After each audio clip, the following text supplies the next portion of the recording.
Phone face down and it shakes. Whole week stains on my sleeve.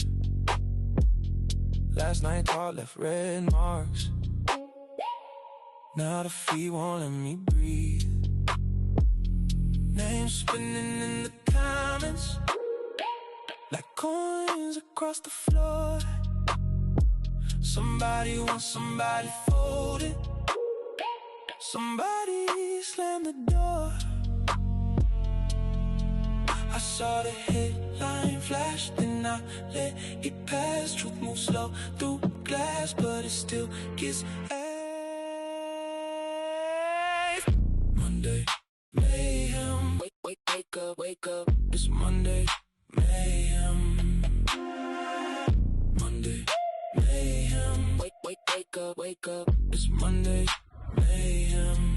Rumors come and go, I let them fade.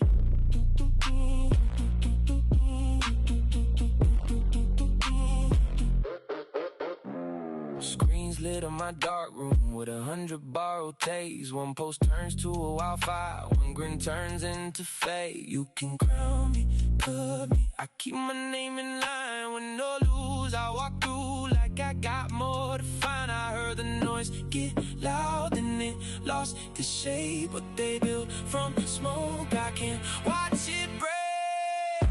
Monday mayhem. Wake up, it's Monday mayhem. Monday mayhem. Wake up, it's Monday mayhem. Rumors come and go, I let them fade.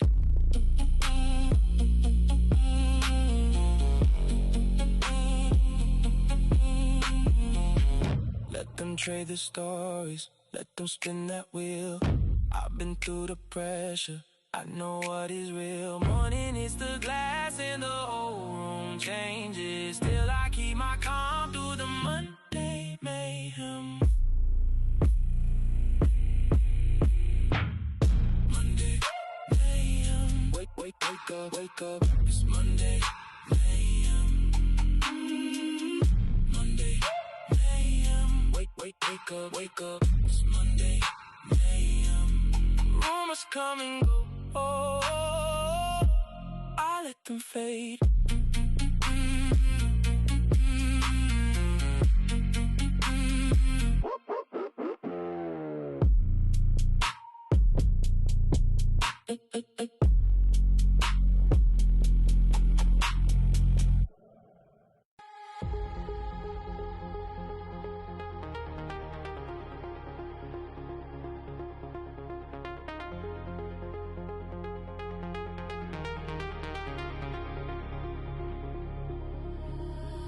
I was lost in the gray, hands full of broken time. Every thought in a cage, every breath in a line.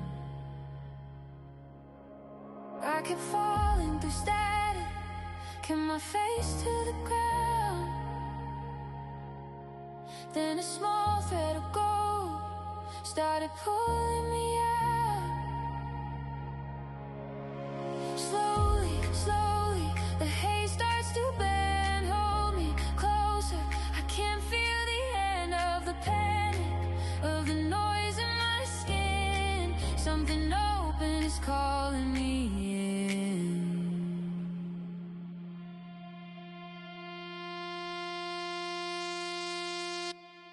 Break through dawn, I can feel it now. Break through dawn, I'm coming up somehow. Hands up, I'm alive. Rise up, I'm alive. From the dark to the sky. Break through dawn.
I'm coming up somehow. Hands up, I'm alive. Rise up, I'm alive. From the dark to the sky, break through dawn. And if I shake, let me shake. I'm not afraid, I'm awake. Every scar, every flame made a path, made my name.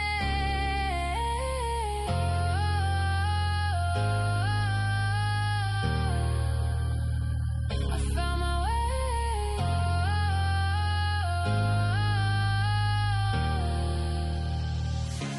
I'm here to stay.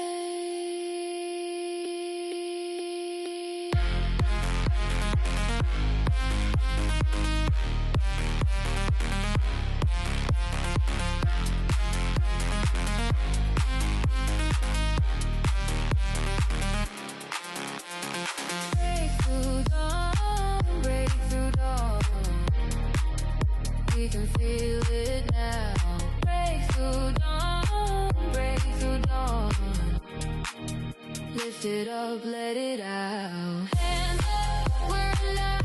Rise up, I'm alive. From the dark to the sky, break through dawn. Break through dawn.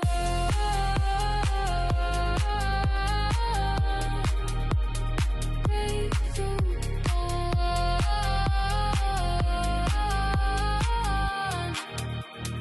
Break through dawn.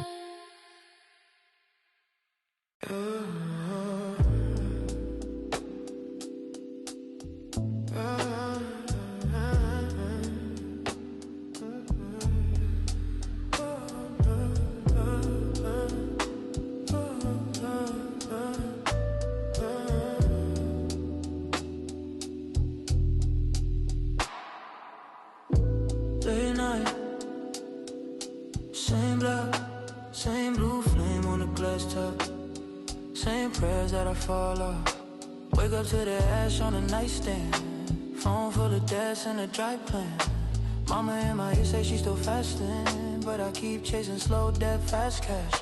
Bad habits, whole life in a dime bag. Ziploc, whole soul in a handshake. Quick swap, every corner got a ghost that I kicked out. Every mirror show a face I can't fix now. Living in a dope fiend's paradise. Trade my sleep for another high. Say I'm leaving but I hate goodbye. So I stay one more time. Looking for heaven in this cheap delight. Selling my days for a borrowed night. Every hit feel like rolling dice. And in this dope fiend's paradise. Got a boy, he was captain of the backseat. Now he pawning all the trophies for a half week. Sister used to sing the choir on the back pew. Now she got a lighter where the bag drew. We all say last time in the same tone. We all bleed slow in the same home. Dealing on our birthdays, our first names. Whole block baptized in the worst flames. Living in a dope fiend's paradise. Trade my sleep for another high. Say I'm leaving but I hate goodbye. So I stay one more time. Looking for heaven and in this cheap delight. Selling my days for a borrowed night. Every hit feel like rolling dice. And it's dope fiend's paradise.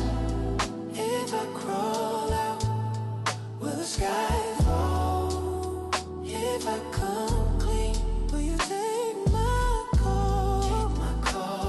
I've been praying to an empty wall, but I still hear something saying you're living in a dope fiend's paradise.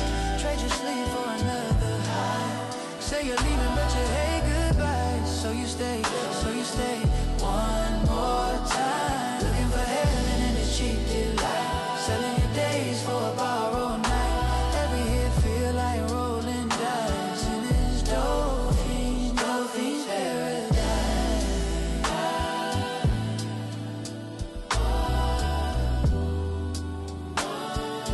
Dope fiend's paradise.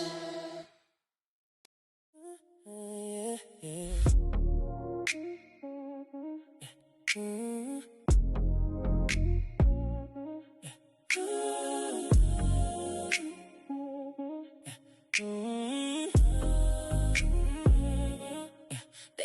I would fold. I kept my face cold. You saw the cracks, yeah, I turned into gold. Same old talks, same dead eyes.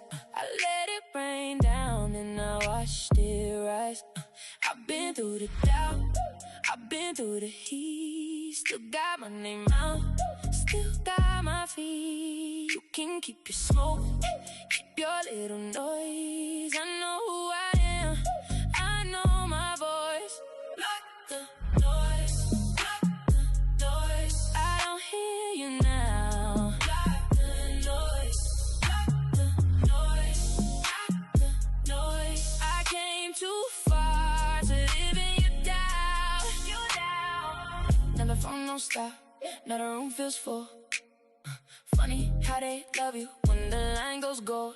You try to write my ending, try to dim my light, but I kept my hands clean and I kept my sight. I've been through the doubt, I've been through the heat. Still got my name out, still got my feet. You can keep your smoke, keep your little noise. I know who I am, I know my voice.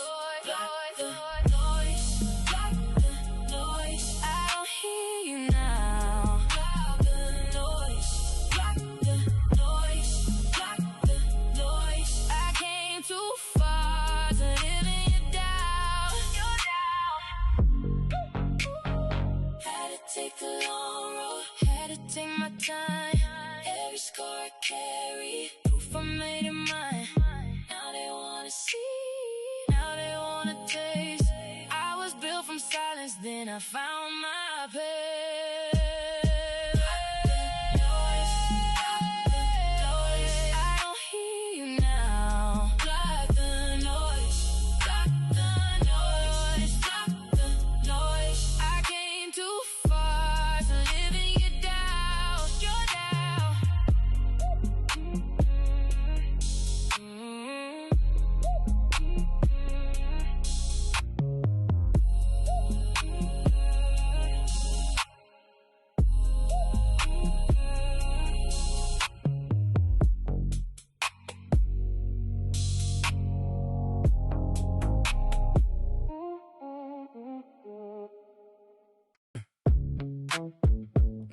Yeah.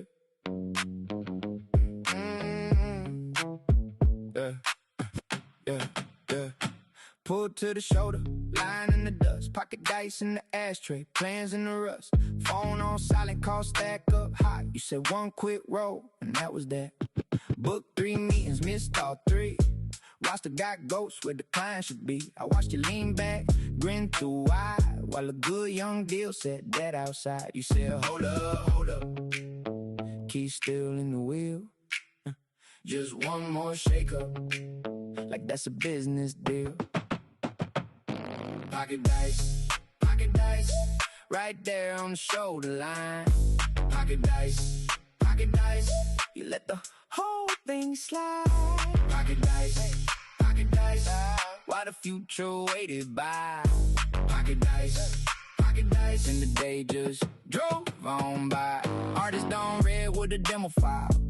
You were betting nickels like it's worth your while. Press release folded in the cup, oh the seam. Looking for a win in a broken down dream. Manager talk all sharp, all neat, but you were chasing luck in the folding seat.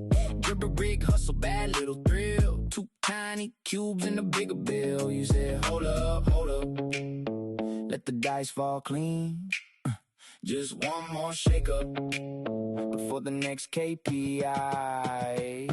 Pocket dice, right there on the shoulder line. Pocket dice, you let the whole thing slide. Pocket dice, while the future waited by. Pocket dice, and the day just drove on by. Now the phone keeps ringing in the glove box dark. A missed call blinking like a parking ticket mark. One more toss and the whole thing trip. Dreams don't sign themselves in the moment slip. Pocket dice, right there on the shoulder line. Pocket dice, you let the whole thing slide. Pocket dice, while the future waited by. Pocket dice, and the day just drove on by.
the dark slip down,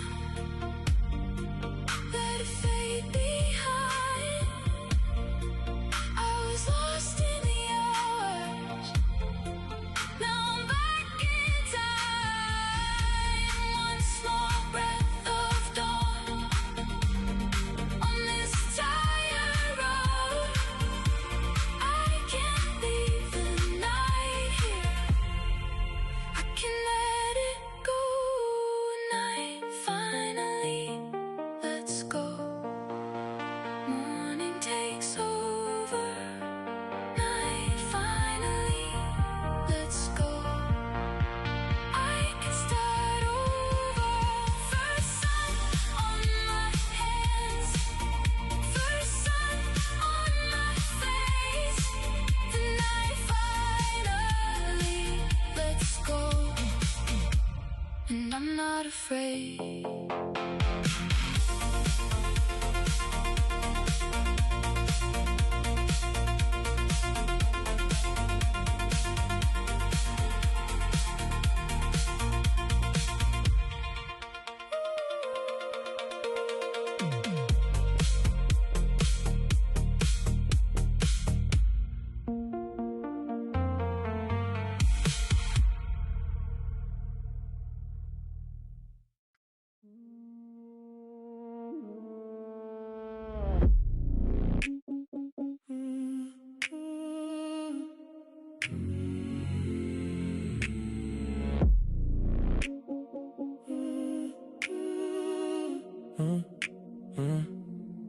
Phone face down and it shakes. Whole week stains on my sleeve. Last night thought left red marks. Now the feet won't let me breathe. Names spinning in the comments like coins across the floor. Somebody wants somebody folded. Somebody slammed the door. I saw the headline flash, then I let it pass. Truth moves slow through glass, but it still gets asked. Monday, mayhem. Wake up, it's Monday, mayhem. Monday, mayhem. Wake up, it's Monday, mayhem. Rumors come and go, I let them fade.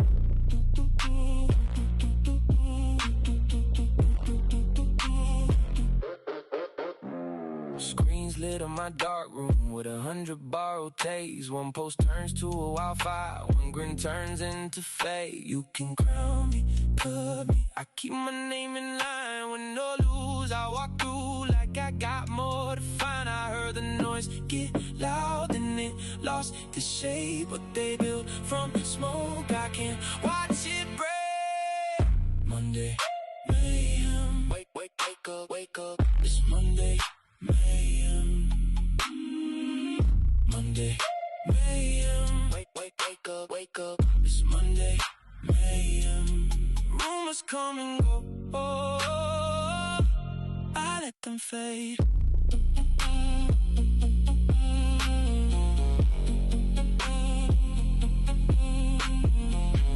Let them trade the stories, let them spin that wheel.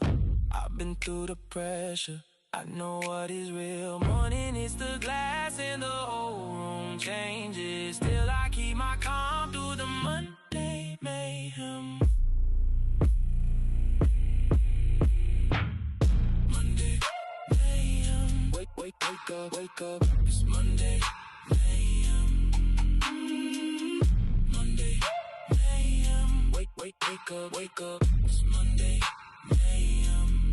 Rumors come and go, I let them fade.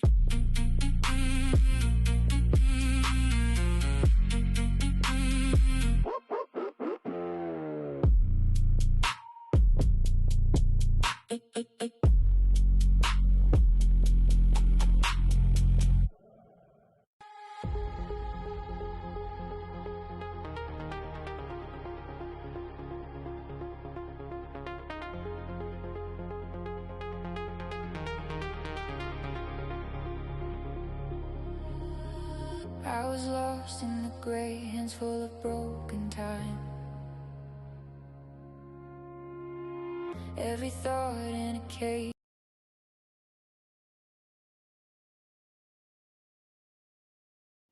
Good morning, good morning, good morning. What's up, everybody?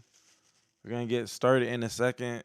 I have a napkin in my hand right now, because I'm about to eat some grub.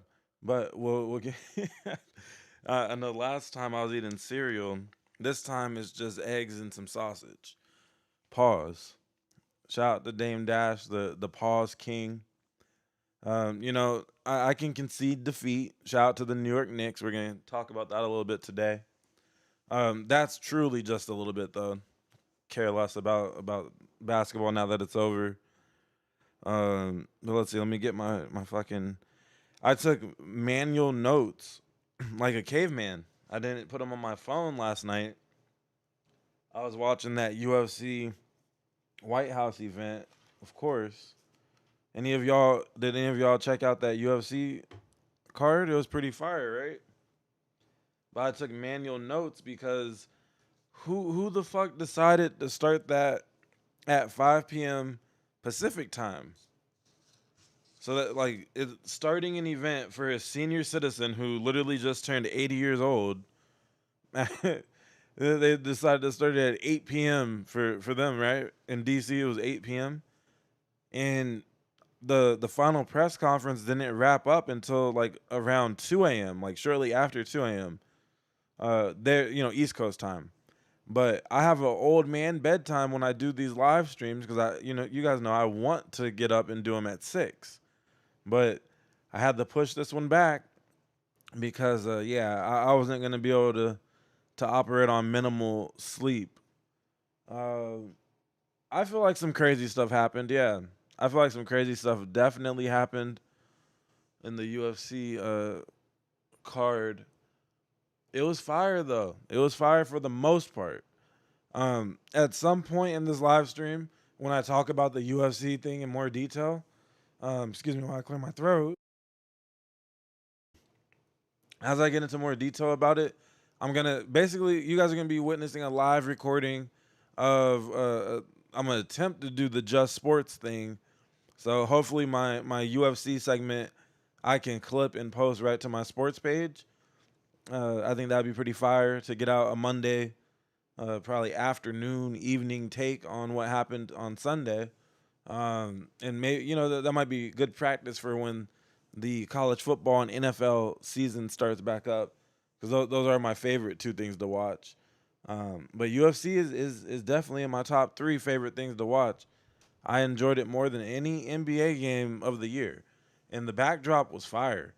I know on certain outlets they're trying to make the whole thing political, but it's not a political thing for me. I just enjoy watching good sports, and it was some damn good sports. Yadamin, thank you for the 5 gifted. I appreciate it. And welcome to the memberships to the lucky winners of the 5 gifted. Here, let me get the load screen off the screen.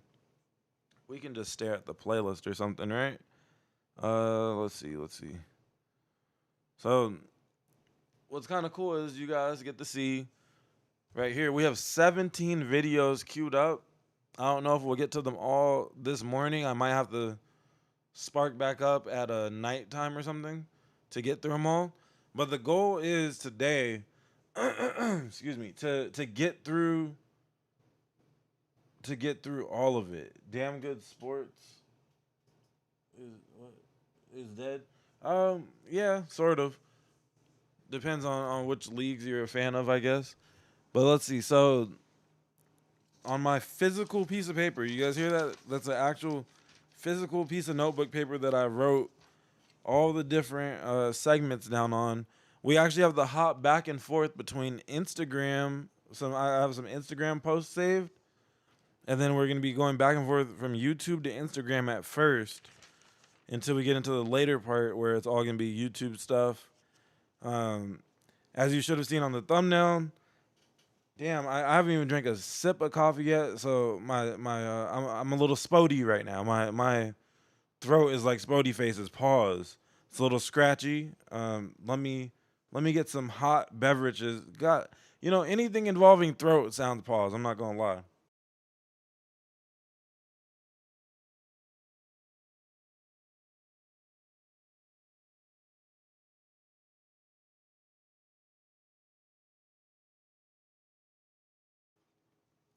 All right, first sip of coffee's down the drain. Technically, to answer your question in the chat, technically I have 8 topics, but it's kind of more because like some of them they have subtopics. So when we get to topic number 7, the YouTube, not the YouTube topic, the UFC topic, that's actually 3 topics in itself because there's 3 fights that I want to talk about. Roasting 2 of the participants from yesterday, and one I will glaze a little bit because Justin Gaethje is that fucking guy. What a way to go out if he does retire. And then 8. So we're gonna get to the no jumper. Like no jumper, there's a shit ton of videos on this playlist because there's actually some interesting storylines. Okay, not as much as I remembered when I was doing this last night, but it feels like a lot still. Because we got the freak party, the freak off participant herself calling Adam 22 a cuck to his face. I do want to see that. I haven't watched that clip at all yet. I know she flirted with Akademiks or whatever, it went kind of viral. But I find it fascinating that Akademiks is such a strange looking guy that the world is shocked that someone who's even somewhat attractive would flirt with him or want him. Someone who's not Selena Powell type of person would actually flirt with Akademiks. Is like, oh, okay, sure, lady, you're really freaked out, aren't you? And then Moose versus Tam is kind of like we're gonna close out on that. We might get to this 4 extra 20-minute interview about Adam 22. The reason why I want to get to this interview is because they have that live show coming up, right? The No Jumper live show.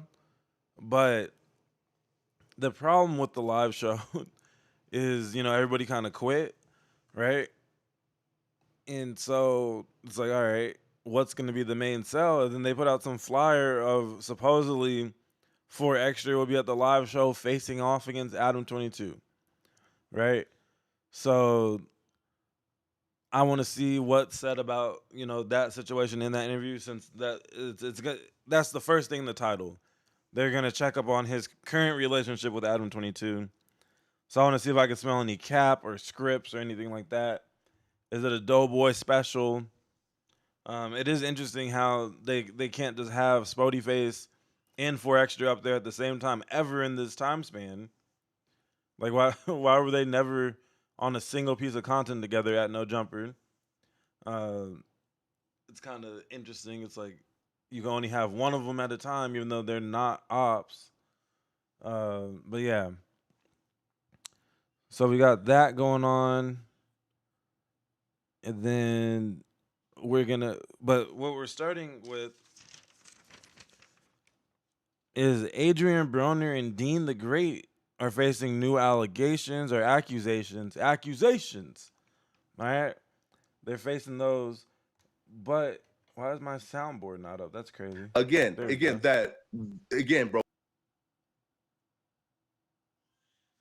Yeah, so we got AB. It's really AB who's facing the accusations. Now, these accusations stem from a clip that we went over already, but I went ahead and loaded it back into the software. Let's see if I can pull it up smoothly.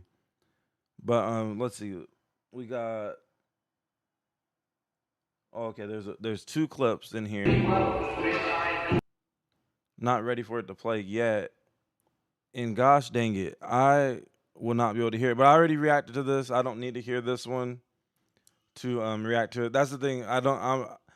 I load clips into the software sometimes, but if you were in the second live show, it was terrible. Yeah, the bison. Again, we got to get into it again. Again, bro.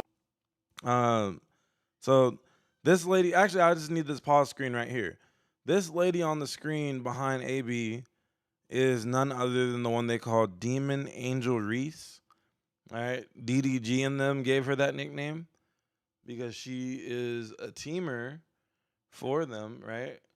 And while that's up on the screen, I'm gonna go ahead and pull up. This should have already been pulled up. It might be in the playlist, but I don't want to scroll through and fuck up the order. So I'll just pull it up again. Again is crazy. We'll pull it up again. Again, that. But let's see. Should be in my history.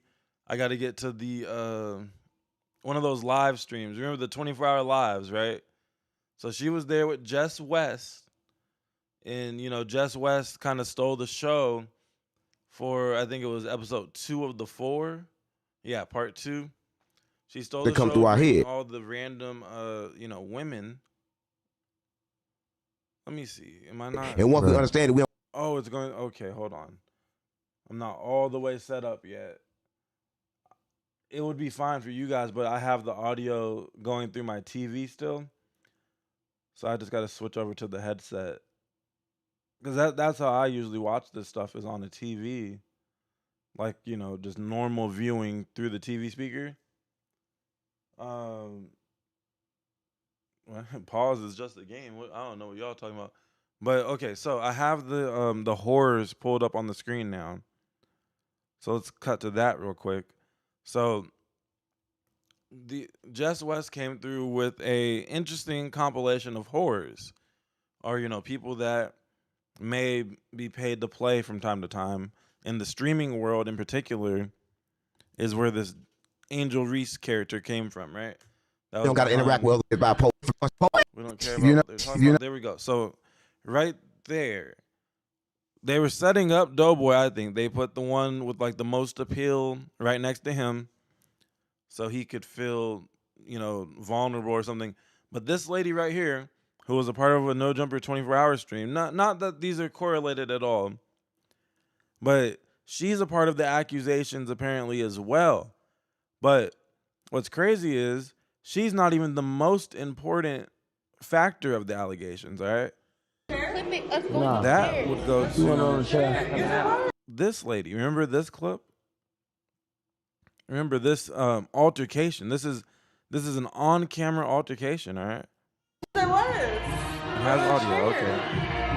What you know about this? I don't know who you think you playing with, bitch. Trying to figure it out.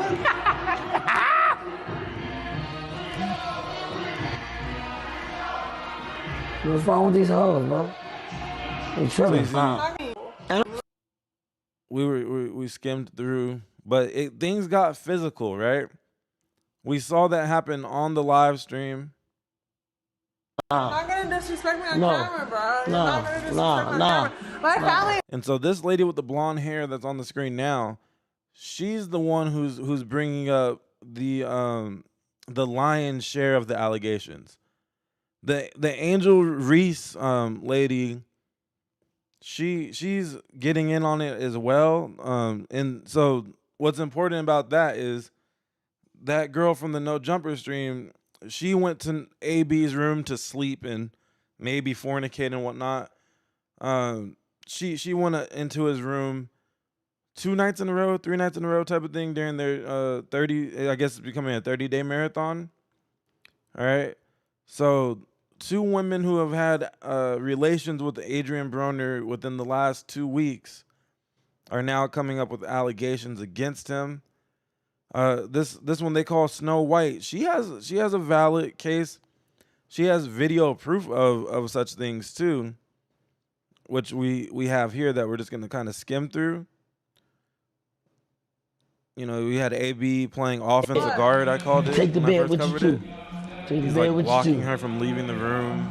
Grab the bed. We know Deen got in trouble for snatching the girl's phone and kind of grab the whole fucking bed. Can't leave the boat until he does whatever. And no, they're moving crazy.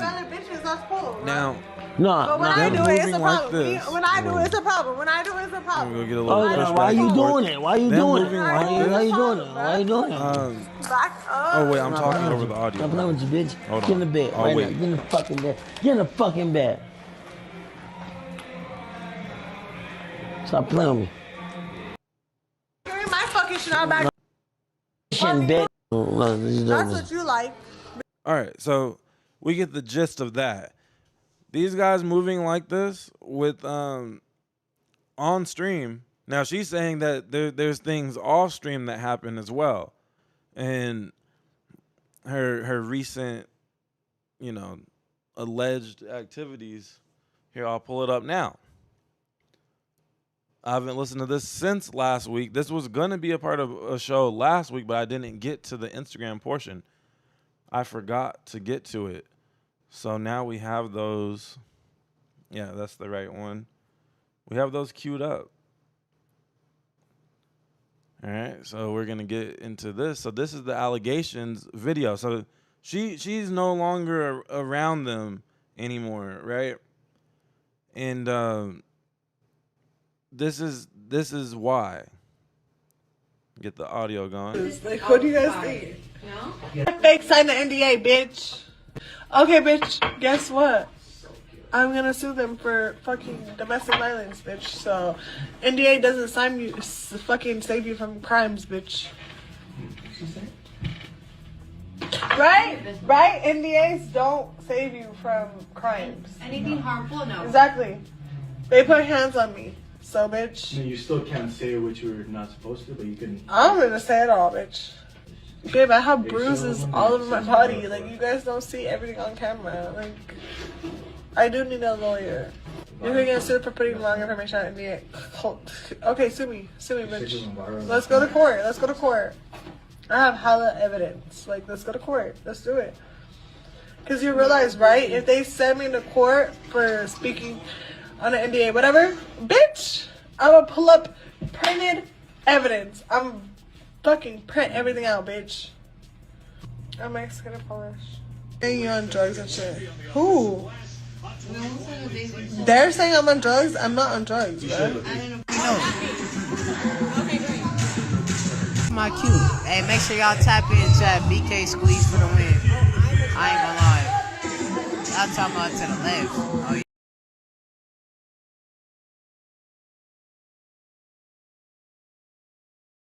All right, so there's that, right?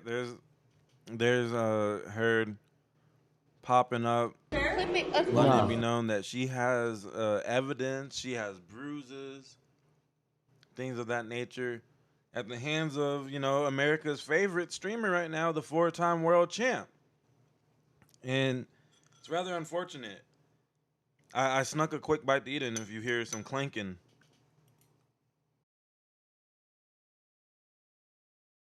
But, all right, so the 4-time champ, sensitive mods, hold on, what are the mods doing? Mods, be easy on deleting messages unless it's like, the only thing that's really banned here is like don't dox each other and things like that. Things that can get the channel in trouble, don't do. But if it's someone stating their opinion, even if they're saying, fuck Just Clips, he's a loser, let that slide. I'll get him out of there if it pisses me off, if I even, notice it. But be easy on banning or silencing people, please. All right, so AB's in trouble. AB's in trouble. It's trouble loading up. And, they've been just kind of going on about their business like it's no big deal. Of course, they're going to keep on getting their streaming money. And speaking of streaming money, the person who's made probably the most money ever from streaming, Mr. Kai Cenat, he has returned. He has returned yesterday, I think, was his first time on stream in a long time, ever since leaving to be a fashion designer. All right, he went on a spiritual journey or something. He's looking like he's just clocking into work after a winter vacation type of thing. Kai's looking a little rough, but so we got these guys now at Streamer University auditions, and to their credit, because I'm gonna be more critical on them than anything, right? In this particular case, because if you've been following, I don't really think that they make content, right? That was kind of my original take on them. Hold on, I need to adjust the mic for this. I want to be able to see the screen in 4K, all right? I don't think that they make real content. I kind of went down the list of what they do, which is they get on stream they never even get off a stream. They're always on stream. But they get on here, they get drunk, they get really drunk. Both of them. Don't let Deen fool you. He has a fight coming up in August, and he's been drinking and staying up to the crack of dawn for months now. I think he's gonna lose his fight. I don't care what the training footage looks like. But they get on stream and just get belligerently drunk every day. They listen to music for 80% of the stream, which is why they can never stream on Twitch, even though I don't blame them for streaming on Kick, because you get guaranteed hourly pay and more freedoms. It's a lot harder to get banned on Kick than Twitch, so totally makes sense. But some people will say, "Oh, you're glazing Ice Poseidon or whatever." I've never watched Ice Poseidon in real time when he was at his prime relevance and all that stuff, 6 to 7 years ago. I've only watched retroactively, but he's the OG of IRL streaming, but he actually was making content. That's what a lot of these guys, they don't get, is that he has the same mindset as the Mona lady that puts together all those reality shows, where he's putting together a mix of people that he knows is a ticking time bomb, and he's doing what he can to make the bomb go off, hypothetically speaking. And that's why he's kind of a goated IRL streamer, is because he takes content serious. The reason I know this is because I watched another Kick streamer. I watched Ed Matthews. He had a marathon where they were touring across America on a bus. And when they got to Austin, Texas, where Ice resides, Ice Poseidon basically he criticized everybody on the bus / on Ed Matthews' team and the other characters that were there. He broke them all down one by one, said they're all a waste of money, this and that, this is shit, you guys suck. He went in.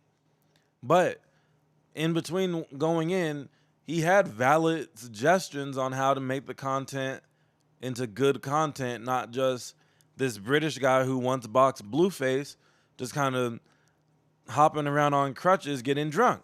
Very similar to Deen the Great and AB, right? Just going around getting drunk and calling it a stream. Posted up on a wall, listening to music for 4 hours. All right, they're in the club with Ray J, who knows what's going on with Ray J. They're in the club with Ray J all night last night. And then I wake up this morning to Ray J still being on the stream. Ray J was their night shift, all right? A drunken Ray J. But I say all that to say, they get to Streamer University. They do their audition or whatever, their intro interview. And Kai Cenat, in a cleaner way than what I say, but real quick, in 2 minutes, we don't even need this whole video, in 2 minutes of them being in front of Kai, he basically told them the same thing. He said, your guys' content is all just lust and drinking. Cut down on the drinking, cut down on the lust, and maybe you can get into Streamer University. But if you don't do that, then it's hell no. And it's hell no because I would assume because that's a huge liability, right? You can't have these two there.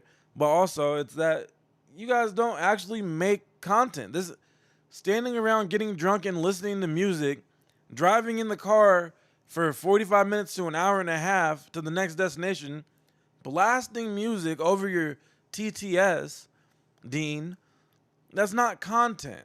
It's not content. It's not sustainable content. All right? And then they get to these destinations, and at the destination, it's more just standing around blasting music. It's not entertaining. I put it on to sleep to it. I turn it on to a super low volume because a lot of the times they'll be mad quiet, especially when they're at desktop. Their audio is extremely low, and then all of a sudden Deen has a Tourette's outburst and he's shouting. And then he goes back to being mad low. It's very annoying to watch. If you're actually watching with your undivided attention, you must be a teenager or something.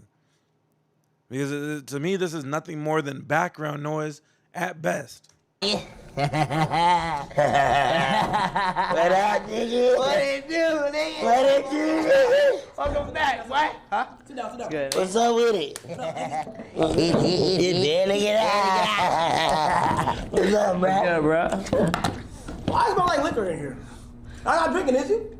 Nah. We ain't gonna Not do good? that. Yeah. Okay. Why should y'all be in university? 2026. You said what brought us? Why should y'all be in streaming university 2026? We trying to teach how to. We can either be professors or students. But really, I think we should be professors and teach how to crash out. Whoa, what? Or how to dirty Mac. Yeah. Because all we do is. Cause I don't let that nigga get up. He don't let me get nothing. So you teach how to crash out. What do you mean by crash out? What does that mean? So there's an art to crashing out. So if we gonna go there, we gonna go there with it. Yeah, you dig what I'm saying? way. So we gotta teach niggas how to go there with it. You dig what I'm saying? Don't go halfway if you don't go all the way. Go all the way. All the way. What does that mean? Huh? What does that mean? Crash out. Just go all the way in. Yeah, go all the way in. How do y'all feel about, getting lit on campus, going out having a party for the spirit of university? Shit, crash out. Crash out. Crash out. Crash out. What does that mean? Get lit. Stay lit. Stay lit. Turn down. Never. So you want to go party? All right, so we'll continue the video in a second, but I want to address a question. It's a good question in the chat. Someone said, why do you think they get so much attention and traction? And I think that's because of the clip culture, right? It's a clipping economy. That's the main reason why people go to Kick. A bunch of streamers left Twitch recently after seeing the success of these guys, of Deen and AB's streams. And so, we got to go over to Kick because their clips are everywhere, right? No matter what social network you open, you're met by a Deen and AB clip. So their wildness is like AB is naturally a clip farmer. I think sometimes he knows what he's doing, but for the most part, he's just being himself, and it becomes a viral moment. Deen is a clip farmer, I guess. When he starts crashing out, he starts yelling all loud and doing the most. Sometimes those become clips. But, for the most part, oh, wow. Speaking of crashing out, I just remembered there's a clip that I definitely want to play next. Damn, I think I screen recorded it instead of because I got to go to the Kick stream. But their intro to this was hilarious. We'll get to that in a second. But yeah, I think they're relevant to the level that they are because they're the most viral in the clips element of streaming, right? So their stream itself, has a lot of numbers because there's people waiting around. They don't want to miss the next moment, and there's a bunch of clippers and aspiring clippers as well that are just watching because they're going to get paid off of posting clips of them, right? Like, how much of their audience is really there? No, I'm not fucking eating. It's called a hiccup. Calm your ass down. Matter of fact, you can always dismiss yourself too. I said, excuse me for a fucking reason, you fucking dweeb. But anyways, they go viral because of their clips. It's not, when you actually watch the full content, just watch an hour or two of their stream, and I guarantee you'll see why I'm criticizing them for just listening to music for the majority of the time. The clips, they get, maybe 5 clips every 3-4 hours since they're live all the time. But no, it's not compelling content. I don't think it's content at all. All right. Now, do you have to be super performative like Mr. fucking Hood Harry Potter here? No. You don't have to be as performative as him, but damn it, there's got to be some attempt at content eventually. Otherwise, it's not gonna last. I mean, we can. we can. I mean, No, I don't like no parties. You know that, right? Oh, you don't? I don't like no parties on the campus. All right. Deen and AB. Yeah. We want me to lie to y'all, or y'all want to be honest? Keep it a beat. Or you can lie, because I don't like where that's going. No. I don't like where it's going. Wait. Before it goes south. All right, before it goes south. I don't think we can crash out on campus, bro. We're not finna crash out, but I mean, that could have been a course to teach how to crash That's what I'm out. saying. Or we can teach how to dirty Mac. Yo, that's it. No. Okay, let me ask you this. Why do you say before it goes sour? That's all. You say, what did he say? Get it out. Hey, what's Get it out. Yeah, No, because. When they say, I'm gonna keep it a bean, bro. Yeah. And then nothing good behind that, though. Okay, so why do you feel like why do you feel like I said that? Because you don't want no negativity on campus. And I see you came back and you more positive. You know what I'm saying? So I think we should just dirty Mac in a positive way. Or we can just learn the game. But look, two of y'all. That's the answer right there. You need to learn the game. That's what you should have said to start off with. We want to learn from the best of the best and possibly share some knowledge with people that are up and coming as well. Because yeah, they got swarmed like they're what they are. They are at the top of the streaming world right now. So as they're entering this audition, there's swarms of people, of aspiring streamers, and just people that were there to maybe get a glimpse of their favorite streamers. They got swarmed everywhere they went. They had to be in a separate waiting room, like a private waiting room, because they had too much clout. It was a security risk having them in the main gym with the other streamers, right? So I'm not saying they're not popping right now. I'm saying it's not sustainable, right? And part of their problem is they said we could be teachers or we could be students.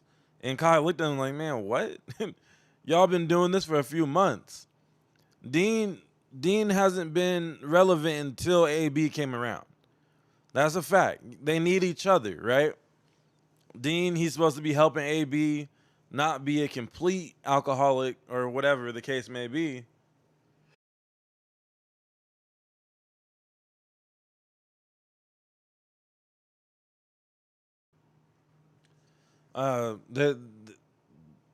They help each other.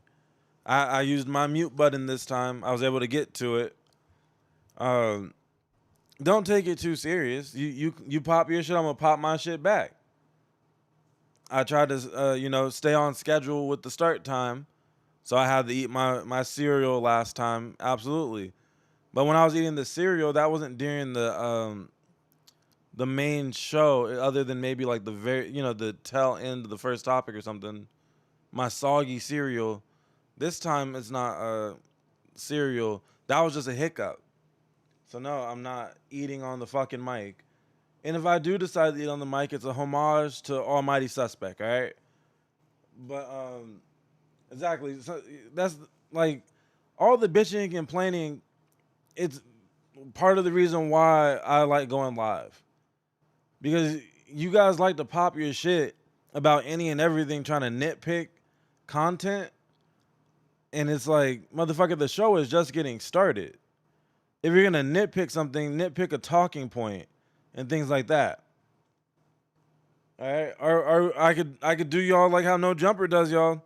And we could have just started the show at 8:45 instead. You know, you got niggas complaining about the music. The jokes about it is one thing. That's fine. But complaining, oh, why are you playing this music? Well, it's like, okay, well, you want me to just start the show at fucking an hour late every day? We can always do that. We got to pick a side and stick with it, all right? I'm not going to just be nitpicked and not clap back at y'all. That's what we're not going to do. Y'all get it off in the comment sections, and I encourage you to get it off in the comment section. But in the live chat, you will be responded to. All right? Shut the fuck up and get back to the content. You know, if I want to sit here on this pause screen for 45 minutes, bitch ass nigga, this is the content. Fuck is you telling to shut the fuck up? You shut the fuck up. I literally see Zach and Cody, okay? Great buddy power team, right? But goddamn, not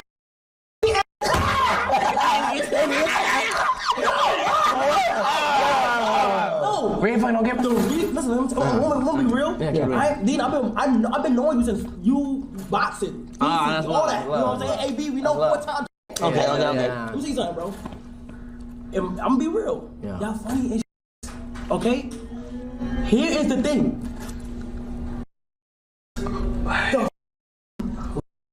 I see your application. You talking about you gonna call me? We don't. That's what I'm saying.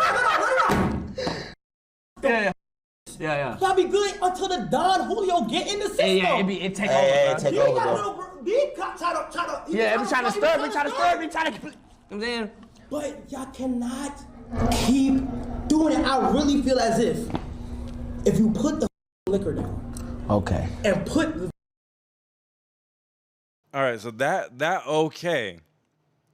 Y'all seeing how okay.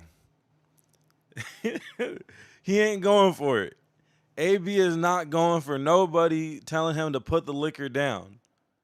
That's when he checked out. He mentally checked out right there. You know what? I'm not gonna be a part of Streamer University then, because he talking about put the liquor down. AB really is the definition of an addict. All right? He is truly addicted to the liquor. And you can see he mentally, he's done. And now he's gonna start trying to negotiate his liquor usage. To the side. Okay. Y'all will be. Then we'll be a piece of shit. Huh? We'll be a piece of shit.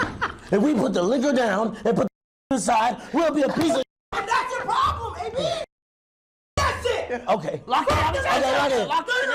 No. Listen, Okay. right? Streamer University 2026 Okay. help smaller creators grow. Ain't no crashing out. And I just see a t-shirt as a napkin.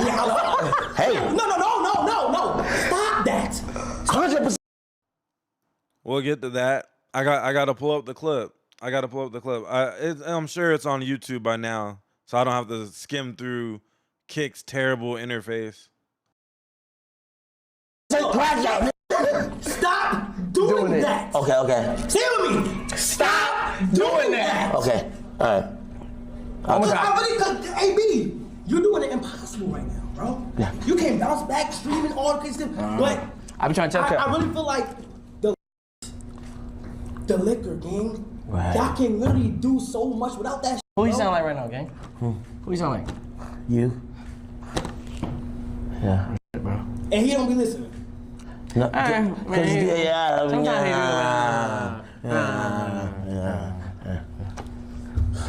I mean, he listen, but he just like when he get around, it's like putting. How can I trust y'all? It's like putting.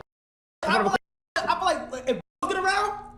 Just don't put no liquor in front of bro. Yeah, put it in the back of me. What do you mean? There's gonna be creators on campus. No, I'm saying don't. But is liquor allowed on the campus? They snuck liquor in for a party, but no, we don't want drinking on campus. All right, then keep it. It's a serious thing. We gonna keep it from bro.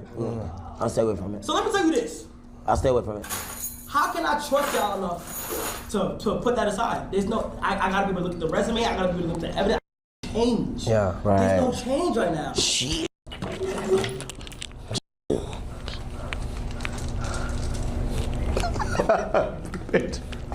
Okay. What you looking for? If I roll this and I land what I gotta do, your ass is declined.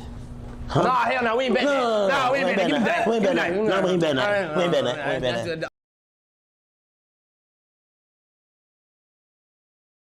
All right, so I want to play the intro. I was supposed to play how they entered into this situation, and then we'll finish their interview. But I'm gonna pull this up real quick because this was hilarious and disgusting at the same time. All right, truly hilarious and disgusting.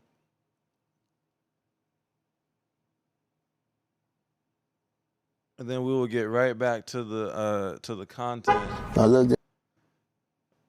Make sure there's no music. Doesn't seem like there is. Supposed to be able to full screen the short, but this one's not doing it. But we will throw it on the screen right now anyways. All right. So this is how they got there late. Deen was yelling at AB about leaving late. AB rode there with a bottle of Don Julio on his lap. And once they were about to walk in from the parking lot, AB decided to take a shot. And he took a shot with a random like up and coming streamer / fan. Just because he needed someone to take a shot with them. Deen wasn't about to do it. So yeah, AB is funny though. I'm not gonna lie. AB is hilarious. He's the reason why I do tune into their streams, but it's still more like highlights based than being good long form content. But I think the funniest thing about AB, I'm not gonna lie, is he has a monkey ass laugh. And I know that sounds crazy just to throw out there like that, but if you've heard him laugh, you know exactly. It sounds like a replica of a chimpanzee laughing. It's fucking hilarious. All right, so here we go. This is how it's gonna go. We gonna toast and then hit the flow. Come up and drink that bit. All right, bet. Toast. I hope it's not just a shot. They better show what happened after the shot. You even fuck this play up being drunk, nigga. I'm telling you that. Facts. Oh shit. Oh shit is right. Yep, here we go. This is like a few moments later ass shit. You know, usually he's able to beat his body rejecting the liquor. That's what you heard right there. That sound that sounded like a mouth fart of some sort. That is AB's body rejecting the liquor immediately. Look at his face. Look at that. That is the face of someone who is fighting for their fucking life in real time. All right? But he's stubborn as hell. Oh shit.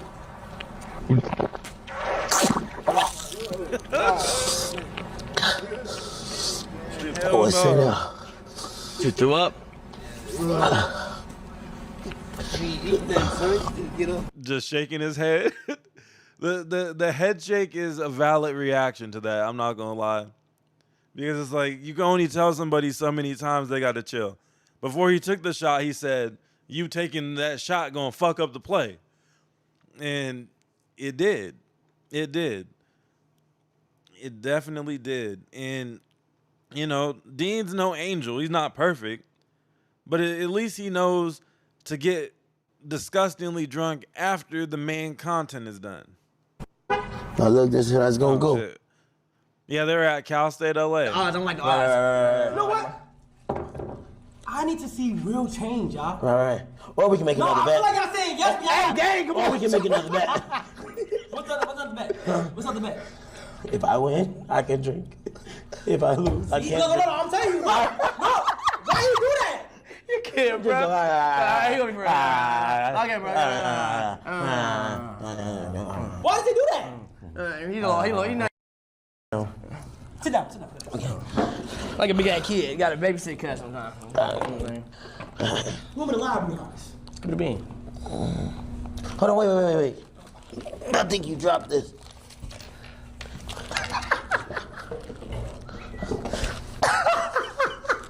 You gonna pick her? You just drop me? Huh? No.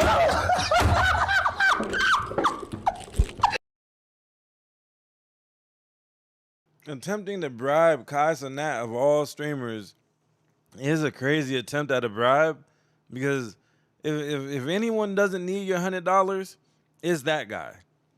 There's no amount of money that AB could give Kai Cenat that makes a difference in Kai Cenat's bank account.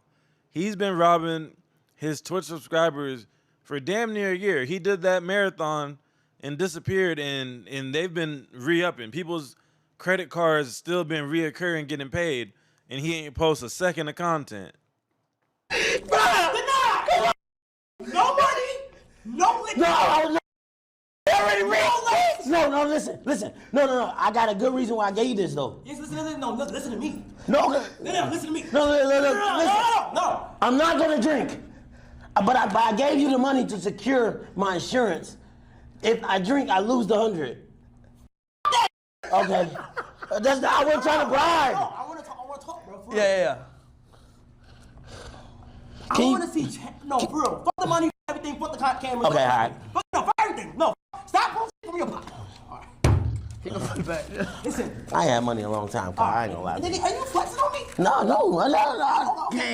Listen, on some real shit, though. All right. Nah, the money spread is hilarious, though. I'm not gonna lie. Doing the money spread on Kai is funny as fuck.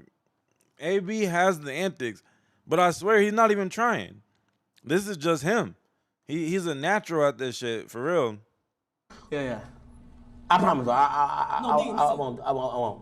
Put Kai the liquor from this. I be doing it. Okay. No liquor, no nothing. All right, bro. Take these right here. Flip them around. Flip them around, though. No. Take these denies right here. Look at them. And I'm going to be hawking to see if there's change. Okay. All right. So we not denying. So we denied or we not denying? We not denying. Online application, I want to see change. Okay. All right, so that's what we need, right? That's the segment. At the end of the day, the overall point of their denial is y'all get drunk. Oh, he didn't get to the lust part, but he's gonna start really going in on like, you guys make lust-filled content. It's all about just getting laid and getting drunk.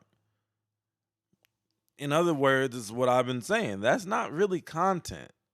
It's not. Yeah, you might get some clips out of it, but you can get your little ratchet clips off. My thing is just add a little bit of content in between the parties, all right? Because it's just wake up, scroll through the Discord for hours, and then just it's like they're just waiting for midnight to come so they can start partying. That, it's boring to me. It's boring to me in long term. But go if you haven't watched a full stream of theirs, well, you don't have to watch a full stream with the 24-hour thing. But if you haven't watched a few hours of their stream yet, and you've only watched through clips, you might not understand what I'm saying. So definitely go to Deen the Great's kick or Adrien Broner's kick and watch an hour or two straight, and you'll see exactly what I'm talking about. You'll see exactly what I'm talking about. I promise you. All right. But with that said, let's get on to the next video, which, so here we have zesty, legs crossed Andrew Schultz with his pale little frail arms out and his cankles. Okay? But he's not the subject here. He's not the subject. This guy, the media staple, the radio host man himself. Yeah, I should react to some of those other lives. I will.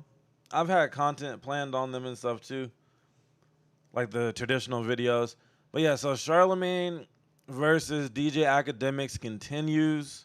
All right, and at this point, it's like, damn it, you guys are dragging this for content for weeks and weeks.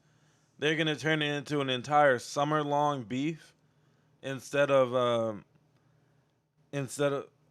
damn, they're gonna turn it into a whole summer-long beef instead of just getting it all out in a week or so, right? And it shouldn't surprise us because Akademiks knows how to drag some shit on, and so does Charlamagne. But Charlamagne's going to offer up a new take or new information on Curious George, on the guy who's been exposed for running Akademiks TV, the controversial Twitter account that, Charlamagne, he's trying to frame it like he just has beef with that page and the person who runs that page. But that's basically Akademiks' right-hand guy when it comes to the cyberspace, at least, right? AJ, Big AJ is Akademiks' actual right-hand guy. I would feel like IRL and in the cyberspace. But Academics TV / what is it, Chat Grand Wizard or whatever? That's the right hand guy for real. All right. So we're just gonna watch some of Charlamagne's most recent take on the situation. That dropped. Well, this dropped on like Saturday or some shit. To hold myself out like that. You know what I mean? I would hold, if I'm doing shit like that, shit has gotten really bad. It's gotten rough. Shit has got really, really, really rough. What else we got, Taylor? Do you always want to go back through these? Because there's another one. Oh, shout out to George, man. I ain't shout out George today. I gotta shout out George. George? Man. Your boy, George Wynn. Oh, AKA, Grandy. AKA Grand with a Chat Nigga, AKA Academics TV, AKA Drake's intern. He's over that page as well. It was funny, man. One of the funniest things I saw from last week, they had a video and the video said, wait, did you guys mend things? Are you guys friends now? I don't know him. I don't care. But the funniest thing was I saw this video and it said Charlamagne panics. Wait, as DJ Akademiks. Did you see that one, Taylor? Yeah. You got that? Pull that up. Let me see this. That was hilarious. Let me see. That was funny. I'm not going to front. That was funny. You panic in what way? They like did a close up when y'all was talking about it. Just sitting there watching the video when they zoom in. People, it was like, I've never seen Charlamagne sit straight up in his seat before. I'm like, what the fuck? Let's play this, Taylor. Trying to find the. Come on, Taylor gang. Happening in the worldwide nigga. They only have like the still version, You know what I'm saying? but like. They only got the still version? No, it's a video. Nervous. That's right. You gotta nervous. Tell me. I gotta work on my gulp when I'm nervous. Hold on, what you got? No, man, I'm just shit. Hold on. Who's panicking? I saw some. Hold on. Said I'm cooperating and that I stole $4 million from Ack with a 3-hour call from Charla. And Ack was like, he was mad because he no longer controls narratives. And Ack's clips all over the timeline. Then said he's a part of it. Charla working with them in this Rock Nation, trying to harass with lawsuits because no way any of these lawsuits and investigations real. Haven't spoken to anyone. Ack said it's Charla. Yeah, where you getting this? How you throw your man under the bus? Where you getting this information? All right. So that's the part that Charlamagne is really gonna hone in on. Is I guess he has some transcript. He might be reading paperwork. I'm not exactly sure what he's reading, but last week or so he told Akademiks in the first go at it in this back and forth. He said, "Hey man, some people around you let the chat guy, the chat wizard, be really close to you, know a bunch of information. He runs one of your main accounts. It's kind of like he can go to the highest bidder whenever." That was a warning in itself. And he told him, like, basically, like, you think this motherfucker is gonna, do time for you if that were to ever be put on the table? And then so now he's reading the proof of what he kind of put out there last week. He let Akademiks respond to what he put out last week, and now he follows up with, okay, well, pull the receipt.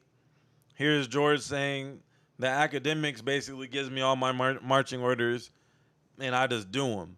So it is kind of like, it looks like if this grand chat wizard were to sit down at an investigation table, he'll just put all the blame that he can on Akademiks. I was just doing my job. Akademiks and Drake tell me what to do. That's the angle that's being pushed by Charlamagne. Yo, George Wynn, how you throw your man under the bus? Ack called me right away after telling me he's capped. And then a day later, Jeremy Heck comes out with the same info that Charla has, saying Ack funded by Republicans and Drake is Trump funded, and he's also doxing me. So Ack tells me take the gloves off. What? What the fuck, George? That's George texting that? George Wynn? How'd you get George? Hold on. Why doesn't George want his... Oh, okay, so it's a text message. And then now they're going to get into why George is allegedly so paranoid and afraid of being investigated. They hire the PIs. I think, someone tied to Jay-Z hired a private investigator to do their digging, as they do. And apparently, now I was watching Chig Smooth cover this topic, and he brought up how in Australia that they have strict laws around crypto and just being paid in crypto, unreported crypto, and stuff like that. It's not as of a free market as it is in the U.S. In the U.S., like if you withdraw large amounts of crypto, you got to pay the taxes on it because it's income when you withdraw it. But aside from that, it's not like a whole big deal. If someone can send me 40 Bitcoin right now, let's say, and it's not a big deal. But in Australia, apparently you have to report any type of that thing to some governing board over crypto because they had a lot of crime going on where people are getting paid in crypto large amounts. So in order to kind of fight back against that, they just make all crypto transactions, you have to report it as income even if you don't withdraw, right? So they're going to get to alleging that George, he's worried about the crypto aspect and possibly getting looked into by the Australian government about not reporting crypto payments that he allegedly received to do media for two of the biggest artists in the world, definitely the biggest hip hop artist in the world, Drake, and the biggest in hip hop media, or one of the biggest in hip hop media, Akademiks. So George might get fucked just because he lives in Australia. Picture out. How do you? Hold on, but why doesn't George Wynn want his picture out? How can George get on Akademiks TV? How can George get on the internet and have all of these people say the most salacious, wild shit about folks, but he doesn't want his pics out? He thinks people are doxing him? Are you serious? And why? Why is he so afraid of crypto? What's wrong? Why? I don't know. I feel like when you're saying why he said, Charlotte mentioning crypto, not trying to get my home invaded. Why would your home get invaded, George Wynn, in Australia? Why would your home get invaded? I just don't understand why his home would get invaded, show. Okay, we're gonna leave it on that. But I think Charlamagne does understand, and he's playing dumb. A lot of these media guys, they like to play dumb. Akademiks does it all the time. So, I'm going to ask a question 3-4 times in a row. He done flashed the private investigator taking photo of, George up on the screen to make sure everybody knows he's talking about this guy is concerned about crypto, about the crypto element of things. Nasty work. I would say that the Akademiks team / Akademiks himself, they're at a full-on war with Charlamagne at this point. That's my opinion on it. The war has begun. At least the right-hand man is taking all the shots right now, though. Charlamagne hasn't really taken any direct shots at Ak. It's more so, oh well, your team is this and that, and I'm not gonna play Ak's response to this stuff, but basically he peeps that Charlamagne is trying to divide and conquer. Or I don't even know if he cares to conquer. He definitely just wants to divide, create some mistrust when it comes to Akademiks and his little mob of internet guys that he employs. Yeah. So next on the list, we're gonna hop back over to the Instagram list because this one's a fun little video. This is like when I reacted to the dog boxing in the backyard a little bit. We're gonna watch a dog video. Yeah, this is the version we want, right? So this is Summer Walker. I paused it perfectly. Now, this looks like a very small robe at best, right? And for some reason, she's walking to the corner store late at night like this. Bonnet on, okay. A lot of people wear their bonnet outside, whatever. But to go to the store like this, famous or not, this is crazy. And apparently she has a problem that she was captured going to the store like this. And not the fact that she, like, look at the caption. Summer says this celebrity shit is too weird after being spotted walking in Chicago. This damn near feels like you got in an argument or something like did you lose a bet? This is insane to be outside like this under any circumstances. This is the type of thing that happens in like a dream. You ever have like a weird dream where you're like nude in public and you have to try to like hide in some bushes and shit so a bunch of people don't see you? This is essentially that. Is Summer Walker on drugs is the real question. Is this a security guard or is this just someone that she's messing with? Maybe they're staying down the street and they just wanted to go get some late night snacks real quick, and it's just like they stay like right over there or something, right across the intersection. But I don't understand, why couldn't you just throw on a hoodie and some sweats like he did? And then so she's DMing someone in this, and this is where she complains about being captured. But even if she wasn't famous, I think somebody would have taken a video because it's like, look at this fucking person. This person's tweaking out their mind. Like, you ever see a tweaker / homeless person, like, kind of expose themselves in public in front of the 7-Eleven?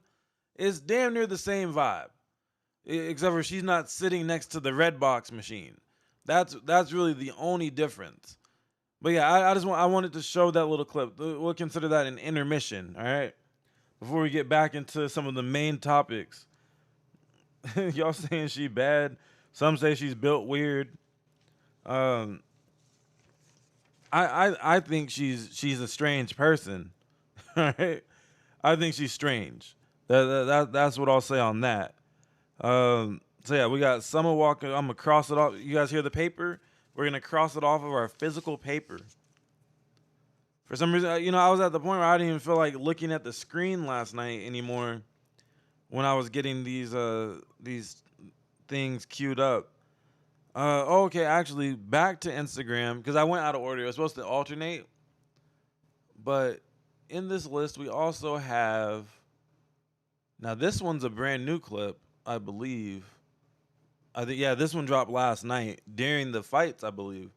And this is none other than Frosty the Snowman. He just got out of jail.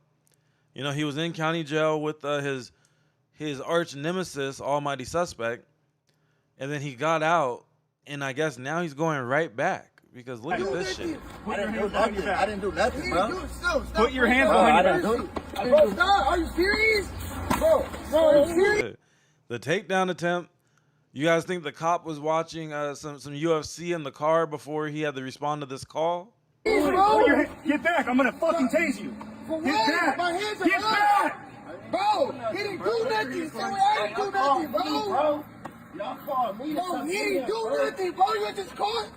Stop, Seven. Stop. Bro, that weird, bro. Bro, y'all just called me, bro. He roughing that boy up. I ain't gonna lie. I think he momentarily, he got the knee on the back right now, but I think I seen him put the knee up here. And is he laying by a piece of pizza? That's his phone. That's his phone. Put your hands behind your back. Man, you're fucking weird, bro. Are you on some weird shit, my nigga? Y'all called me to come get him, bro. You good? What the fuck are you doing, my nigga? You just did all this weird ass shit for no reason, bro. You're not even strong. Hey, bro. You're not even strong is crazy, especially since Frosty be posting them workout videos. That he be doing wild ass random strong nigga jailhouse workouts in the Planet Fitness and shit. Take my car and go and just leave with Boston, bro. Go take his... Bro, he's saying to take his car. He's saying to take his car. Okay, well, can you move his car? You move it. You move it. You move it. Niggas are shook. You move it, bitch. I'm not moving shit. They're not about to pull me over while I move his car. But yeah, okay. After the Blueface show, really?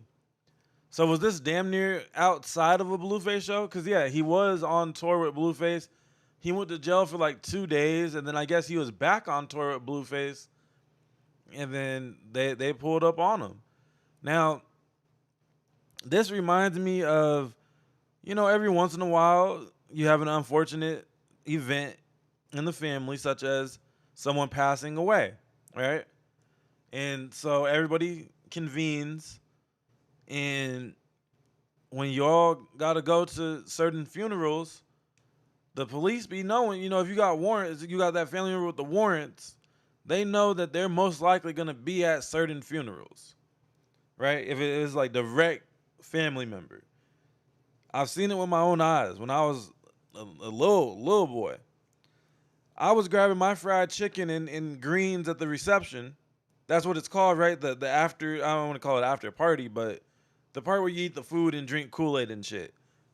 I was grabbing my fried chicken and greens, and all of a sudden the line to the fried chicken and greens disappeared. And I didn't know what was going on. I'm looking around. I go where all the adults walk to, and there's a bunch of cop cars in the parking lot. All right? And I seen a family member of mine getting arrested at the damn funeral, right? I'm sure many of y'all can relate to such stories. This is not uncommon in the black community for someone who's been, kind of on the run, on the low. The cops know where you're going to be at for once, and they don't give a damn. They got to arrest you at your mom's funeral, they going to arrest you at your mom's funeral. And that's what I seen with my own eyes, all right? I went back to eating my chicken, though. That shit was busting. I ain't going to lie. But it was crazy to see.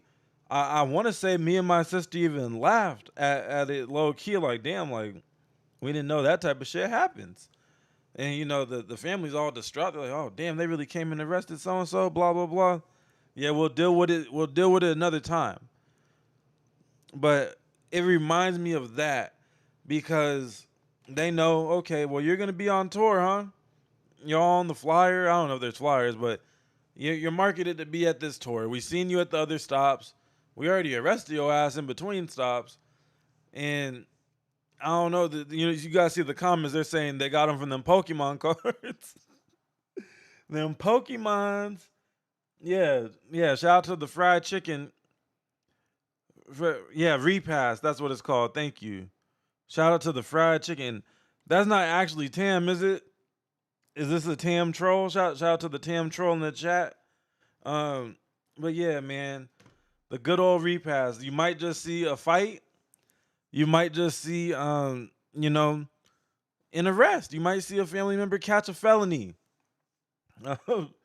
Shout out to that, though. Good old black funeral. Isn't that a movie? Or is that Death at a Funeral where they have the little person jumping at the casket and shit? Either way, black funerals, even though it's an unfortunate event, can be funny as hell sometimes. Just like Frosty, he done got roughed up at the damn Blueface concert. Some cops got fucked up in MMA gym for being abusive. Yeah, I could see that happening. Oh, yeah, for sure. Yeah, Tyler Perry vibes, exactly. Big Tyler Perry vibes. Back to YouTube, I think. Let me confirm my list so we're not just switching back and forth for no reason. All right, yeah. So the Knicks. Let's talk about that. I done took loss after loss. This fucker, he's wearing his Knicks jersey. He's happy. Now, the thing is, I don't hate the Knicks. I don't hate New York City. I don't mind seeing them win. I kept putting my money on the wrong shit. So it is what it is. But it's one of those things. I want the one of the crowd. It's one of, I guess they only showed it on the screen, really? Okay, here we go. Seeing the Knicks win is something that I didn't think I would really see anytime soon in my life. Only because my entire childhood growing up getting into basketball, watching games, watching the pros and all that, seeing Kobe break the visitor scoring record at Madison Square Garden, passing Mike on that. I never thought that I would see the Knicks win because you just never seen it. Like Spike Lee used to be having nervous breakdowns. He used to be crashing out after games sometimes. He'll do a interview or whatever, or just like even if it wasn't related directly to the game, you'll catch a random summertime Spike Lee interview where he's promoting a movie, and then they ask him a fun question: "How do you feel about your Knicks this season?" And he's like, "Man, shit. I don't know." Like it was just always a thing where you see Spike on that sideline, and he's always disappointed. And he's definitely had moments where he damn near fell to his knees at the end of a game and stuff like that. So it just seemed like that was what we were always going to see. Like we're always just going to see Spike Lee distraught about the Knicks, and that was the reoccurring topic of the NBA season. They're a fun team to throw yourself on 2K My Career and try to be the reason they get the championship. But at the end of the day, their plan worked. They seen the success of Villanova a few years back with Jalen Brunson, Mikal Bridges, and Josh Hart. They had Dante DiVincenzo for a while too, but obviously they traded him. But they recreated the success of the Nova Knicks, the Villanova Knicks collab. It worked. The Knicks are officially the NBA champions. They did it in 5 and they finalized it at the Spurs Arena. And it's probably a good thing, even though I think New York would have partied like this regardless, but it probably would have been a little worse. Or if they would have lost, another game in New York, that might have meant for more people to get seriously injured or possibly even lose their life, getting jumped for wearing Spurs jerseys and shit. The New York fans are moving like soccer fans, like European soccer fans, French soccer fans. How win, lose, or draw, behind these club teams, people be riding in the streets. It's like remember the movie The Warriors? Anytime, I'm not that well versed in soccer, but it's like Manchester United and one of them clubs, whoever their rival is, like Everton or some shit, one of the 2 English clubs, when they play, it's like a war all leading up to the game in the streets. There's fights all the time, and like mass swarms of fans from either side be stomping up and down the streets like a mob, like an angry mob running people out of town, and they're just doing this, but like the city is split type shit, like this team versus this team fans, and they be like mass squabbling. They really take their soccer serious, so it is kind of cool to see the New York fans take their Knicks this serious. Many longtime fans have been waiting for this moment through years of pain, but sticking with over what it means to them. They got the shit on fire and shit. Now I know when LA wins, we turn up a little bit, but I don't know if niggas is taking over downtown quite like this. A lot of family has been waiting for a ring for years. My mom, my dad. So I'm about to ship this straight to them, make them a shirt, hat. Might give me a shirt. He's being proper. Fuck all that. I want some bodega talk. I want to hear word of my mother. The Knicks won, son. I want to hear all that. Fuck this nigga interview. Mr. PC interview this nigga right here. He look like he be hitting the word of my mother. But yeah, man, look at this shit. They swarmed up. Niggas was climbing buildings and shit. They had Spider-Man out there swinging from light post to light post. So the New York Knicks are officially the champions, man. Shout out to all the New Yorkers. And oh yeah, thank you, Muhammad Jalla. That's I don't know if that's your real name, but that's crazy. Manchester United and Manchester City is the teams I was thinking of, and they do it for Manchester United versus Chelsea as well. Shout out to the chat. But yeah, man, the Knicks won. I gotta admit, when I was wrong, I thought the Spurs were gonna win. I was wrong. All right. And exactly, it's generational. It's kind of like once in a lifetime. Yeah, I feel that, Snoop.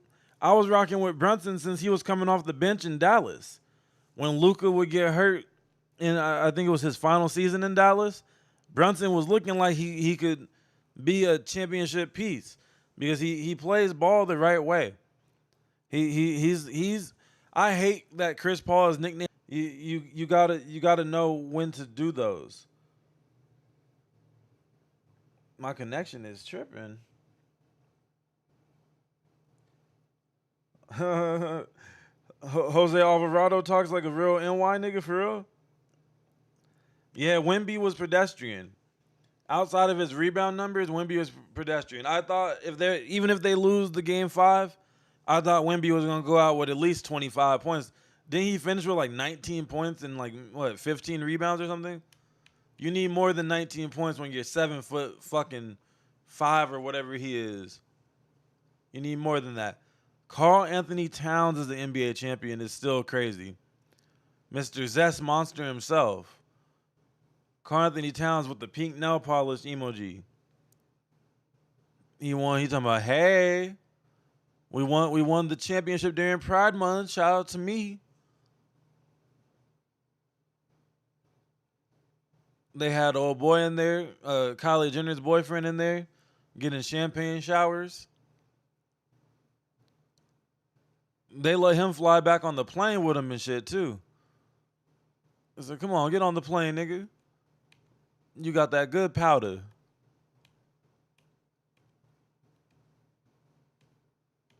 So yeah, the Knicks won. Smoking in the arena, damn. Hotboxing the arena with the shit. With the damn with the cigars. I ain't mad at it. I ain't mad at it. But yeah, let's see. From this topic to we got more of that. We're gonna skip through that one. I just wanted to touch on that real quick. So we're getting into the sports segment. We will spin back around to the no jumper segment after this sports segment. But that took place over the weekend, and then on Sunday we had the finals was on Friday, I think. But I wanted to go live, but I was busy as hell on Friday. So I ended up not doing a finals live like I have been doing for the rest of the games.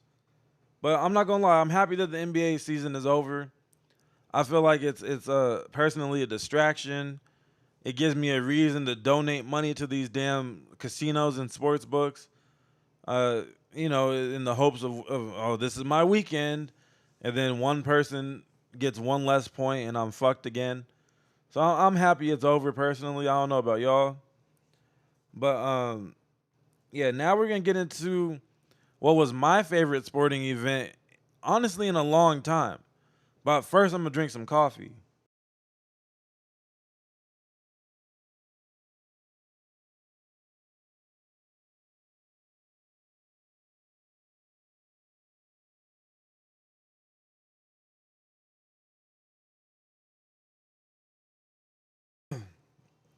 Oh, all right. So, UFC Freedom 250, celebrating America with the good old American sport. With Big Dana White and Donald Trump, they had an epic walkout video. All of the fighters' walkout videos were epic in this. But what I really want to cover on this card is 3 things. And we have to be careful with how we watch these, of course. I almost forgot. But let's see. So we want to how do you slow this shit down? Oh, there, it's right in front of my face. So I want to slow it down. I guess that's as slow as it gets, right? Let's see. Yeah, cool. So unfortunately we don't have Derek Lewis's walkout in this, but I want to cover 3 things about UFC Freedom 250. It was cinema. It was a good event. It was a great event. But Derek Lewis is embarrassing to watch. All right? That's bullet point number 1. Bullet point number 2. Sean O'Malley fought a janitor and he knows it. All right? That guy Sean, he's lost all his confidence over the last 2 years. Ever since he did that training video smoking the joint while running down South Beach, things have gone downhill for him after that. He's coming off of a win going into this card on Sunday, But overall, he kind of knows like he lost whatever little spark he had, where he seemed like a generational talent. It doesn't really feel like that anymore. And I feel like they gave Sean O'Malley someone that he's supposed to beat easily. And it was a layup. It was not exciting. The person he was fighting, they were literally criticizing him on the broadcast. They're like, look at him. His footwork sucks. Like, he's crossing his feet. If O'Malley just kicks him, he might fall down. So it's like, so he's literally fighting a fucking custodian. Like, this guy's supposed to be taking out the trash after the event, not in the octagon. So O'Malley gets his confidence-boosting fight, but I'll get into how I don't think that strategy even worked. I don't think his confidence is boosted. And then Gaethje. Justin Gaethje, the underdog, he was the second biggest underdog of the night, I believe, and he stole the show. He stole the fucking show, and I'm happy that he did. I'm happy that he did, because what other way to go out as far as on his career if he does retire? But then also you have this great patriotic event. It would have been kind of weird if, like, you know, the Spanish guy knocks him out cold like he's known to do. I think if Ilya would have won, that would have been cool too. But at this event, it was just fitting for Justin Gaethje being the underdog, fighting through adversity of getting his fucking ribs damn near smashed in the first round. And Gaethje, you know, even though he did take that body shot, he peeled Ilya Toporia's face clean off. Like, he actually peeled his face off with his fist. Instant hospitalization. We'll touch on that. But I just want to talk about knock-kneed, out of shape Derek Lewis. They said when he was walking out that he said that this is the first fight camp that he's ever taken serious in his career. And if I'm not mistaken, yeah, he's old as fuck. So you're 41 years old. 6'3" is impressive. He had the reach advantage. He had the weight advantage. He had every advantage except for age. And so he weighs in right at 265, supposedly. And I didn't know this, but they said that this motherfucker, Derek Lewis, he's such a big person that he has to cut weight just to qualify for heavyweight. Heavyweights usually don't have to cut weight. Walking around at your fighting weight at heavyweight is relatively easy. All right? 6'1", 231. Relatively easy to stay within that weight. Now, I learned too that Josh Hokit, or however you say his name, he's got extreme CTE or something already. But he put on a good performance and interesting pre-fight interviews and an interesting post-fight interview. He made sure to bring Twitter right to the octagon and say Michelle Obama is a man. That's what he said in his post-fight victorious interview. But Derek Lewis is the one who, he truly disgusted me. This was disgusting to watch from the moment he walked out. I really wish that they had the walkout or that I was live. Excuse me. I wish that I was live during this. Only because this motherfucker is knock-kneed. He's knock-kneed. He's a muffin top. And he came waddling out to meet his demise to a former Division I running back, all right, who has CTE before he ever stepped foot in the octagon. And so we're not going to even risk playing it because, you know, the UFC, they're on a different level. But Derek Lewis was just getting pieced up and embarrassed from the start. It wasn't even fair. It was damn near like a comedic matchup. This is the comedy relief. Here, just throw this fat fuck out there. Look at him. Look at him in every freeze frame. He's just getting fucking rocked. So shout out to Derek Lewis being knock-kneed and muffin-topped and having to cut weight just to qualify to be 265. So he's out of shape as fuck on top of that. And so you see it's in round 2. By the time it's in round 2, this out of shape bastard, it was already over. And then his fight before this, apparently he quit mid-fight. So this guy will just quit in the middle of a fight. He'll stay in there and lose, but he just gives up. And then so eventually the ref, TKO. He's done. He had enough. Hokit wins. He was fucking him up all fight. Easy work. Easy money. Hokit's an interesting heavyweight contender. He might be fighting Alex Pereira next, who, Alex Pereira got his ass whooped too. But at least he moved up 3 divisions since his start to get his ass whooped. So it's not as laughable. It's not as laughable as Derek Knock-Knee Lewis going in there and just being a fall guy, basically. He was a fall guy for this fight. And it was truly embarrassing to watch. I actually laughed at him multiple times.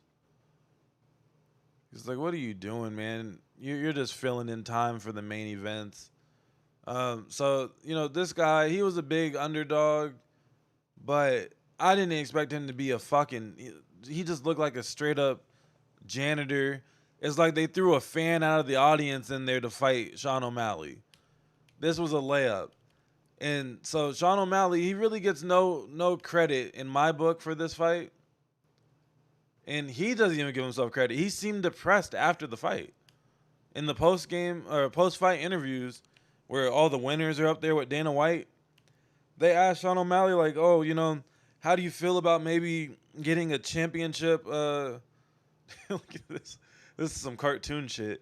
They're like, how do you feel about maybe being able to compete for a belt? He's like, well, fucking Peter Yan or whatever was supposed to be the one I'm supposed to fight, and who gives a shit? Basically, he wasn't even happy about this shit. He wasn't happy one bit. He got his knockout victory, but it's like you're supposed to. You're fighting against a bum. Now, speaking of fighting against a bum, this dude didn't even throw a fucking punch. He didn't throw anything above Sean's legs. He did nothing but leg kicks. He thought that he was going to win this fight via leg kick only. And I'm not going to lie, I'm going to be transparent. All my parlays, not all of them, but all the ones that were like worth being excited about had this fucker competing enough to get to the end of the fight and win by decision or something. I should have watched some more game tape on him because obviously I was wrong.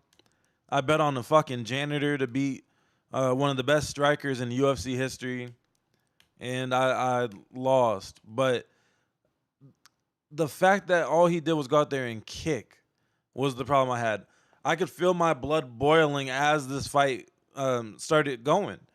After the first couple exchanges, I just started getting mad. I'm like, oh, I'm fucking cooked. I'm cooked. I don't even have to check. So, as I'm watching this, I threw some last-minute nickels and dimes on Justin Gaethje just to have a little bit of a consolation prize. But that's all she wrote. He did the salute as he knocked him out. That was pretty cool. But yeah, Sean O'Malley, you didn't fight a real opponent. That was like a guaranteed victory just for the sake of the event. And then the main event, though, and, the fight that shocked a lot of people, right? You got a UFC legend versus a UFC legend. Ilya is very new still, but he's already a legend, honestly. The people that he's beat and what he's accomplished can't be minimized by any means. But Justin Gaethje,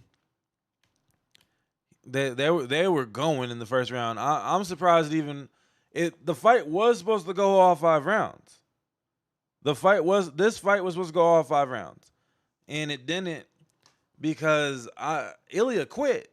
He threw in the towel. I don't think I've ever seen anyone throw in the towel in my time watching UFC. I'm sure it happened, but from the cards that I tune into, I've never seen it.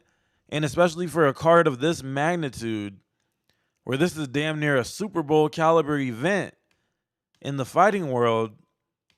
And, you know, you have one of the best fighters in the entire promotion throwing the towel after what was supposed to be a doctor's stoppage. Actually, going into round 4, this fight did damn near get stopped. Is that after the body shot? I think that is. I don't know. Let's see. Oh, okay. The takedown to uppercut thing was smart. Very smart. But look, oh wow, yeah. See, this is still at the end, right at the end of round 1, and I seen it when they came out for round 2. But his face is already getting peeled back. But by the time they get to the end of round 2, I believe it was leaking nonstop, which is why the stoppage was considered, because Justin Gaethje was throwing some shit. He was hitting him with some shit. Yay, let's go. Yada's back. W Yada Mean in the chat. W Yada Mean in the chat. That's the OG mod right there. Show y'all respect. Next to Day in LA host. Who's the next Day in LA host? Fucking Ilya Taporia? Tilapia? But yeah, shout out to Justin Gaethje, man. This was a beautiful fight to watch. The fact that it's outdoors too. I was explaining to my girl, I was like, honestly, big fights like this, being outdoors usually leads to a classic fight. I wasn't alive when Muhammad Ali had the Rumble in the Jungle and, fight cards like that. But I watched the YouTube highlights and shit and all that good stuff. Or not even the highlights. I watched the full fights back when I was a kid on YouTube. And outdoor major cards are pretty rare in combat sports. So just off of that alone, I was down to watch. I got lucky. I was running some errands, and they had a rain delay before the card started, so that allowed me to not miss a single fight. Was because they had a rain delay, with it being an outdoor event on the White House lawn. A lot of the moving up the chains. He's getting my wrench today. You can gift somebody your mod? Is that what you just did? King Dante? Was King Dante ever a mod? Am I tripping? But yeah, so Justin Gaethje peeled his face off. So this is still round 2. A lot of action. This one had a lot of action, so the highlight's a little longer. But now at this point, Ilya's hair is completely dampened by his own blood. He's got in his face, peeled the fuck back. He guaranteed a first round knockout. Ilya did. He was very confident, very cocky coming into this fight. And, it was justified confidence, but it's the fight game. You don't want to ever be cocky in the fight game. Confidence is needed. If you're not confident in yourself, you're going to be some depressed clown like Sean O'Malley. I only call him a clown, not because he's depressed, but because of how he does his hair. He purposely looks like a clown, But yeah, you don't want to come off like Sean O'Malley where you're just being Eeyore, oh yeah, I guess I'm going to go out there, get a knockout. I hope, at least. I don't know. He wasn't even sure if he could knock out a fucking janitor. So shout out to that. But Gaethje, he had that quiet confidence, kind of like a baseball player confidence, where it's I'm going to go out there and do what I do. I'm not going to fall for his trash talking. We got to see some of Gaethje's grappling, which, his roots are in wrestling. But he's such a squabbler, and he loves just fighting so much that he barely ever even uses his wrestling. But he did it all. He did it all on Sunday. There you go. Look at that. That's like horror movie status. They couldn't stop it. They couldn't stop the bleeding. He's bleeding there. He's bleeding on the other side of his nose, bleeding. Rushed to the hospital immediately after the fight. Immediately after. And I see why. Because the way this one ended, let's get to that.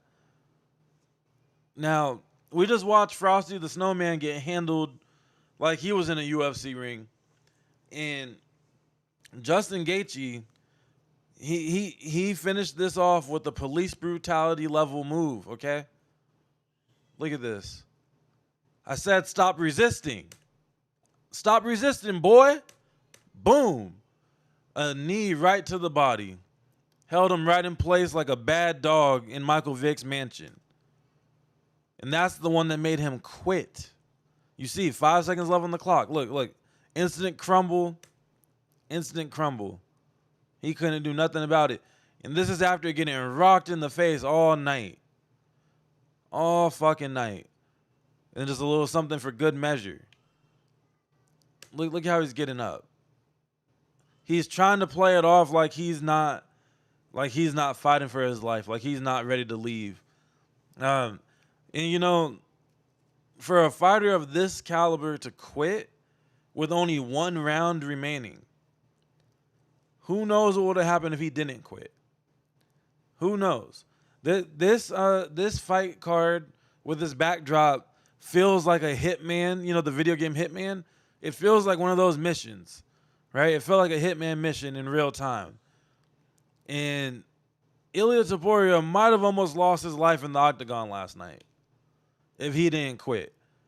That he must have felt like that was the case. He must have felt like he was in serious danger to not be able to go back out there to just finish out the fight. Just the round before him quitting, this is the moment that he quits. But just before him quitting, they had the doctor come out. The doctor pretty much said, like, I'm going to waive off the fight. It's over. And then the ref stepped in and was like, is that what you want to do, Ilia?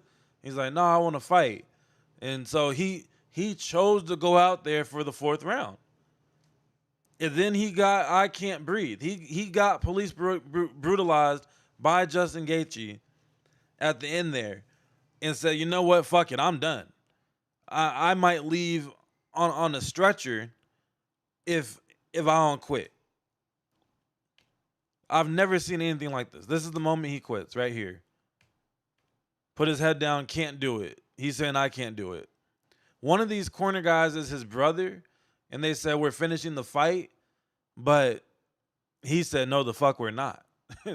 we going home. And they said, no, well, you going to the hospital, buddy. They didn't have a medic on site that can handle what you went through. It's over. In between rounds, quit on his stool.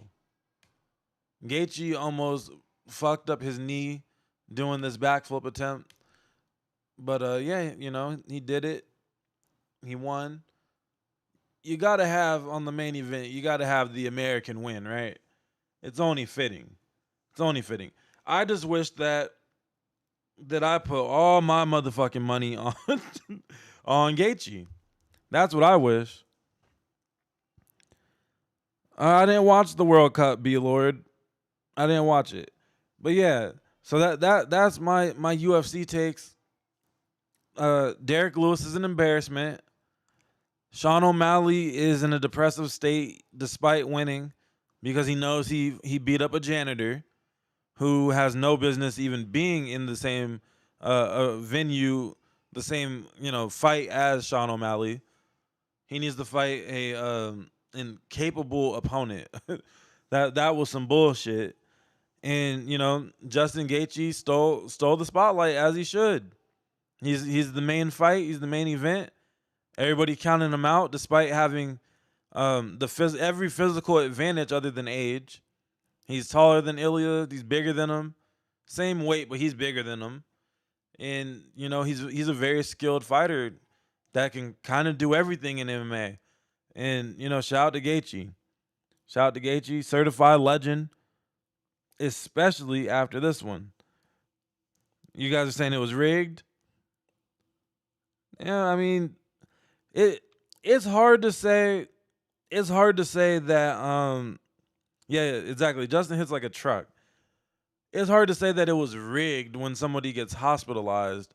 If it was on the decision, if it made it to decision, that's when the rigging allegations are usually the most believable, right? But I wouldn't say that was a rigged fight. I think, you know, matchups make fights, and it was a mismatch. on paper, Justin Gaethje is supposed to lose to Ilia Topuria. If you simulate it on the video game, he probably loses to him. But he had an answer for everything that Ilia Topuria wanted to do. And Topuria is probably the best boxer in the UFC right now.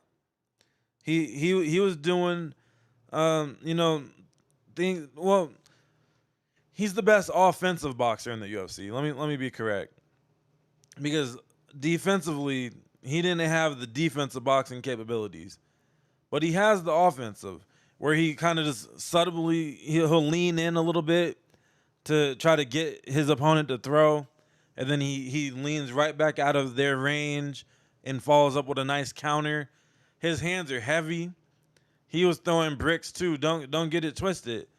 Every time Topuria connected with Justin was getting sent rocking back like a step or two back by the punches.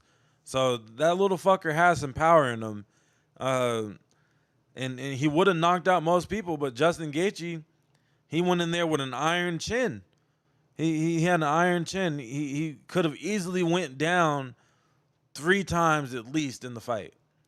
Even after Topuria had his face peeled off, there was exchanges where I was like, oh shit, hold on. Gaethje, you just got caught with a mean 5-piece and damn near went to sleep standing up. So it was a hell of a fight, man. I'm excited to watch it again off stream. I've only watched it the one time in real time, and it was truly entertaining. Truly entertaining. Here we do have a video that we can put in normal playback speed and put the audio on normal, right? Yep. And then so this is some YouTube doctor. He's going to talk about how the doctor tried to stop the fight, but the ref said no thanks. That's the title of this video. And I haven't watched this yet. I just added it to the playlist because I'm curious to see what a medical professional has to say about what happened there. What was that, in between round 3 and 4? Ringside Doc's there to make sure the fighters are as safe as can be in a sport full of terrible combat, but tonight at UFC Freedom, it certainly appeared as if Marc Goddard just may have completely ignored the recommendation of the referee to call off the Gaethje-Topuria fight early. Welcome back, everybody. I'm Dr. Brian Suter, and the goal on the channel is to teach more about the medical side of the sports world. So I want to dive into what happened here tonight with Gaethje and Topuria at UFC Freedom, because this honestly felt like the doctor said the fight needs to stop, and then Marc Goddard essentially came in and said, no, not so fast. This whole sequence started after the 3rd round. Topuria got absolutely peppered, multiple shots to the right eye, and we could hear the translation while Topuria was on his stool with his team calling for the doctor, saying that he could not see out of his right eye. If you can't see out of your eye, it's pretty simple. The doctor's going to come in, they're going to evaluate you, and if you're telling them that they can't see, they are going to, and they should appropriately, stop the fight. We see the ringside physician come in, he does a quick part of his assessment, which we'll talk about here in a little bit, and then afterwards he basically looks over to Marc Goddard and shakes his head and says no. Based on that doctor's initial assessment, Topuria cannot see. He is not safe to continue, and the doctor tells Marc Goddard, no, he can't see. Yeah, that happened, but it's also important to note that before the doctor even, evaluated Ilia's corner called for the doctor. The corner said he can't see out of his right eye or left eye, whichever one. Left eye, I think, was the worst one. And that's when the doctor, came into the ring and did what he's supposed to do. So the corner basically called for the fight to end a whole round before they ultimately threw in the towel. Fight should be off. It looks like this other gentleman who then steps in is one of the other ringside physicians that was there. Maybe this individual speaks Topuria's language better, but clearly there was some concern here from Topuria about thinking that he should be able to continue, despite telling his corner he couldn't see out of his right eye. Ultimately, of course, we see Marc Goddard step in. Very nice to see that they take their time. They repeat a little bit more of the same exam before Goddard steps in and says, no, I'm fine with the fight continuing. Now, next we're going to dive into what exactly was being done during that physical exam assessment and whether or not I agree with how this all played out. But first, I want to give a quick shout out to the sponsor of today's video. It's no mystery that I'm passionate about learning.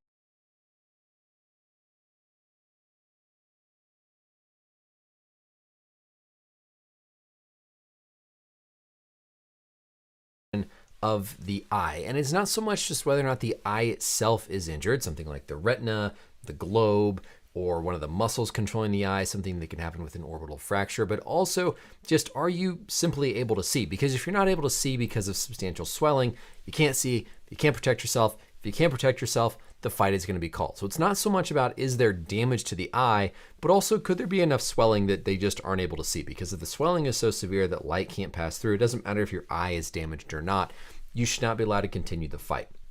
What he's trying to assess here is not visual acuity. He's not looking for visual fields. He is trying to assess the cranial nerves that control the movements of the eye.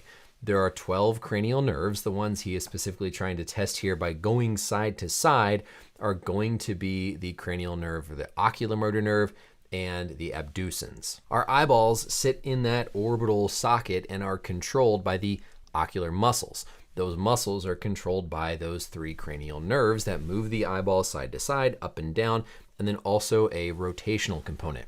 And so that physician, what he is doing here is by following the finger side to side, that tells you if light is getting in, and then the subsequent pathway being connected for the eyes to move in accordance with the direction the finger is going.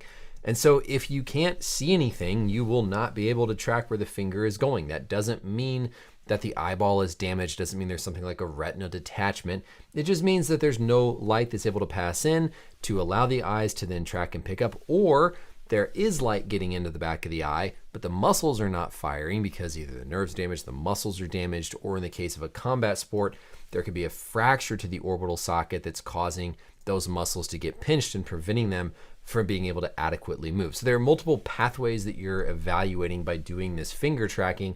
You're seeing if light is getting in, you're seeing if that connection is there to then move the eyeball, which could be from a multitude of different reasons. But clearly here he is not able to track, says no, fight needs to be off. When he goes back and does this again, like, I think this is probably just somewhat like, okay, give me the answer that we all want to hear.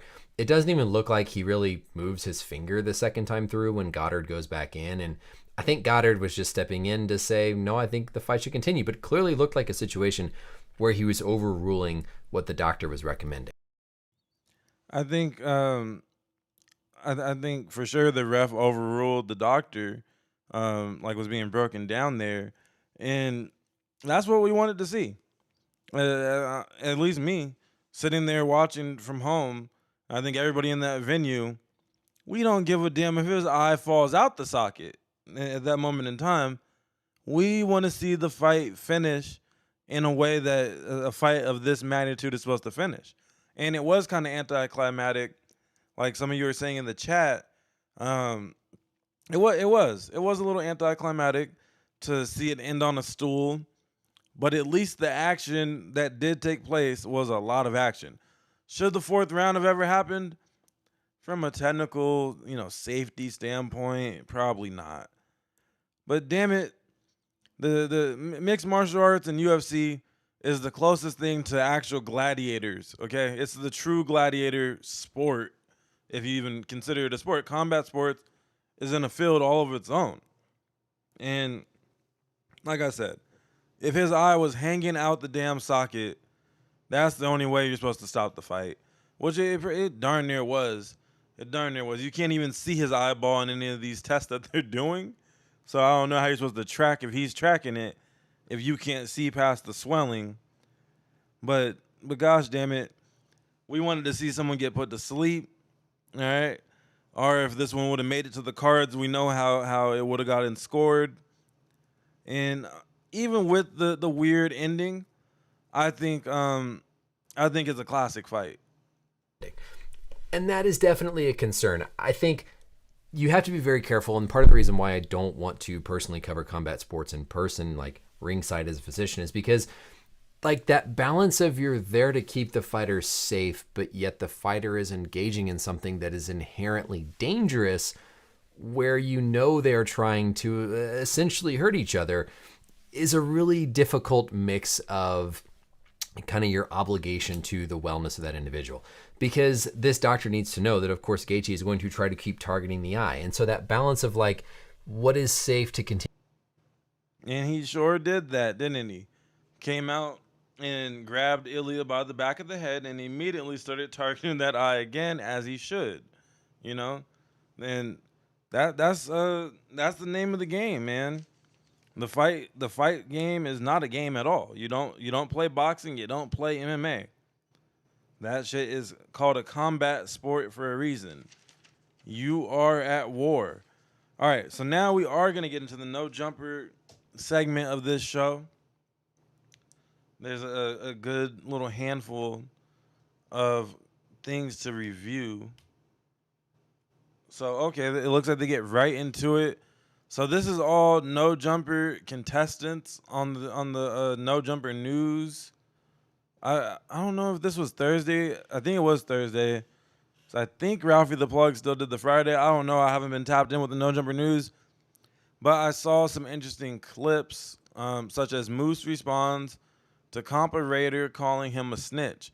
Now what's interesting is Compa Raider supposedly retired from podcasting. So why is he hopping up and doing podcast things all of a sudden? I don't know. But regardless, this yeah, that's all that's left. Yeah, that's kind of a good point. I'm kind of like, hey man, who wants to pull up? They're just gonna go through the Rolodex of the two host audition shows at this point, right? And whoever goes viral in LA Instagram will probably be getting a DM from Josh or Adam. Like, hey, you want to get some exposure on the No Jumper News? Pull up. We need people. But you have Moose committing somewhat of a sin here, at least on the West Coast, wearing the Timbs with the shorts is kind of crazy.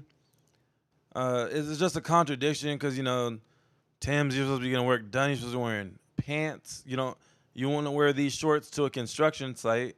You have to wear pants on a construction site. You know, things that cover your calf muscles and shins and whatnot.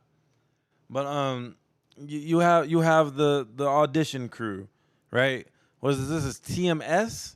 Now, the TMS that I'm familiar with auditioned on the first run, and he's from the Drewski show. But more importantly, and now this is one from the crates that most of you probably don't know of who Lansky is. But Lansky's Corner is this creator from New York. He does content with, I believe, with Queens Flip now. He does a podcast with him, or recently he used to do one with him. So maybe you guys have heard of him from there. But Lansky's Corner introduced me to the real TMS, which is this like autistic Asian dude that, he was one of those original members of the Could Have Been Records show. And TMS stands for Too Much Swag. I don't know what this TMS stands for. I didn't watch the second audition show really at all. I tuned in for maybe 5 minutes, and it was when Glamazon was auditioning, and then I turned it off to do something else. But, yeah, you got that. You got, obviously, the winner of the first run of it with Ricky. You got Moose, who he finished, like top 5 or something like that? Top 5 or 6 in the first run. And then he ended up getting rewarded with what Ricky probably should have been rewarded with, which is his own No Jumper show. And then you got Kyle Young. I don't know where Black Lush finished, but he finished somewhere higher than top 10 or something, right? Like, he had a decent run in the contest to be up here, and the fans kind of like him. So here, though, is the Moose aspect, and then in the next video, it's going to be Kyle attacking everybody in the room. You're in the comments. Let's see what he's got to say. Reporting live. It's Compa Raider right here. Hey, so I'm not podcasting with the full community, all facts. I'm not, no more. Because they platformed someone that'll call 911 on speed dial. Yes, I did a podcast with him after, fool, but then I was like, damn, my soul, I couldn't do it, fool. I couldn't do it. I can't associate with rats. I can't with rats. I can't do it. So, I'm done with the full community. I'm done with all facts. I'm done with all that. I love them and everything. But I don't know, but I don't condone ratting, dog. I don't. So as the dogs bark and yell at Comparator, we're getting the real reason why he's retiring from podcasts. Not that anybody gives a damn if Comparator does a podcast or not, but he's saying that since Moose is Mr. 911 on speed dial and he's always at the food community, I don't know if he's a permanent host or what. I don't tune into that, but I do see clips from time to time pop up, and I guess since he's always there, Comparator refuses to work with him. Interesting. So that's why he fake retired. He did the fake retire so he could get out of the contract, even though they don't have contracts most likely. But you know how some players will retire and then come back in the middle of the next season? It's just a way to get off of the team that they're on. So, suck a better. Hey, reporting live. Reporting. Damn, you broke up the Fools, Moose. Yeah, it seems as though I'm being blamed for breaking up the fam bam, man. It is what it is, I guess. No, but actually prayers to Compa because he's definitely going through it on some type of bender. Like Kyle, I know you know, like a drink or two, but Compa being slurring drunk at 9 a.m., that's pretty bad, right? I don't even drink That's anymore, pretty bad, bro. for sure. I don't even drink. Wait, is this cope? Nice. I don't even drink anymore as he pours up the drink. Gotta love a good troll. Or is this you really talking like this? Oh, no. Yeah, Compa, I'm just kidding. I don't care if he drinks himself to death, you know what I'm saying? But in reality, this is not why he left the podcast. In reality, behind the scenes, and I'll expose this since he wants to bring up fake-ass reasons. Compa didn't like that me and Juice Unlocked were getting more love on the podcast than he was. He didn't like that Prime and Juan were with us and starting new pods with us. This Juice Unlocked guy, I seen one of the clips I did see of Moose. It was Moose Knuckle getting marked out for like 5 minutes straight by this Juice Unlocked guy. He was calling them, all types of B words and, you ain't gonna do shit. Stop trying to yell over me. Because, Moose, he likes to yell over people when they talk on podcasts, especially when they're so-called debating, a.k.a. just arguing. And the Juice guy wasn't going for it at all, and it was a nice thing to see, in my opinion. And they would have me on the All Facts pod, and you know what I'm saying, they felt like they were showing me and Juice Unlocked more love, even though that's totally not true. They show Compa hella love, but he's just a whiny ass crybaby. So this is what he does. He sulks, he drinks a bunch of alcohol, and he tries to think of reasons why he's not a hater, and that's why he's not on the pod. So would you fight him? And J-Cats are gonna J-Cat. Yeah, if Compa wanted to fight, I would fight Compa. You think you could come up? Yeah, I think so. Ooh, but that's okay. not really the energy. Of course, he's gonna say that he would fight Compa. Compa's like 5'4", and I don't know how much he weighs, but I don't think he weighs very much. It's not a fair fight. The fuck? Of course, you would fight him.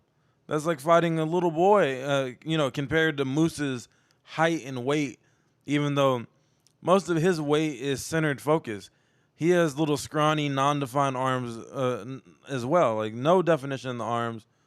You're a flabby little meatball of a man.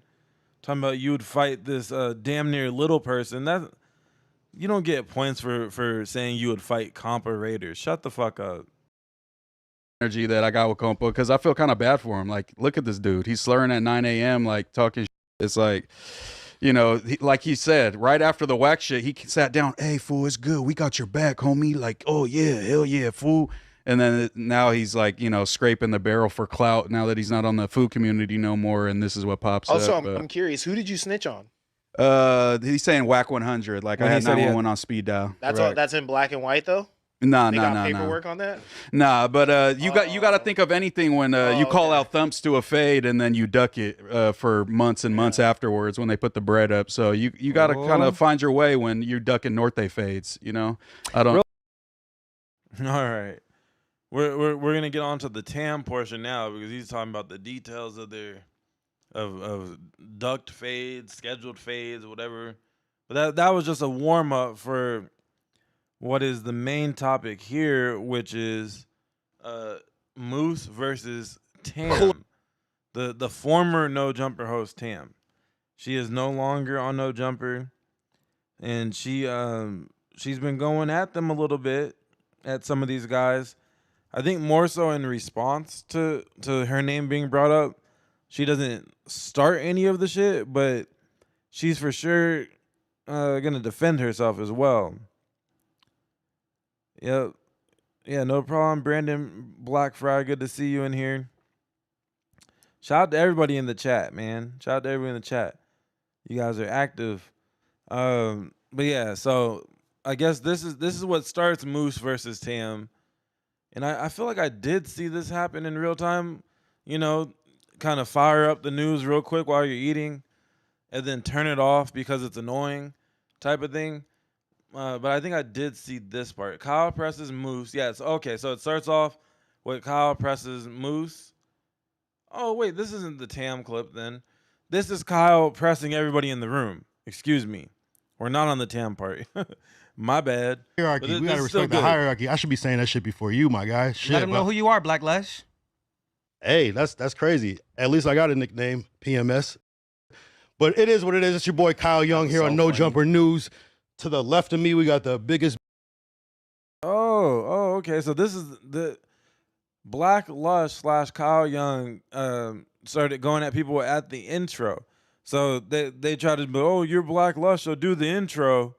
And he's going to attack everybody instead of glaze everybody. Nice. In the West, we got Moose Man. Right there, we got the other mid-op. We got Ricky, and we got a non-factor TMJ in the. Hold up. Ricky's reaction to this is hilarious. Hold on. We got to go back. You don't always get to catch somebody literally looking at you sideways. We got the biggest in the West. We got Moose Man. Right there, we got the other mid-op. We got Ricky, and we got a non-factor. He's just looking at him sideways, literally like, oh, this is what we're doing, huh? This fucker came in. I was just trying to be chill. Thought I was going to have a chill, whatever, Thursday morning or whatever this is. And instead, you got drunken-ass Kyle Young attacking everybody on the intro. I don't know. I like the energy. I like the energy of just having this drunk bastard in here looking to cause problems with all the other people. Like he's not going to attack any of the top dogs and any of the established personalities, and damn near all the street personalities are gone now. When people were like, oh, he wouldn't talk like that to Spody Face, I'm like, well, of course he wouldn't. He wasn't competing with Spody Face either, though, was he? And even so, he knows to pick his fights. He's not going to attack any of the street guys like this. But who cares? Kyle Young's not here, twisting his fingers. He's not a gang member. So he's attacking who he should attack. The other non-affiliates that are all competing for that who can be the favorite non-affiliate spot. And Kyle Young is willing to take it there with all the people from the host competition. He should have been on the first one, though, when they had the Mandingo fight. That it could have been Kyle versus Moose in a boxing match or something. That would have been fire. TMJ.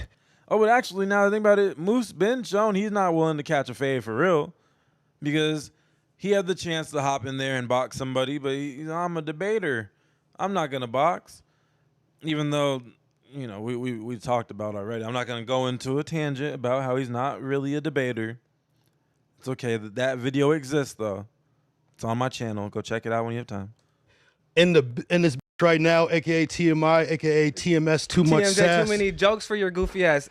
He's really trying to hate on all of us? I'm waiting. No, hey, he's a hater. they hate on me. At They least hate he's on me. popping his shit They without hate on me. alcohol today. At least you don't got the bottle today. You still talking. Because usually when you don't got the bottle, you just silent sit there. You got me fucked up. Start drinking it so you can get into character. When I saw that TMS was going to be Start drinking it so you can get into character. You born without that shit, so start drinking it. The bottle's not even open yet. All right, Don't even play that shit. The first minute of the pod is crazy. First minute mark out, that was a move. It was a move. It is what it is, bro. It is what it is. Man, I'm already in the mood. I don't even need it. Nigga, I brought it as a prop.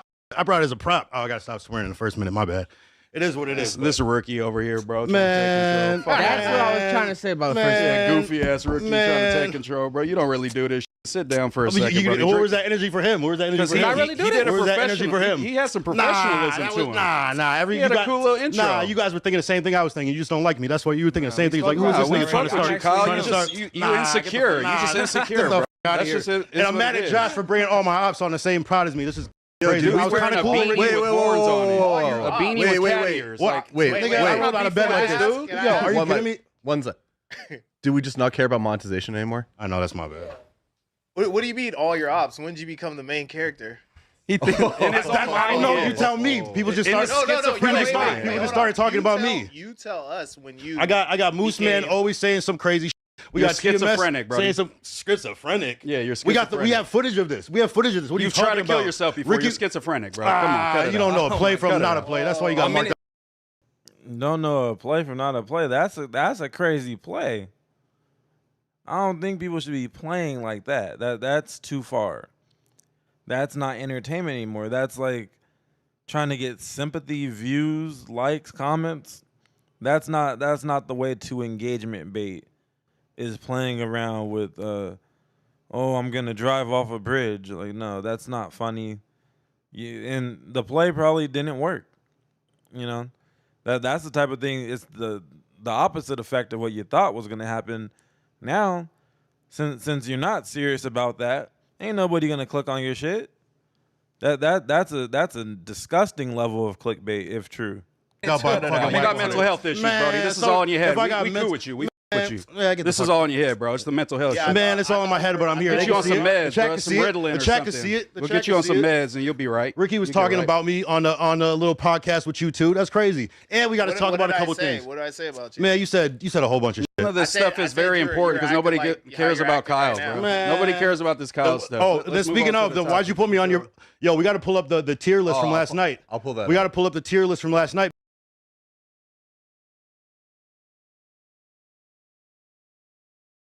Muted. My bad. I didn't know I was muted. We're at the root of the problem, right?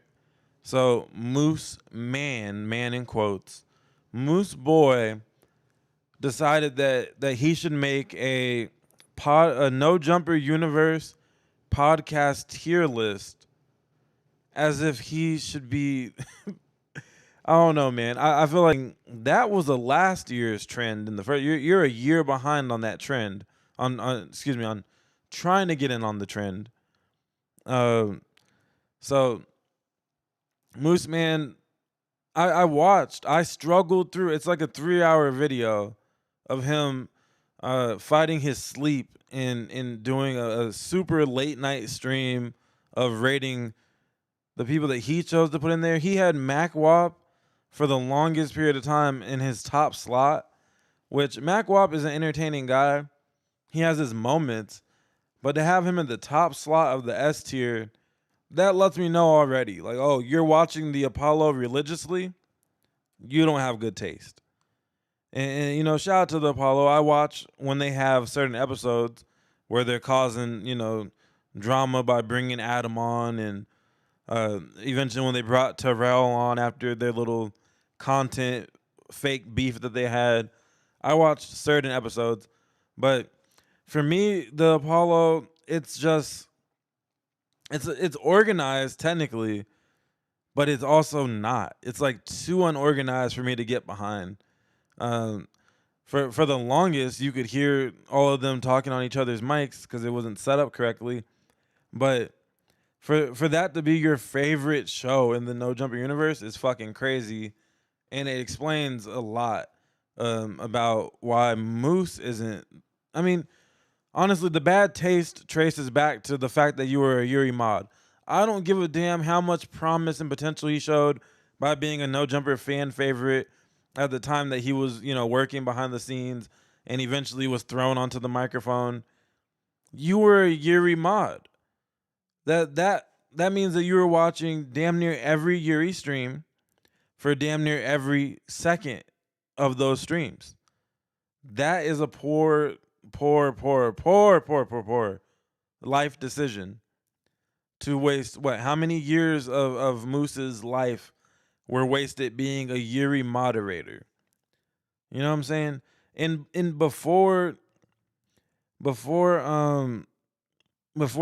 Moose became a pharmacist technician or whatever he was doing right before he got called to move from Sacramento to LA to become a No Jumper regular.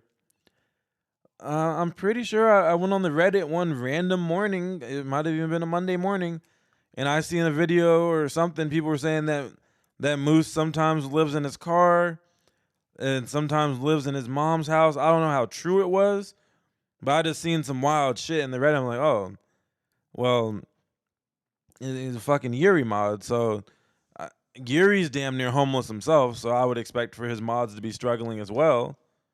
Because you're choosing to give 8 to 10 hours of your time to moderating Yuri's kick stream. You chose to do that. And then some more bad decision making, other than this outfit that we already talked about.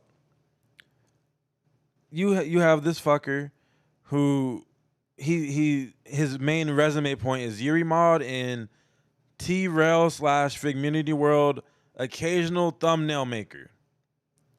Occasional thumbnail maker. All right. I guess he worked with their production guy Six, you know, the YN from Long Beach, who occasionally hops on the microphone. And I guess Six tried to be a streamer for a little bit, and Moose made some thumbnails for that guy too. But my point is, the people that he chooses to invest his I would assume free labor into, that's another bad decision. Why are you making thumbnails for free? Terrell ain't paying for nothing. Terrell ain't paying nothing, and he's going on vacation to Turks.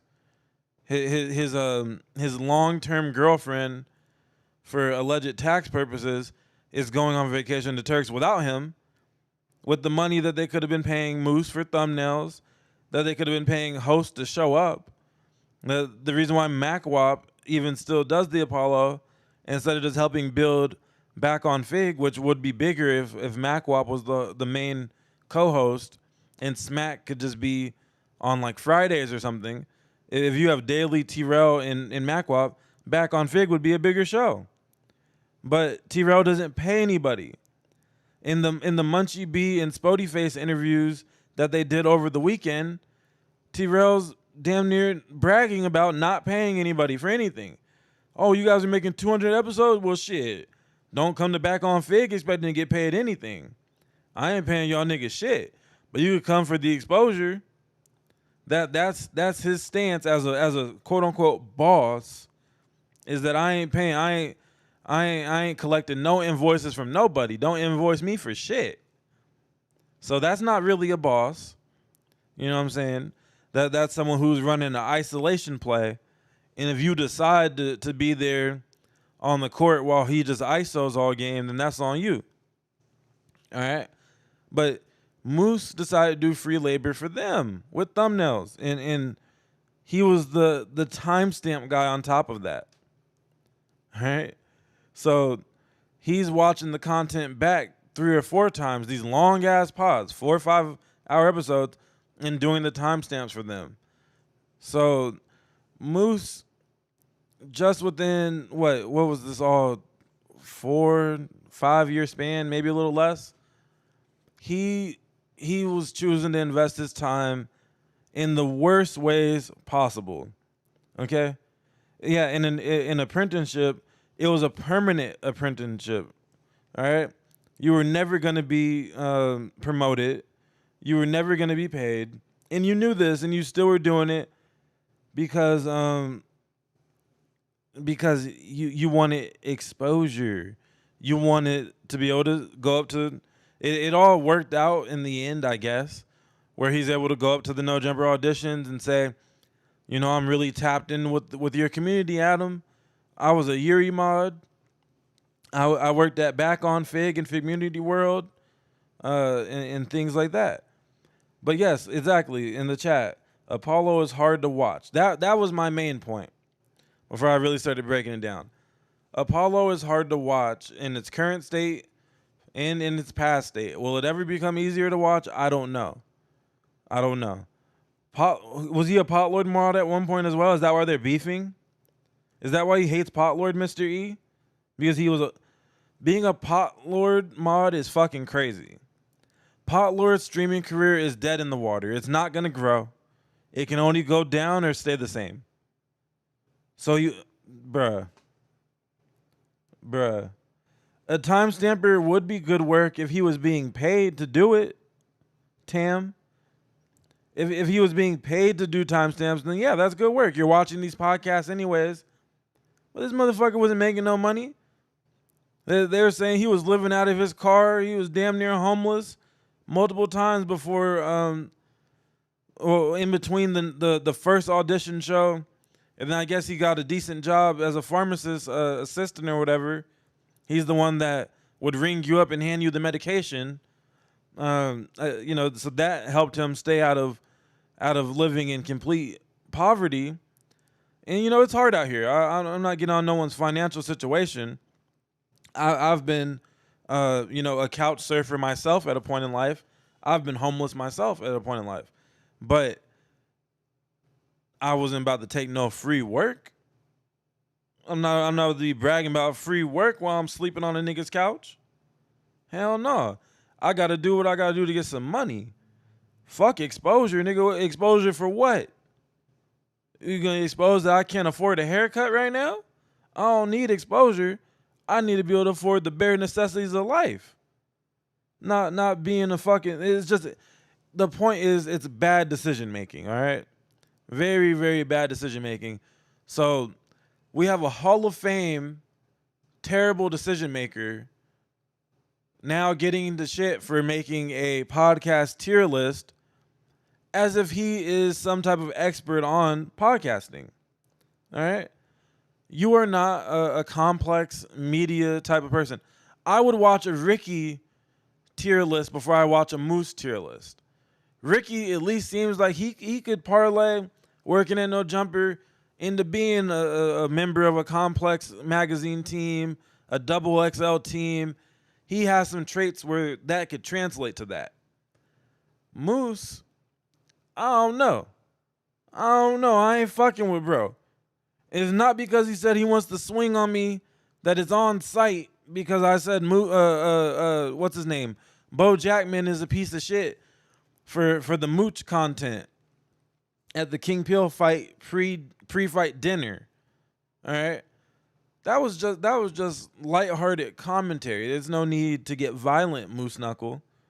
You see, Moose Knuckle is the ultimate picker and chooser. Did I ever make a tier list? No. And I don't think I ever would make a tier list. What for? I can just do it right now. Here, fuck it. Let's make a tier list. Out of this room, which no, I mean, I don't know enough about this guy really. We don't know that much about Kyle, despite, his one highlight that he has so far. Is he wearing hold on. Okay. He's wearing a Glock Dookie t-shirt. Kyle has antics.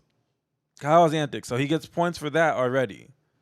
You look strange.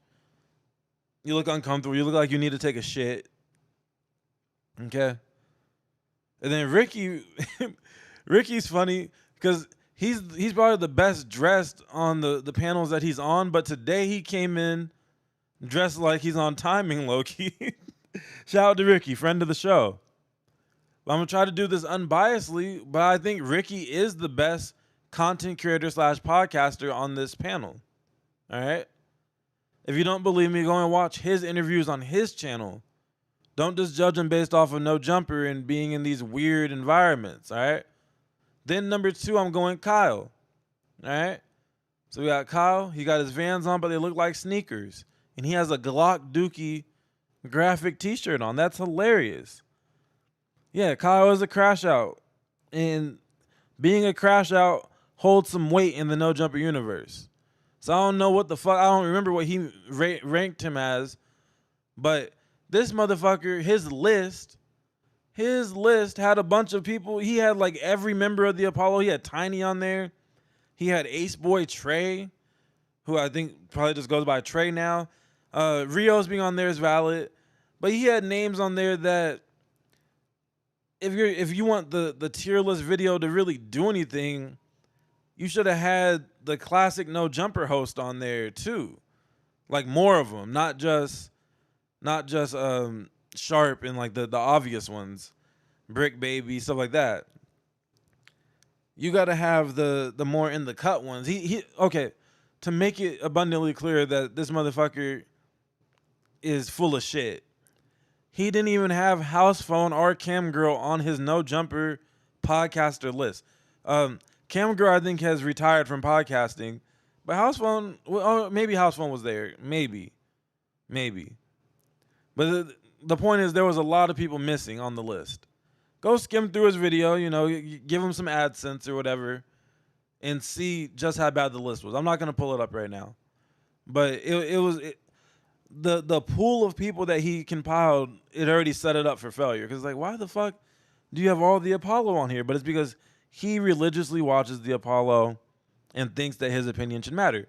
But even with all that, he's number 3 in this room, and TMS is 4. Just because I don't know much about him. He's only been on like one other time, and it was a more crowded room when he was on, so he didn't really get to say shit.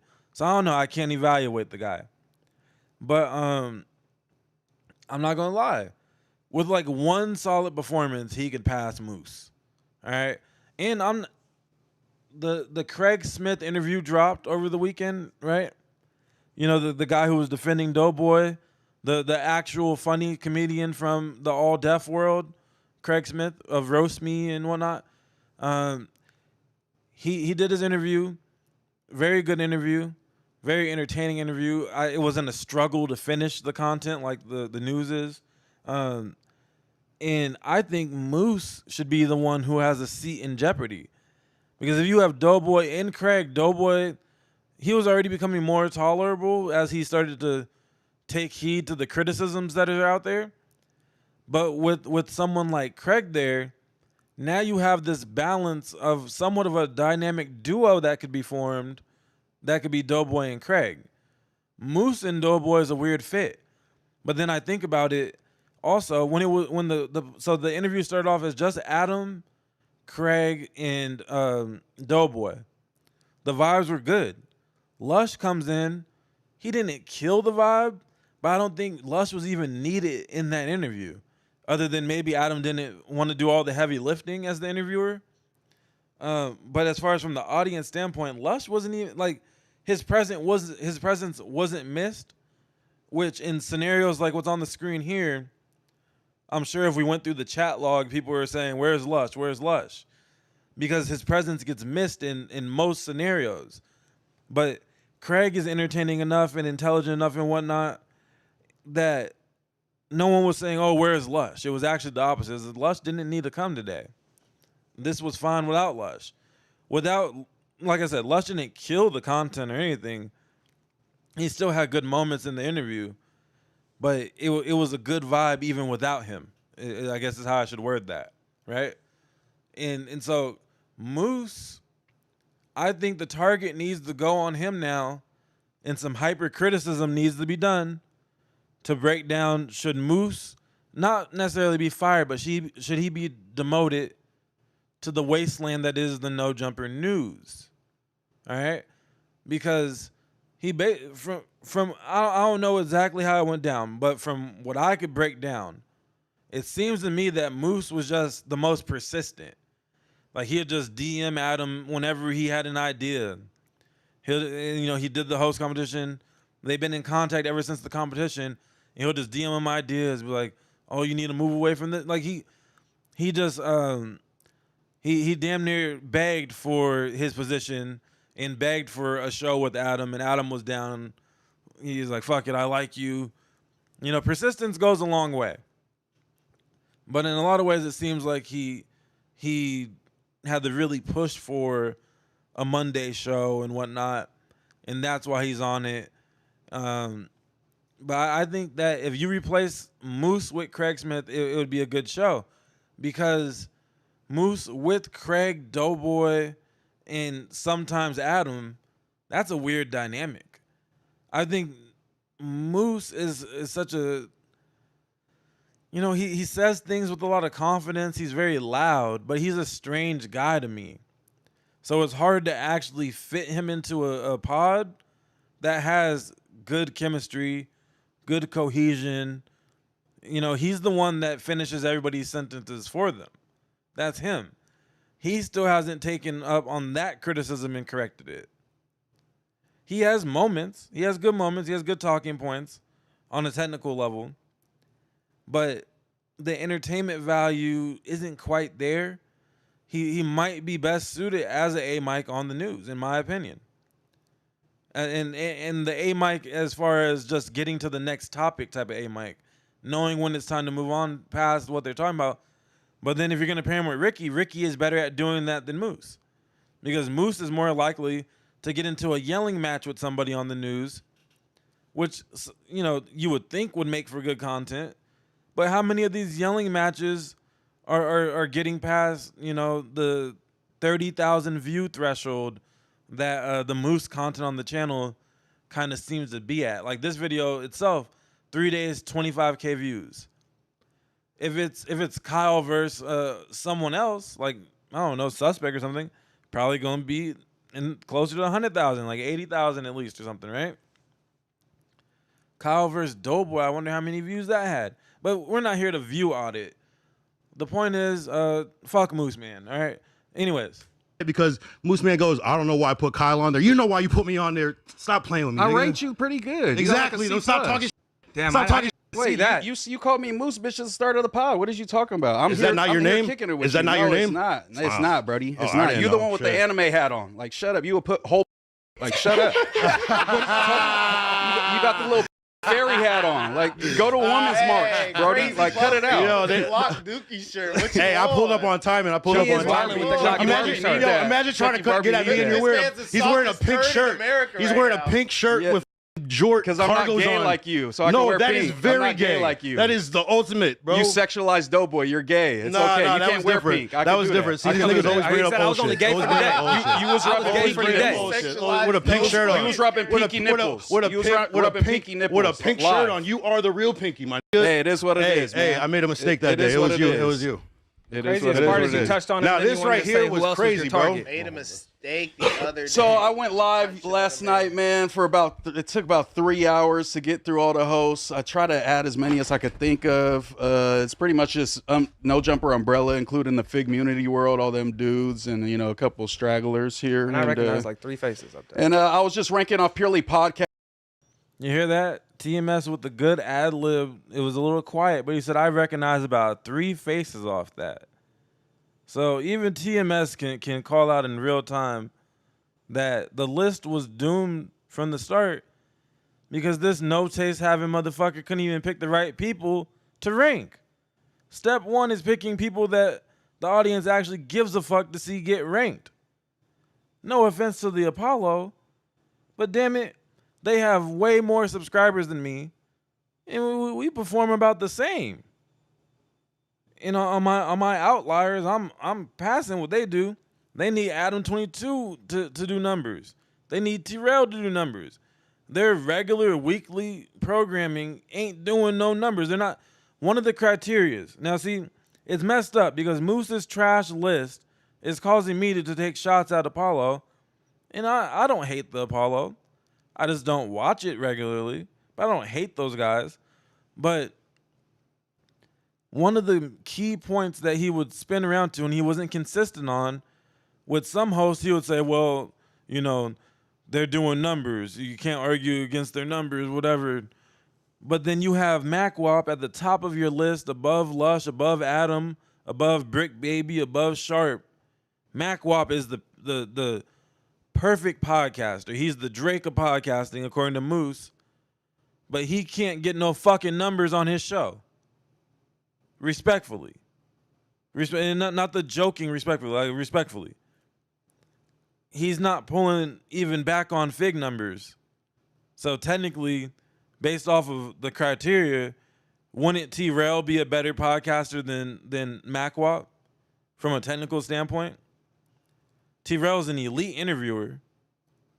At No Jumper, at Back on Fig, doesn't matter. He's a great interviewer. So but then sometimes he doesn't weigh interviews. But Mac Wild's biggest episodes are interviews. It's when they have a guest. That's the biggest episodes of the Apollo. It's when they have the guest, the one who started all this shit. The No Jumper universe is not a thing without Adam 22. So how is Mac Wop your top S tier podcaster for the majority of your rating? It doesn't make any sense.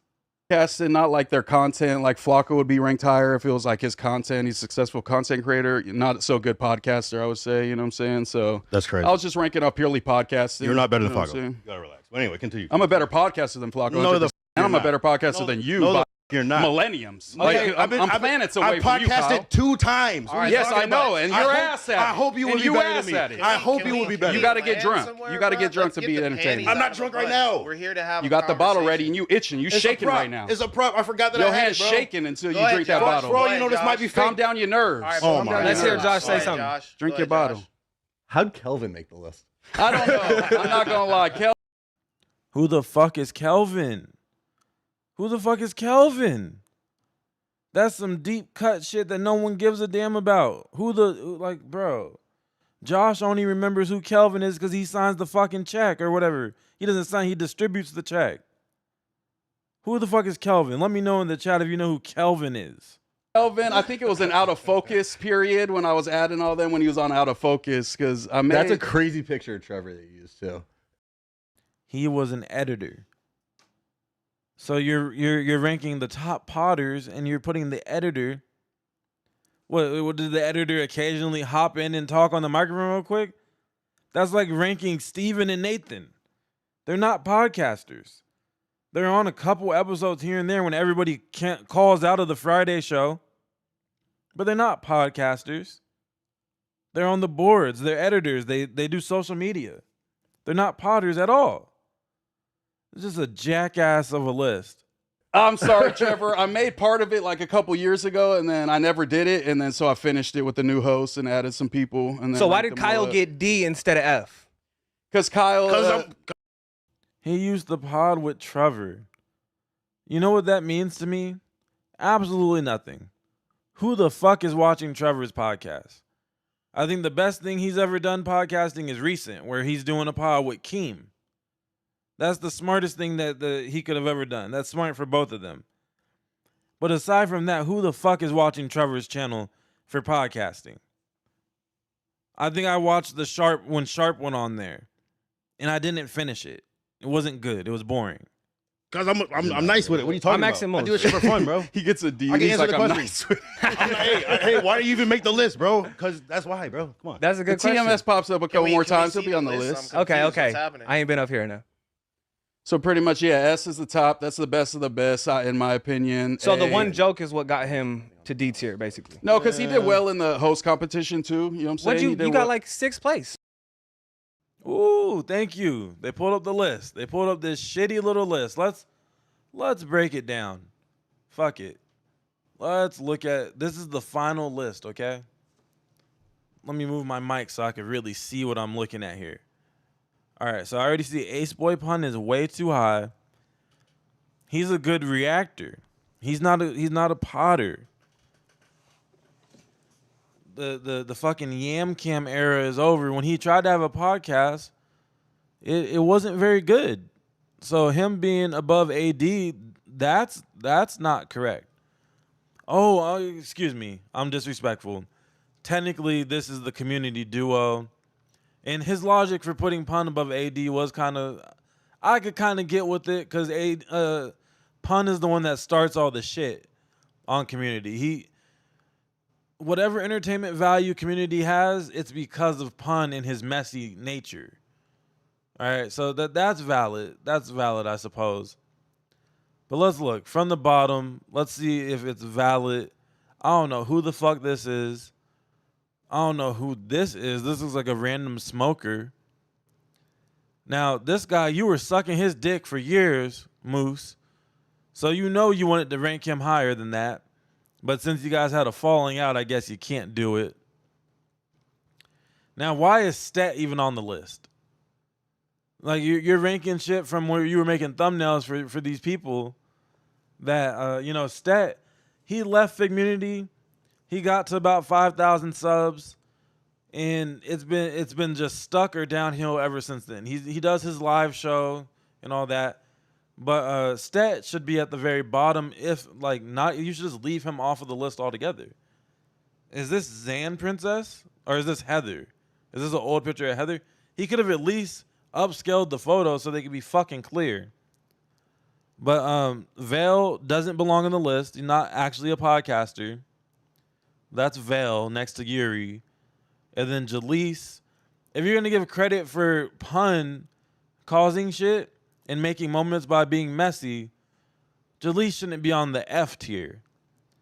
You know, she's created bigger moments than everybody but Sharp. Now, Sharp shouldn't be next to Kyle and Tiny and Smack. Sharp should be at least A tier at his time. And that's when he discredits interviews, though. That's how he was able to justify keeping Sharp low. And he said, oh, well, Sharp on the podcast, he didn't have any moments, really. Sharp was a part of some pretty funny podcast episodes, too, though. And he was a part of some pretty good episodes of the No Jumper News. You know, the No Jumper News golden era, according to Almighty Suspect and the others in the building, is when Sharp was going through internal workplace drama with Damn Homie on the No Jumper News every day.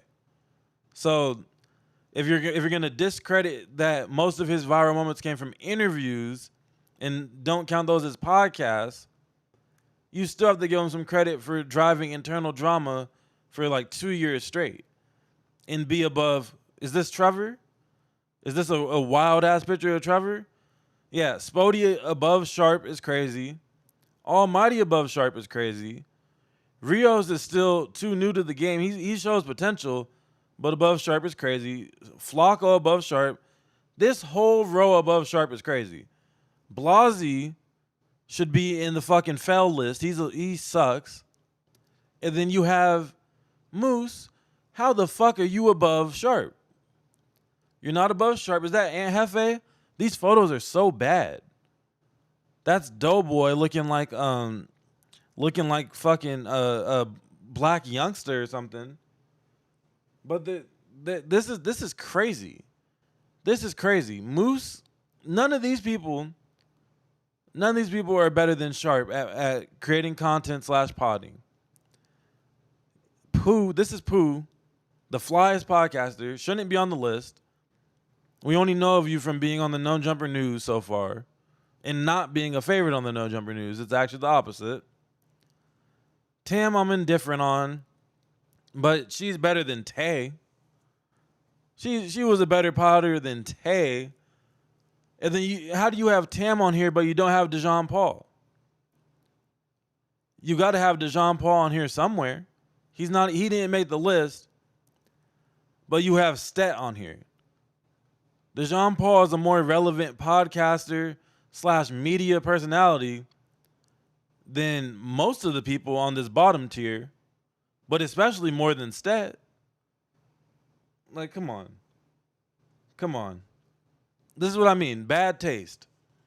This should be titled "Person with Historically Bad Taste is at it again." He's back at it. Oh, he forgot to take his meds. He's making lists now. Fuck.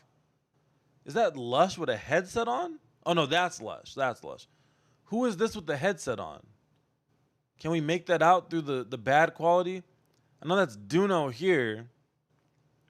But if you're gonna put, I don't understand why AD isn't on the same level at least as Duno, if not a little higher. He did give Terrell some props by putting him in the second highest tier. Brick Baby. Is that House Phone? A very old picture of House Phone? Or is that has to be House Phone, right? And then to have House Phone next to Whack, I don't know about that. I think you got to move House Phone down, and AD should probably be up here instead of House Phone, right? We already went over how this whole tier is kind of crazy. This is disrespectful to have AD this low. He paved the way for Brick Baby. Yeah, he's Mr. Play It Safe with his takes, but he paved the way for the whole street era at No Jumper. He was a damn co-host and security guard. All right. He met Melk in the parking lot at the old building, blick in hand, ready to catch a body for your Lord and Savior. Okay, Moose, your Lord and Savior is Adam 22. Oh, that's a crazy picture, yeah.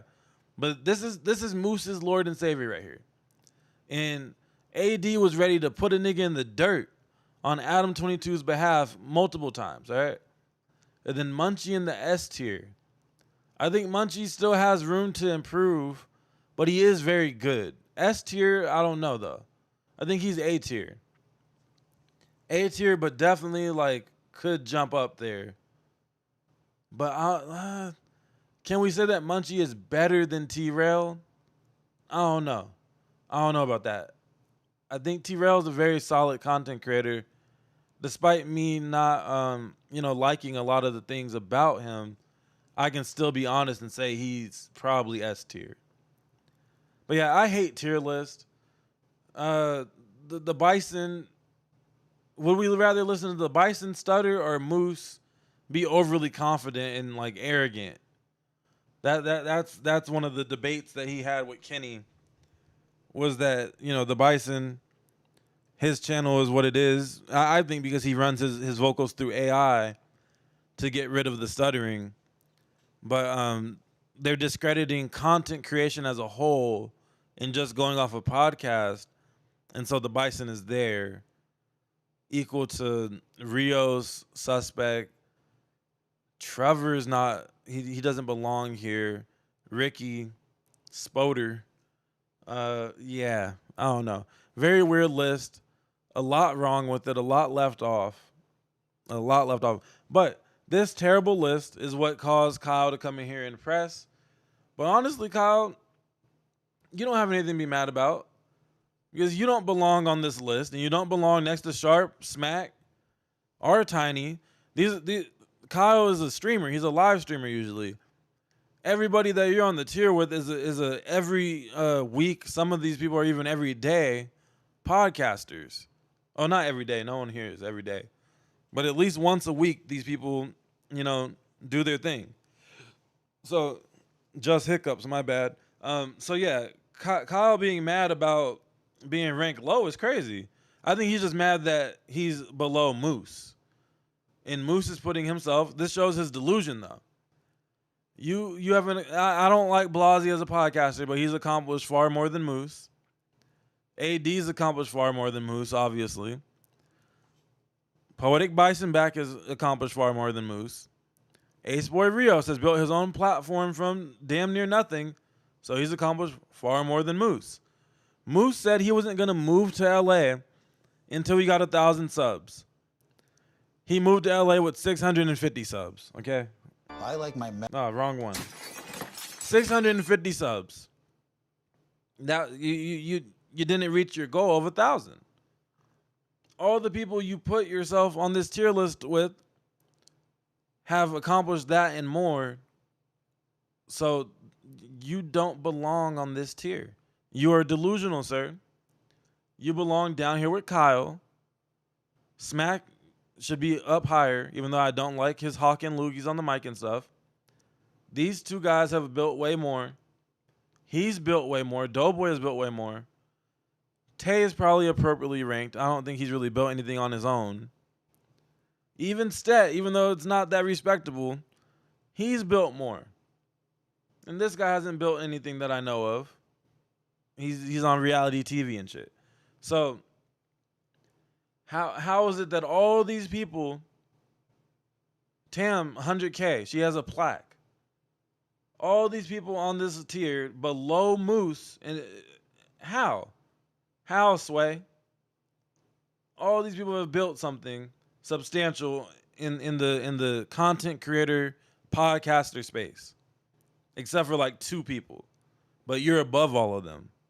That doesn't make any sense. Jaleese has accomplished more in media, regardless of how and how messy it is and disgusting it is. She's accomplished more in media than Moose. You actually are here. You should be starting from the bottom, you jackass.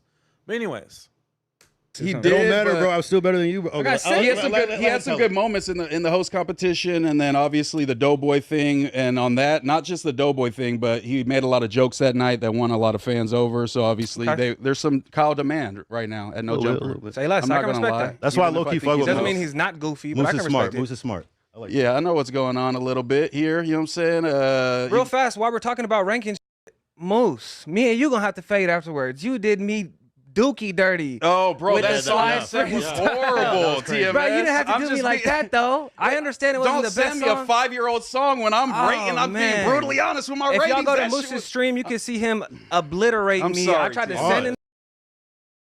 No, we don't care about your song reviews. That's another. Moose is he's like worse than just a failed rapper. He's like a fucking clown of a rapper. And he has the nerve to want to rate people's songs on stream. You'd have to be stupid to pay for him to rate your song on his stream that's going out to like 40 people at a time. But I mean, shit, you'd have better luck just firing up your Instagram live for free and broadcasting to 40 of your Instagram followers than paying Moose even a fucking penny to play your song on his stream. But yeah, someone made a good point in the chat. Brandon not being on the list at all, that's ridiculous. It was a short run, but he had a great run. My channel is forever grateful for Brandon's run that he had at No Jumper. What was it, like 2 months? It was a great 2 months. He's hard to listen to. He's kind of annoying, but it was a good 2-month run. Let's be real. Now, okay, let me see. Are we gonna get into this right now? Because I was What the fuck? studying you a little bit. I did. I'm spazzing. All right. I don't know if I want to get into this yet or if I want to go to Moose versus whatever the fuck it's called versus Tam. Excuse me. Versus whatever the fuck her name is. Let's see. I feel like I need to check my playlist on the phone real quick. But I feel like I would rather get into Tam versus Moose right now. It kind of makes more sense than watching Adam get called a cuck by someone who's definitely an expert on the art of the corner chair in the hotel room. If anybody knows what a cuck is, it's this lady, all right? But let's see. Monday playlist. Did I not put it in order? Maybe I knew I was going to want to take a break from Moose. Oh, that's what it, yeah. We'll intermission with this, and then we'll close out with Moose versus Tam, because I have to get a timestamp, or maybe if one of the mods or just anyone in the chat wants to get a timestamp for when Tam crashes out on Moose Man from Day in LA, so we don't have to skim through the entire 2 hours and 19 minutes live. I didn't have enough time at 1 a.m. That's why the show started at 8 a.m. instead of 6 a.m. Because, since the UFC fight went so long with their late-ass start time, I didn't have time to skim through a Day in LA podcast and find the timestamp that's needed. And I don't know if they post clips. And if they do, they don't post them fast. So, yeah, if someone in the chat can bless us with a timestamp that gets the ball rolling while this plays, maybe find what we need to keep things going smooth. But if not, fuck it, it's a live stream. We'll find it in real time. But yeah, real MVP if anybody wants to find the timestamp from the most recent Day in LA podcast. See that there was a little controversy with you and another male actor or content creator, and Holy shit, is that her real voice? So that's why they say she's like a seductress. To talk like that all the time is crazy. That's the type of shit. If she was like a clerk at the Dollar Tree or some shit, where you're like, oh, I think the cashier was flirting with me, and it's like, your friend with the fucking neck beard doesn't groom, maybe showers, twice a week. Talking about, I think that the cashier was flirting with me. Nigga, no, she wasn't. She's just doing her job. It might just have a voice like this. it was kind of a three. You guys were all three together. You're probably thinking of Jason Love. Yes. Yes. So that was who she shot her first scene with another guy besides me with. Yeah. Which was the biggest OnlyFans scene of all time. No way. Yeah, that's what they say. How do you feel about that in hindsight? It was a fun little lark. I mean, she shot like with a few other guys since then, and yeah, I mean, it felt like a fair scenario given that I probably shot with like 1,000 girls with her over the last 10 years. Yeah. So. Did it turn you on a little bit? A little bit. Really? Yeah, I'm not gonna lie. I got a little bit of that bad boy in me, if you know what I'm saying. Yeah. What part of it like started to turn you on? Probably just seeing her getting banged by this like huge black dick, I guess. Like, it's weird. I never like thought that I would have been that into it, but then when I actually saw it, I was kind of like, okay. I got a little bit of that dog in me. So, No, hold on. That's a crazy use of I got a little bit of that dog in me. That's a crazy fucking use of that term. I'm mad he used that term. That's one of my favorite terms. Hey, Big Sir, were you the timestamp guy last time? Big Sir, I think, or was that Snoop? One of y'all blessed the timestamp last time too.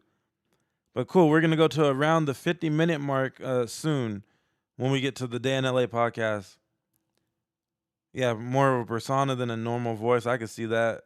Her jaw stronger than Adam Facts. I think that's just her. That's genetics. She might have got it chiseled in a little bit too, though. Might have got it chiseled in. But yeah, saying, oh, it was Snoop last time, but yeah, saying I got a little bit of that dog in me when it comes to watching your wife get piped down. That's a dog that belongs in the shelter. That's not the right type of dog. There's something wrong with that dog, in my opinion. Yeah. And how did it feel just having to watch? Were you taking parts? No, I saw the video after the fact. What? Yeah. Oh, I thought you were like present. No, that's like a weird assumption or like rumor.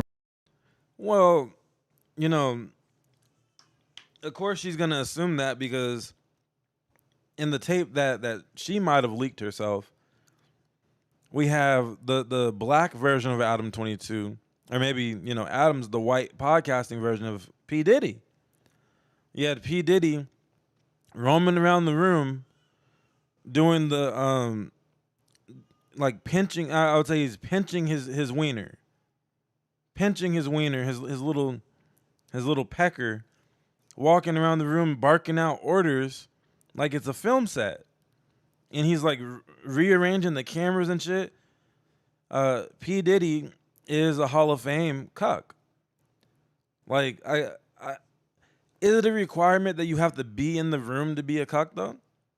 Firing up the video on your fucking, you know, big screen TV in your office of your wife getting piped, I think that's still being a cuck. It's just not quite the same as actually being in the chair in the side of the room. It's oh yes, good job, Tam, with the that should be the new Diddy emoji right there, the pinch. Drop your pinches in the chat for Diddy, Puff Daddy, crazy name. Rumor that people have is that they think that I filmed it, which is weird to me. So you weren't even present. No.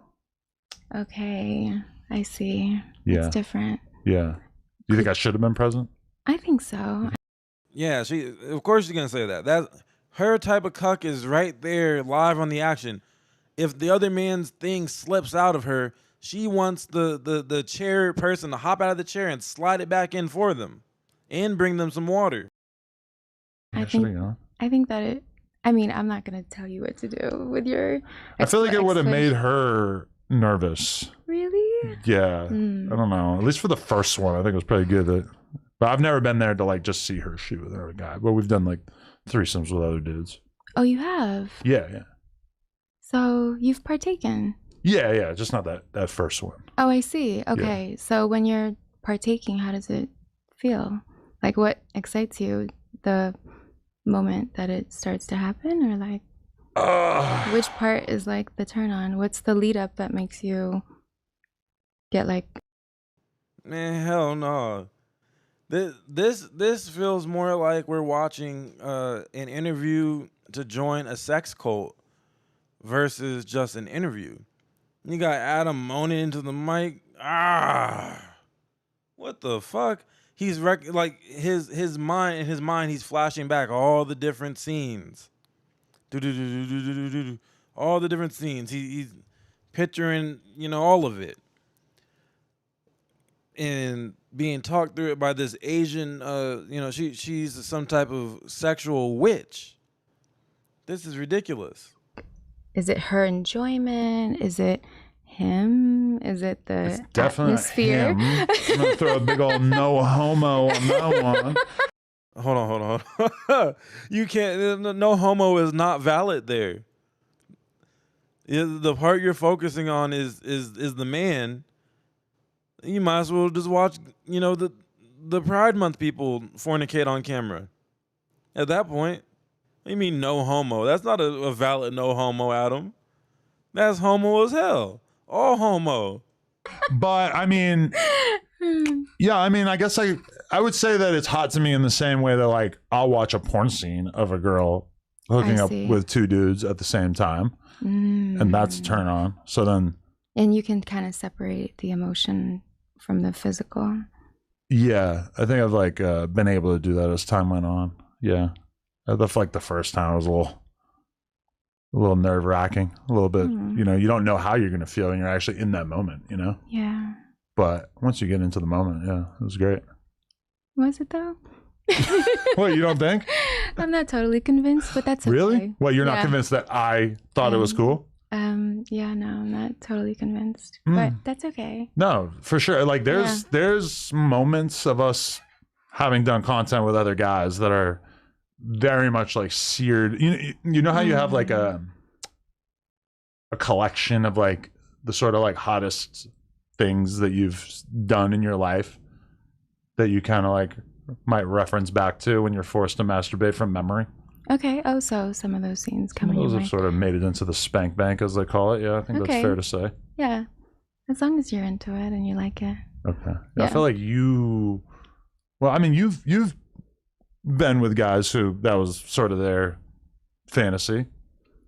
Maybe. To see you with another man as well as themselves, right? I've heard rumblings. Yeah. So why is it hard for you to believe that I would be cool with it? Because I know how it feels to not be. I know how it feels to maybe fulfill my partner's desires more so than mine because I love them so much. And I just.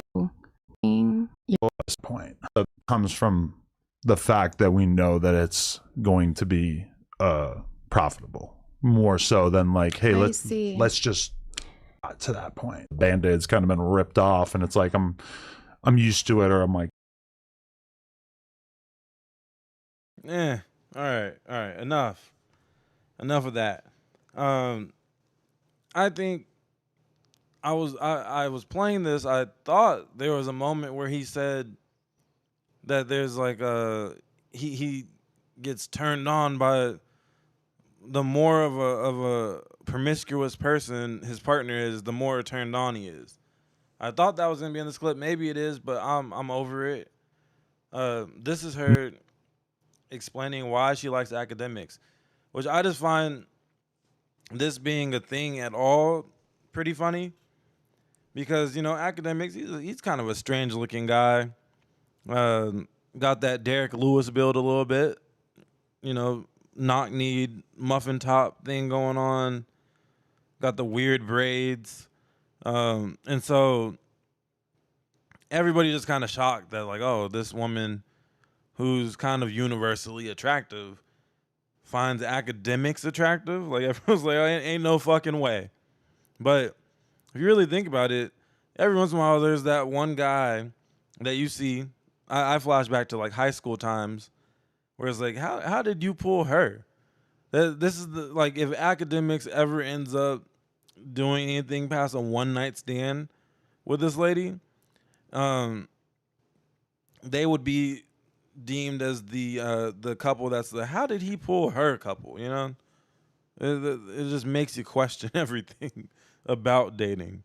Oh, I was just I was talking about, you know, some footage that was recently released, and I was just basically, you know, being quite adamant about how attractive I found you. Oh, thank you. And you know, I think him too. Yeah. And so I feel like that's pretty good. I think that's like a good way to choose what podcasts you'll do. Right. Is just find dudes who are publicly adoring you. So this right here, Adam's gonna take an ego blow, because basically he now in this clip I see he's starting off the little bit of flirting himself, and of course that's gonna segue into the academics aspect of things, and how their interview really seemed like a date. I think on the most recent Tuesday show he was like, yeah, you know, I did the interview with Daphne Joy, but seems like she was more into act than she was into me. So that's kind of an ego blow. You know, you sell your body on camera all the time, so you would think that you would have a better success rate at pulling than Akademiks would. But you know, right here you're gonna get humbled, because this lady is like infatuated with Akademiks, which she could just see what that infatuation did for Selena Powell. How Selena Powell parlayed Akademiks and his thirstiness into a full-blown career, right? And maybe she already has a lot of eyes on her, but maybe she's trying to enhance those eyes by getting with someone that does have a lot of clout, and just being in the background of an Instagram story can do numbers for people clicking the links in her bio and whatnot. Dating Akademiks in any capacity is basically a marketing play. Okay? Oh, I mean, I feel like it's about people who maybe aren't afraid to touch on the subject and maybe have more of an understanding of it a little bit. And then also, yeah, I guess conversation and understanding. Yeah, because you and him, I mean, it was pretty viral. You guys seemed like you were kind of hitting it off there. Oh. But I think a lot of people were unsure if you were, like, a lot of people were kind of throwing him in the like simp category there, because, you know, the smile on his face and stuff. And I know Akademiks gets girls and everything, but I feel like you had him feeling a certain type of way. Oh, I love that. Yeah. Well, with Akademiks, by the way, if I talk slow, it's just my way of calming myself down. No, for sure. I mean, this is... No, hell no. She's still running game on Ak in this interview. She knows he's going to see this clip tomorrow. If I talk slow, I'm just trying to calm myself down. She's acting like her heart starts racing just at the thought of Akademiks. Yeah, I think whoever says she's trying to get up half an M like Shay Glizzy or whatever her name is, crazy name, by the way. She's thinking about what it can do for her bank account, even though, I don't know. I think she's more addicted to clout than bank account, because I think financially she's probably taken care of for the rest of her life, saying that she has a very rich, father of their children with 50 Cent. She's straight until the kid turns 18 at least, and then if Puff had her on payroll of any sort, she probably made some nice money. And I'm sure also that, you know, her link in the bio is probably making lots of money as well. So I don't think she's looking at Akademiks as a quick lick necessarily, but she's definitely running some type of play on Akademiks. She wants that clout. She wants the clout that comes with the Akademiks universe, right? This is a safe space. Don't worry. Thank you. I'll catch up to your speed for sure. Yeah. No, he was definitely, he's a really large voice, and I just find him so hilarious. As I told Bingo, he has a really large voice. Ak has his funny moments, so I can see how someone could find him hilarious. But what does him having a really large voice have to do with anything? So you're saying that clout is one of the main things that makes you attracted to somebody. The Ak verse is nasty work, but not whatever she said. Oh, your level of attraction to me is turning me on.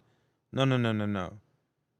It's that you have a really large voice. You have a big platform. Got it.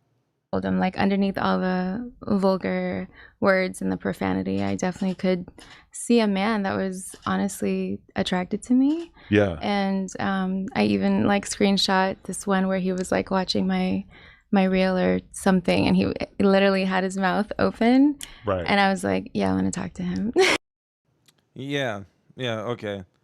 You guys are sharp in the chat. You guys are very sharp in the chat. Kat Sira, I always fuck up your name, but we'll just say Kat. Kat in the chat says she wants to be noticed and glorified. Ack also has quite a simp fan base, huge market for her. That is pinning the tail on the donkey. That's 100% what it is. And that makes me flash back to the Bone Smasher, you know, the one whose name starts with a C, who's like super banned on YouTube, Clav. His stream is basically a link in the bio marketing campaign. Jack Doherty, same thing. Neon, he had a cool little like 4-month run where basically his streams were whichever one of these link in the bio girls wants to pay, 20 racks to be on stream for 2 hours, they could come on here and promote their shit indirectly. It's just kind of like Neon, he'll leave it up to the fans to drop the @ in the bio, and then if you click through to the Instagram or, copy paste the Instagram, what will you see in the bio? A link that leads to that stuff, right? So it's no coincidence that these people are doing collabs with the Bop House and always have a link in the bio girl on stream. They always try to say, oh, well, they have the personalities for streaming. They know how to engage with the chat. They're not camera shy. Easy cop-outs. If that were true, if you were looking for that, why not get a bunch of TikTokers that don't have links in their bio? Why not get people that are from acting agencies? They're hiring people from modeling agencies, quote-unquote modeling agencies, but it's not the modeling agencies of the old days. These are models that you can see doing a full-on bald eagle spread if you just click through and pay $2 or whatever, or if you know where to search and you can find it for free. That's not modeling. That's something that starts with a P and ends with an N, okay? And they pay for these advertisements because they're going to make back whatever they spend to be on these huge streams. They make it back. So this older model, Daphne Joy, she peeped the play. She sees how these younger girls are moving and is doing the same play. She's running that playbook on Akademiks. And of course he's gonna fall for it because Akademiks, yeah, he has a list, but I think she would be at the top of his list as far as quality. He doesn't have an impeccable, Celine Powell's chopped as fuck. He doesn't have one of those impeccable lists like some people. Joe Buttons gets respect for like, oh, Joe's list is kind of top tier. I don't know, Chris Brown, people like that get propped up for like, yeah, they got a top tier known list, the known list that's out there. So yeah, she would easily be at the top #1 spot for Akademiks' list. Because even with all the clout that he has, the girls that you be seeing him with, they fall in that category of chopped, or like the average viewer feels like they can pull that same thing out, the same quality out of Instagram DMs, if not better quality, just from a looks standpoint. And then on top of that, though, the girls that Act be having around them mentally be far. It's cooked. To hell with the chop looks. Their mentalities be straight from the pits of hell. Yeah, he's an appreciator of beautiful women. I've found out about some websites through him just casually mentioning them. Oh, nice. Yeah. And I love men who love women and adore them and really just devour the essence of a woman. So right, I'm into that. Well, one thing I thought that was funny that you said to him was like, you know, he was basically like asking you what you found attractive, and you were basically like, I'm attracted to the fact that you're attracted to me. Right. In other words, you look like shit. There's nothing attractive about you other than how thirsty you are, because that's when the manipulation playbook can open. When you want something so bad, you know what's a super easy thing to manipulate? A hungry dog. You can just put food in front of them and get them to do what you want them to do. Act is like a food motivated dog. You put someone that's above a 6.5 in front of him, and you're gonna get him to fold. You know, he's not even now with all the success, he's not used to getting something like this thrown in front of him, right? So yeah, we're gonna leave it on that note for this topic, but there was something that was facts. Black Jesus with the comment 304 dealing agencies. That goes full circle to how this stream started, which was, Adrien Broner. He done got in trouble. One girl, the one that he's on video kind of playing offensive guard against, the blonde one, he found her or met her through Deen messing around with this girl that does, adult films. So a friend of an adult filmmaker, right? And the other girl is directly from the agency that I don't know if Jess West owns an agency, works for one or whatever, but she's out here willing and dealing 304s to people's streams. That was one of her main bragging points when she brought those girls on the 24-hour stream with 607 Unk and Crip Mac at No Jumper. It was like, yeah, these girls, some of them are from the Twerk Olympics, and some of them, like, they call her Demon Angel Reese over there. She's been getting kind of placed like a video vixen type of thing, but modern day, in the backgrounds of these streamer parties, right? And they get their little clips off with the little dating clips and whatever arguments and getting roasted by the crew and, going upstairs with AB, coming down in mansion pajamas, the whole nine. Basically getting pimped out to streamers. And yeah, and it's because these boyish audiences, they like seeing this degen shit where it's just drink, smoke, have sex. Drink, smoke, have sex every day. Every night it's another late night of drink, smoke, have sex. It's really not good content to consume on the regular, and it's also really not even content. You're really just pushing a degen narrative and fucking up the minds of the youth.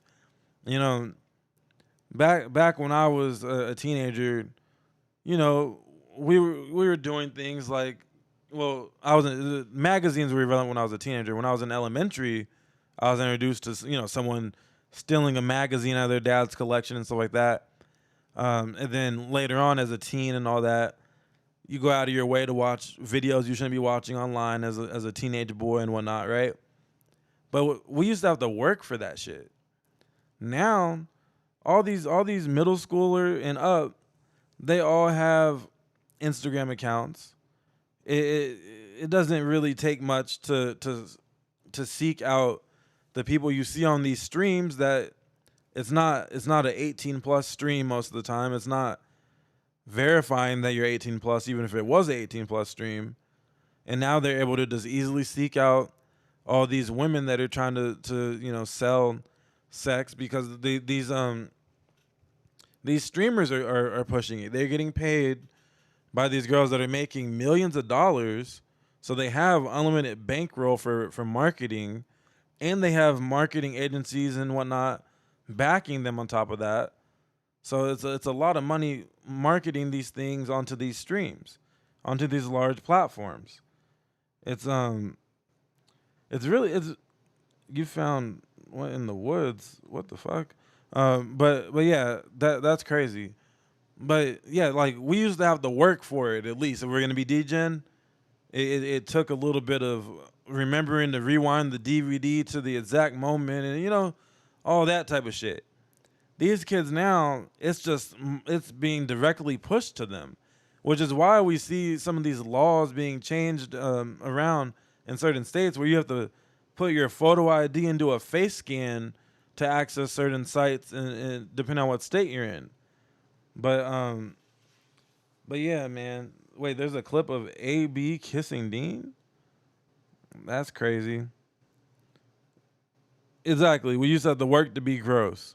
Now it's way too easy, which it's rotting the minds of young boys even worse, to where you got these incels that are just happy with being incels. They're not even gonna try to get a prom date and shit like that. I mean, fuck prom. I'm gonna sit at home and watch Deen the Great yell at bitches for the 100th night in a row. Like it's out of hand. But to switch topics to a woman who's avoided some of these easy money tactics, and even Jalise, you have to give a little credit to. At least she's just being messy on podcasts and with her voice and with her platform, as opposed to having a link in the bio. And Tam doesn't have any links in the bio unless it leads to family-friendly content. And so credit to both of those women, because being an outstanding woman nowadays is getting more and more rare. It's almost every girl has a link in the bio. So the ones that don't, and kudos to them, because even the less desirable ones have it. It's like, hold on, this universal 2 that is the size and dimensions of a fucking NFL linebacker has a link in the bio. But hey, I guess there's a market for everybody. And I think if I found my son looking at a linebacker link in the bio, I might have to go pick a belt. Go pick a belt. Because what are you doing? If you're going to be a DJ, at least have good taste. Don't be Moose Man out here with bad taste, all right? So let's see. Moose explains why he never liked Tam. Let's see what Moose Knuckle had to say about Tam. Yeah, listen, the other day I see somebody sent me some shit, man. I'm like, man, listen, I ain't y'all niggas talk how y'all talk. Oh, he's a demon. Yeah. Dejan is one of That's the homie. Yeah. I The semen demon. No, I fuck with Dejan too. Bro be doing his thing for content, you know what I mean? We got, we do content over there. Yo, yeah, hell yeah. Why we did do content here too. Dejan and Tam calls me on their podcast like a few days ago, and they're like, Lush, we're just going to tell you that it's time for the mustache to leave. No. Like, yeah. Bro, he goes, the other day, right, somebody sent me some shit and it was like, they was reacting to when Adam and Wack was talking about Tam. I mean, when Adam and Wack was talking about Tam or whatever. And I don't know why, bro, but he starts bringing up, like, Tam definitely better than this person, this person. Oh, yeah, and this my guy, shout out Pooh, but she better than Pooh, too. And I'm like, I mean, shit, Pooh. Damn near anybody can be better than you. What is that? A Starbucks iced coffee is more entertaining than Pooh most of the time.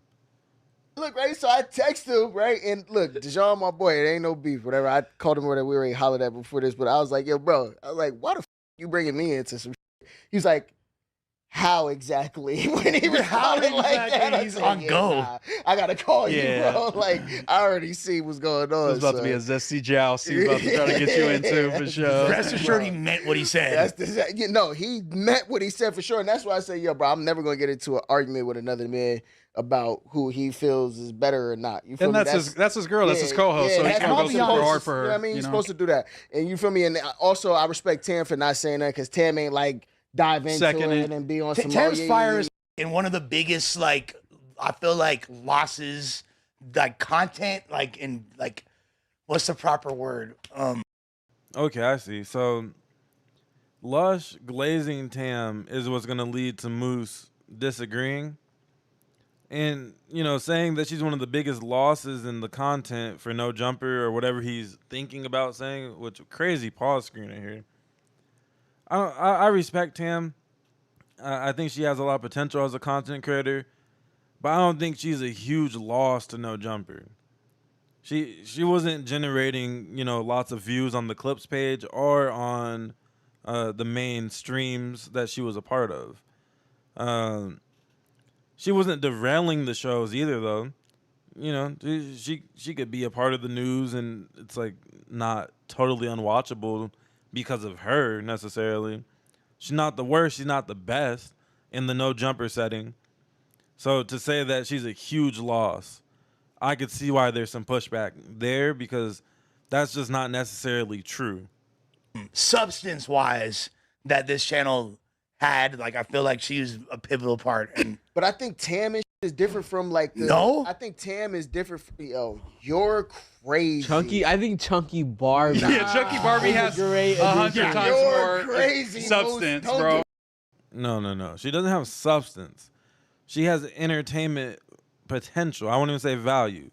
Chunky Barbie has entertainment potential because she's kind of a wild, what is it? A firecracker. You don't know when she's gonna pop off on something. She has this energy about her where she kind of could beat up most of the men on the panel with her, you know? So it's like, if Lush were to get into an argument like he got into one with Jalise, Chunky Barbie would knock Lush the fuck out. I feel like Chunky Barbie might be able to give Suspect a fair fade. She has the weight advantage on him. She's not the shortest girl. Like I feel like she's one of those girls that she probably brags about. I squabble dudes too, you know. But to say she has substance, from the one episode sample size that we have so far, that's not true either. And yeah, man. I'm not gonna lie. Well, that's a different type of substance. Yo, bro, nah, don't do that. No, shout out to Tam, Don't but do acting that. like she's like some pivotal, like great podcaster. I would think disagree with she that. has a lot of potential, and she is dope. I And think she was she's like, cool. but she was like bringing good combos. I just wasn't For sure. salacious or Tam's whatever. a great No, not even potter, but salacious. Tam, Tam is more of a buttoned up potter, which I understand. But if Tam was here long enough, and I feel as if she would have like really kind of like let us into more of who she was when she with her friends and her family and shit, I think same thing. I think Tam could have been. I feel like the whole issue was Crazy. she was acting cool when she was here, but then she's going on Dejan shit and talking crazy about everyone else, everyone that's up in the building and acting cool. Yeah, she was She's acting more a comfortable. lot cooler off camera too. Yeah, I feel like exactly. she was Yes. not Yeah. necessarily the same person we got off camera. All right. Actually, so I think Tam, she came in and kind of tried to pitch how she could best provide value to No Jumper. So let's not forget, Tam went to fashion design school. She has her degree in fashion, right? So how her main YouTube channel that she had before even joining No Jumper was already like at like 90,000 subs or some shit before the audition is because she would go to the red carpet events, go to the Emmys, Grammys, Oscars, all that stuff, and interview people on the red carpet and post it to her YouTube page. And she's talking about you know how they have like the outfit, like the fit check cameras that do the 360 and shit? She's basically doing fit checks on the red carpet, asking, you know, excuse me, just hiccups. But she's asking, oh, you know, I see you wearing the Louis V collab, you know, bomber jacket or whatever the fuck, paired with this and this. Like she's really able to break down what people are wearing just off of seeing it. She really knows her shit in that field and judging, evaluating how they pieced it all together. And she's interviewing people about the pieces they're wearing. And so that content was doing very good for her.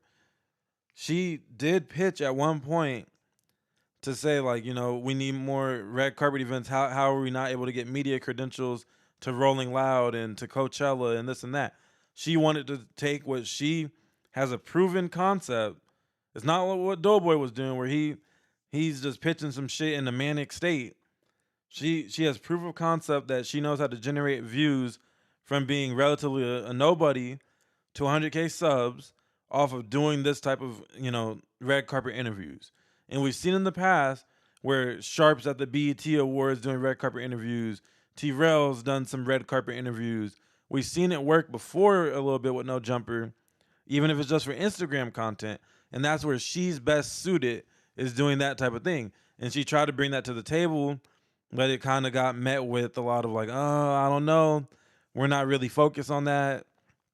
You know, we're just gonna keep on trying to steer the ship how it is, you know, currently with the shows that they have currently. And so that's like that's like signing Kyle Korver, but telling them, nah, you got to keep on trying to make plays for others instead of stand your ass in that corner and shoot, or move around and get open and shoot threes. That's what Kyle Korver is best at, is shooting threes. So if you got a coach that's telling them we don't really want a lot of threes shot, it's not the best fit. You're not the best fit for this team if they're not willing to create some plays for you, right? So they weren't willing to create plays for her, and once that became a thing, her leaving, you know, regardless of fired, quit, whatever, that was gonna happen regardless. It's just a matter of when. Heard that she was Kind of the DoBoy effect. I understand it because like Tam Not trying to as be more buttoned up, and Tam don't want to get this look for her. And bro, at the end of the day, like, bro, Oh, my bad. She's not a vapid slut like all these other. Bro, why are you gonna talk about Astrid like that? What the fuck? I'm not. I love Astrid. That's my sis. But like, you feel me? Like, No, that's not what it is. 90% of the females. But that's what they try to do, and that's what I don't like. Is if you don't love the female host, it's because she doesn't show her tits and ass enough. No, because she sucked at podcasting, kind of. That's why I didn't like her very much. Yeah, I do. On this. Here he goes. This guy was moderating for two of the worst content creators and podcasters to come out of the No Jumper universe. But he knows who sucks at podcasting, apparently. He knows who sucks at podcasting, but you were a Pot Lord moderator because you saw the potential in Pot Lord. You are a bad judge of character and a bad judge of talent, okay? Platform? She didn't give not one good take. It was a little vanilla. Thank you. Yes, I think she was vanilla. There wasn't no good takes. She gave Doughboy takes. She's not wrong.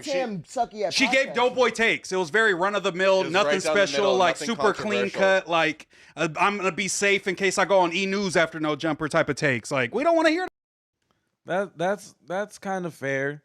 I feel like Tam, she was really good on the audition show, the tryout show. I remember watching because she was on the first version of it. I remember watching that, and when she came up there and she was, you know, talking about how she was from Watts and things like that, and she was able to touch on her angle of you know, how the streets affect people and stuff. She was giving some good, like, thought-provoking takes during that competition. But once she actually got onto the news and stuff, I think everybody had a high expectation for her to bring more of that same, like, good takes that make you think more. It doesn't have to be some ratchet shit. You could still, you know, the Gina Views angle where you still keep your PR intact, but you also can give, you know, a No Jumper-esque take. Tam seemed like she was going to be able to do that, but she did end up falling more on the safer side as her time actually started to go on. Here, I won't skip through it yet because we have to endure Moose Knuckles shouting instead of speaking like a normal person because he's passionate about podcasting. Okay. Very PC. Let's just be real. Like I just call it a spade. It's not because she didn't show ass. You don't got to. You could come up here looking like a nun, but if you pod your ass off, I'm gonna give you credit. She did not. We would have appreciated a little bit more ass being showed as well. Yeah. I mean, we're not complaining about that. I'm just saying that's not a requirement. Flames every time she pulled up. Yeah, wouldn't have complained. Like BT Dub. I mean, listen, bro, you're not necessarily. I don't necessarily disagree with you in that case, but I think Tam is a fire podcaster. Period. I do think she was a fire podcaster. I always said this to her, and like after this, I said I don't necessarily think Tam would fit into this space the best. I think if you plug Tam into the Breakfast Club, she's gonna thrive. Yes. You know what I'm saying? Like, but I think like here it didn't necessarily fit for her. The only thing that was weird is what I would say is that like she does open up. All right. Tam on the Breakfast Club are just, you know, maybe not the top tier. That's the pinnacle of that type of show. But on a Breakfast Club type of show, I could see that. She is kind of like an Angela Yee, you know? She has that same. She fits the Angela Yee archetype, and we haven't seen no jumper successfully have an Angela Yee archetype up there. It's one of those, if you're building a team, making no jumper into a sports team, you're not gonna put the Angela Yee play style on this version of no jumper. You would have to do like a Wednesday night show or something that has Tam being the A mic, bring in topics that she wants to talk about, and pair her up with someone like honestly like a Poetic Bison-esque person, maybe not with the stuttering and stuff, but someone who can touch on more popular topics, right? And then you sprinkle in one more person, whatever that person is, and then you're on to something.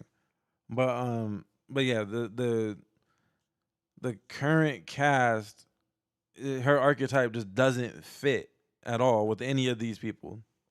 A little bit more when she with Dejan, but that's the gay homie for her. Yeah. You feel me? So it's like I'm only basing off her performance when she sat on this couch, because that's most of the time she spent over here was on this couch on the news. So I respect that, but overall, you can't say Tam. Yeah, I think she's a good content creator, and she's gonna be just fine leaving No Jumper, and she'll probably do great. But here, like when you come to the Lakers over here and you play on the Lakers, and you ask me about how did she play on the Lakers, she was ass. That's all I'm saying. Yeah, I can respect your opinion. I don't think she's like a bad person. I think Tam's hella cool, and I'm cool with. I hate the way he says cool. It's like he's trying way too hard to say cool. There's no reason to say cool. It doesn't even sound natural. But yeah, Tam there, it was never a good fit. It seemed like it would be.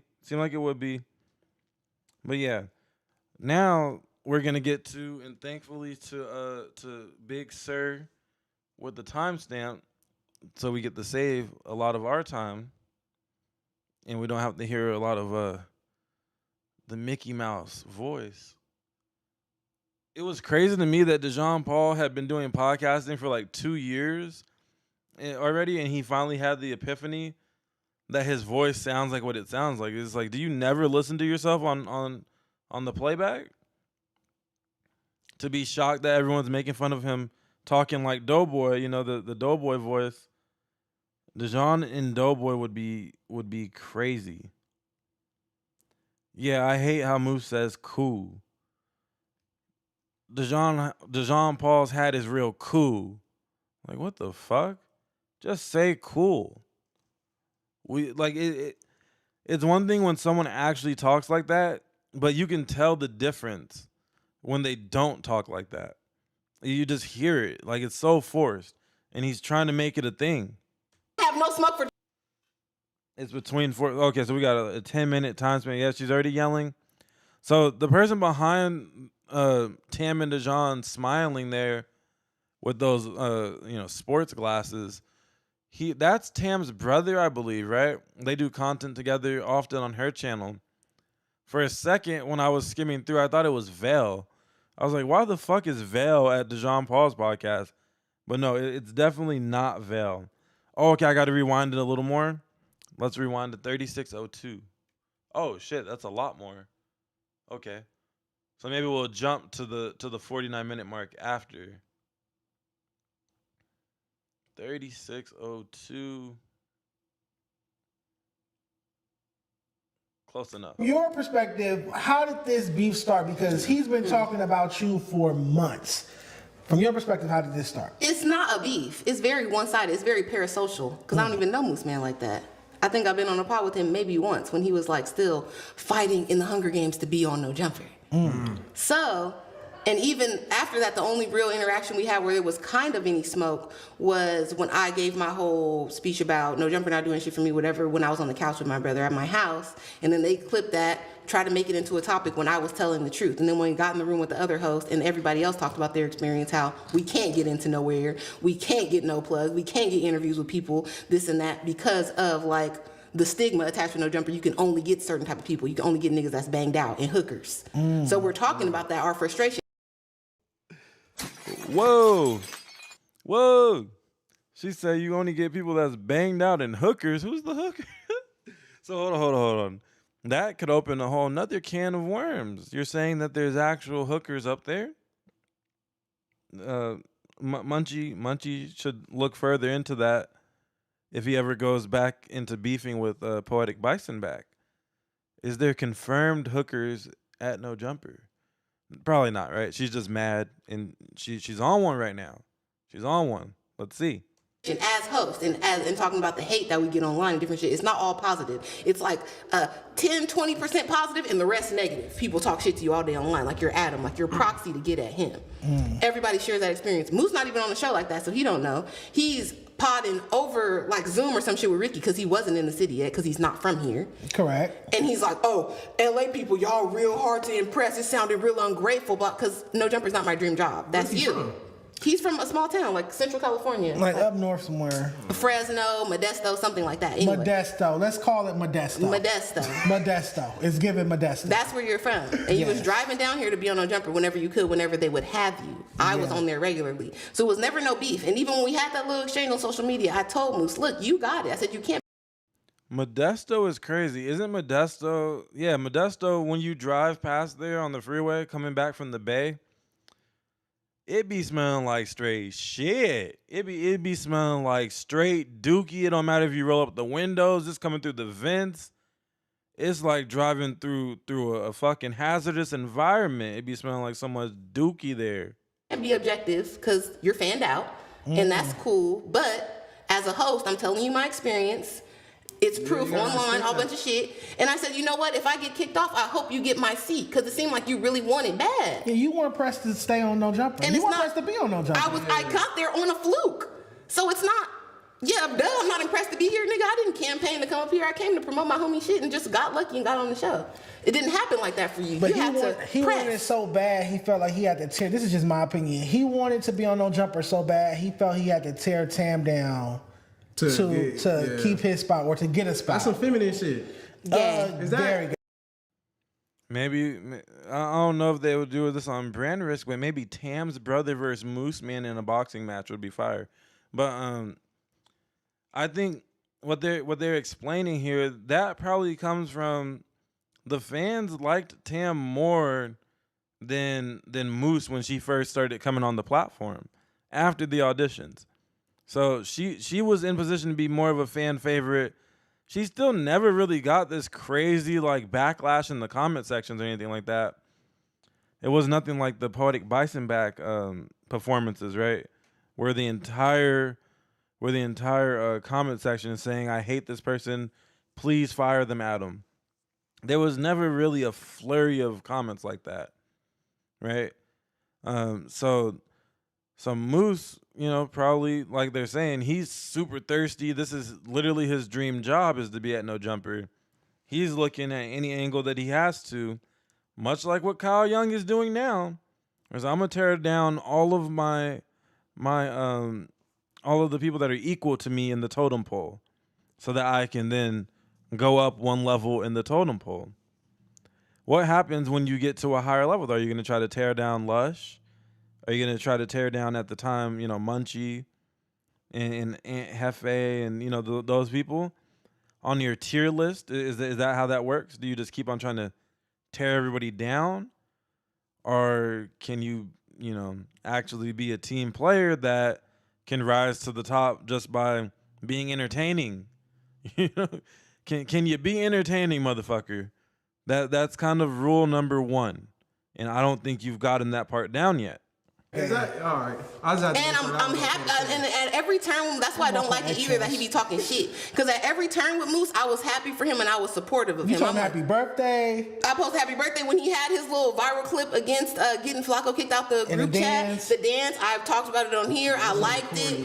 He filled in for you, not to cut you off. He filled in for you when you went to Sundance. He came and sat in this very same seat and filled in for you. So I don't understand how it's like as soon as he got the opportunity to become a No Jumper host, he just started shitting on Tam. That's what it looks like. Because she's done nothing to him. And then No Jumper Reddit do be like dick riding. Like the 10 minutes there, it'd be like, Tam's so fine. And then Tam would say something that these niggas don't like. Then it's, why is she on here? Yeah. She thinks too much. That's just a No Jumper audience. Come on, but it's like, bro, I don't got no problem with you, Moose. Hold on. What the fuck did he just pull up on the screen? She thinks too much. What is this? Oh, BET Awards. He got a BET Award, is that right? Death Row Records presents the gold standard? The gold standard of what? I'm a little confused. Did Jean Paul receive a BET Award? Does anybody even watch BET anymore? You know, I don't give a fuck about no awards. So, you know, I'll say it. I don't give a fuck about BET. But did Jean Paul get a BET Award? Is that what this is? On a side note? A crazy side note? Like, okay, Dejan.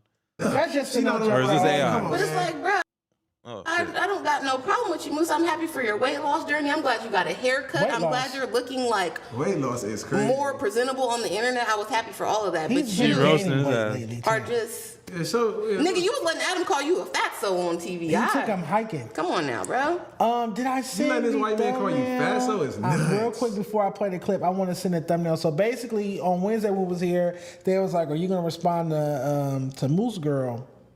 And I didn't know what they were talking about. So I think it was Scar Soul who sent me the timestamp. So I already reacted to this. So I'm going to let you react to these clips and stuff. I already gave my reaction. Shout out to Lush. Lush texted me, and he was nice. And, you know, me and Lush are more locked in as real hosts, you know. Ooh, Shay, hold on. Let me go back to main screen before you get it. But this is the thumbnail. And it says, Moose explains why he never liked Tam. Okay. Oh, and No Jumper posted this. Yeah, this is their clip.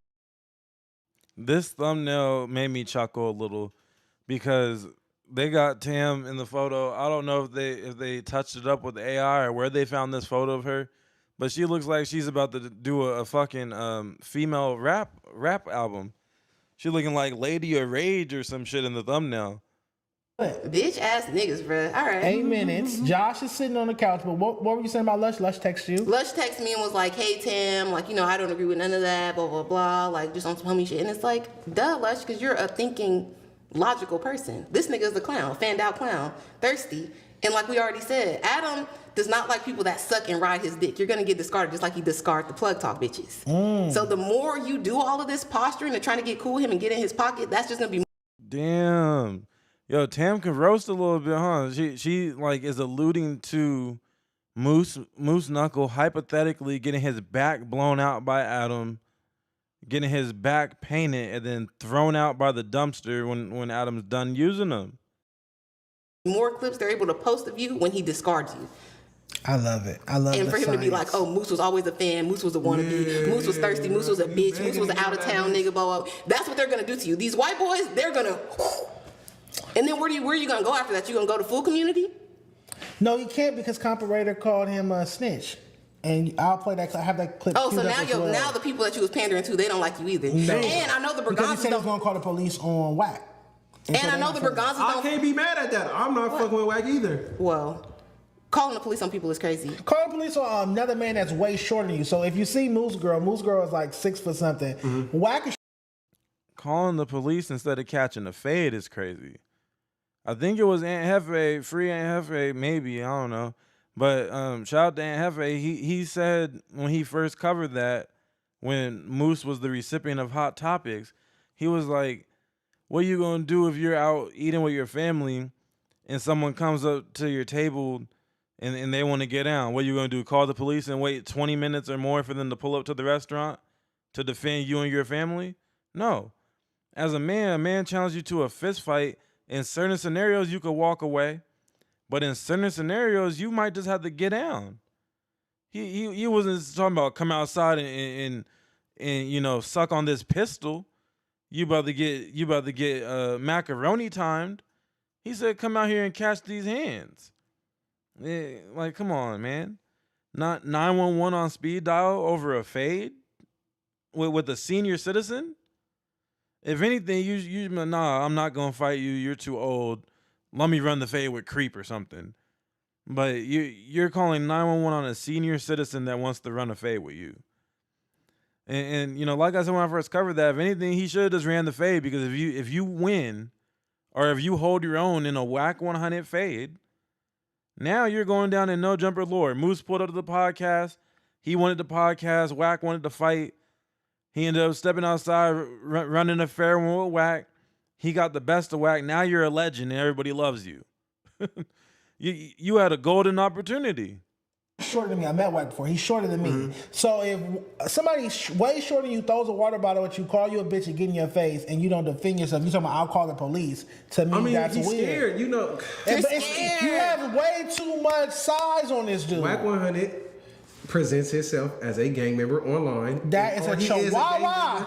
It don't matter. I'm not beefing with no nigga that said online he was trying to find out where niggas be at and send some niggas to whoop your ass. So right now, I could take this water bottle and throw it at you, call you all sort of bitches. No, it's not. No, it's not. I'm a man. At the end of the day, Wack is a man. I'm a man. If I throw this water bottle at you and call you all sorts types of bitches to get in your face, you're not going to defend yourself, and you're going to be like, I'm going to call. But all right, so you got to defend yourself. It's no excuse. And it's Wack one-on-one. It wasn't Wack in there with all his homies. No, it was But you know, niggas can't take no L. So you. Nah, win, lose, or draw, you could have ran that fade. You would have been more respected for running that fade with bro. He want to run a fade where you run the fade with him. It's a fair fade. We're going to fast forward a little bit now to the other timestamp because we don't need to hear them recap the Wack 100 events. We seen this clip, right? We just watched that.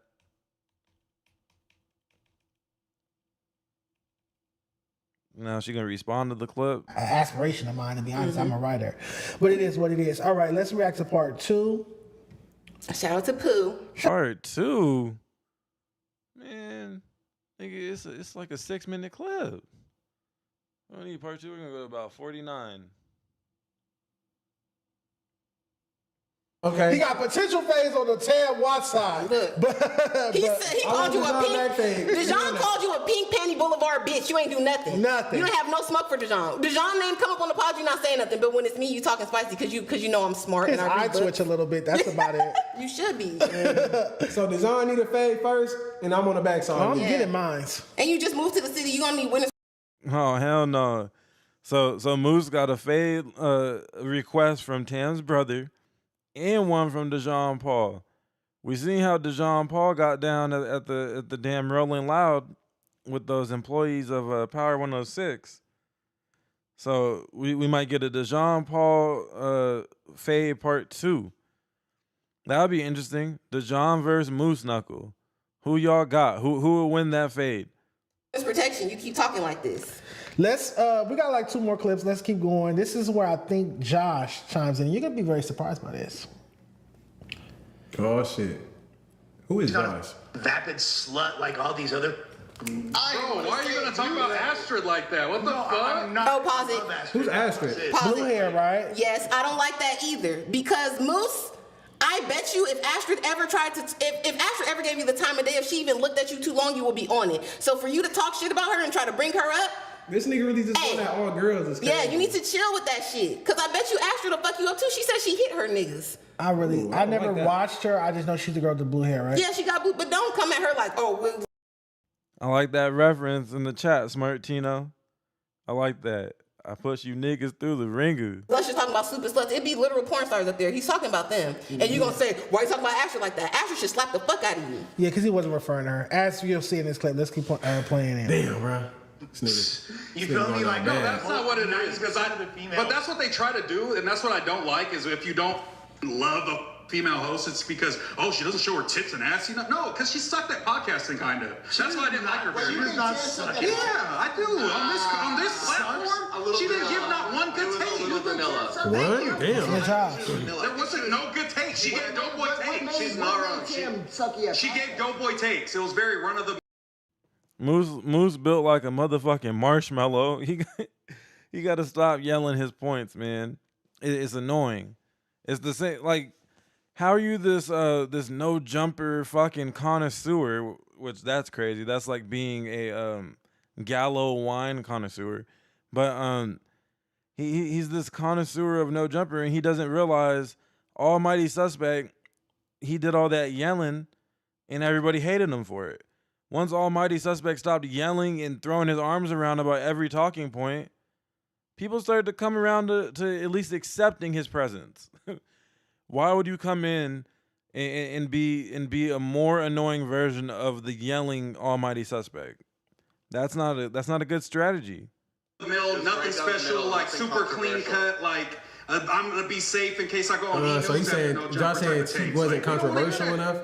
Let's just be real. Like I just call it a spade. It's not because she didn't show ass. You don't got it. You could come up here looking like a nun, but if you pot your ass off, I'm gonna give you credit. She did not. We would have appreciated a little bit more ass being shown as well. Yeah. I mean, we're not complaining about that. I'm just saying that's not a requirement.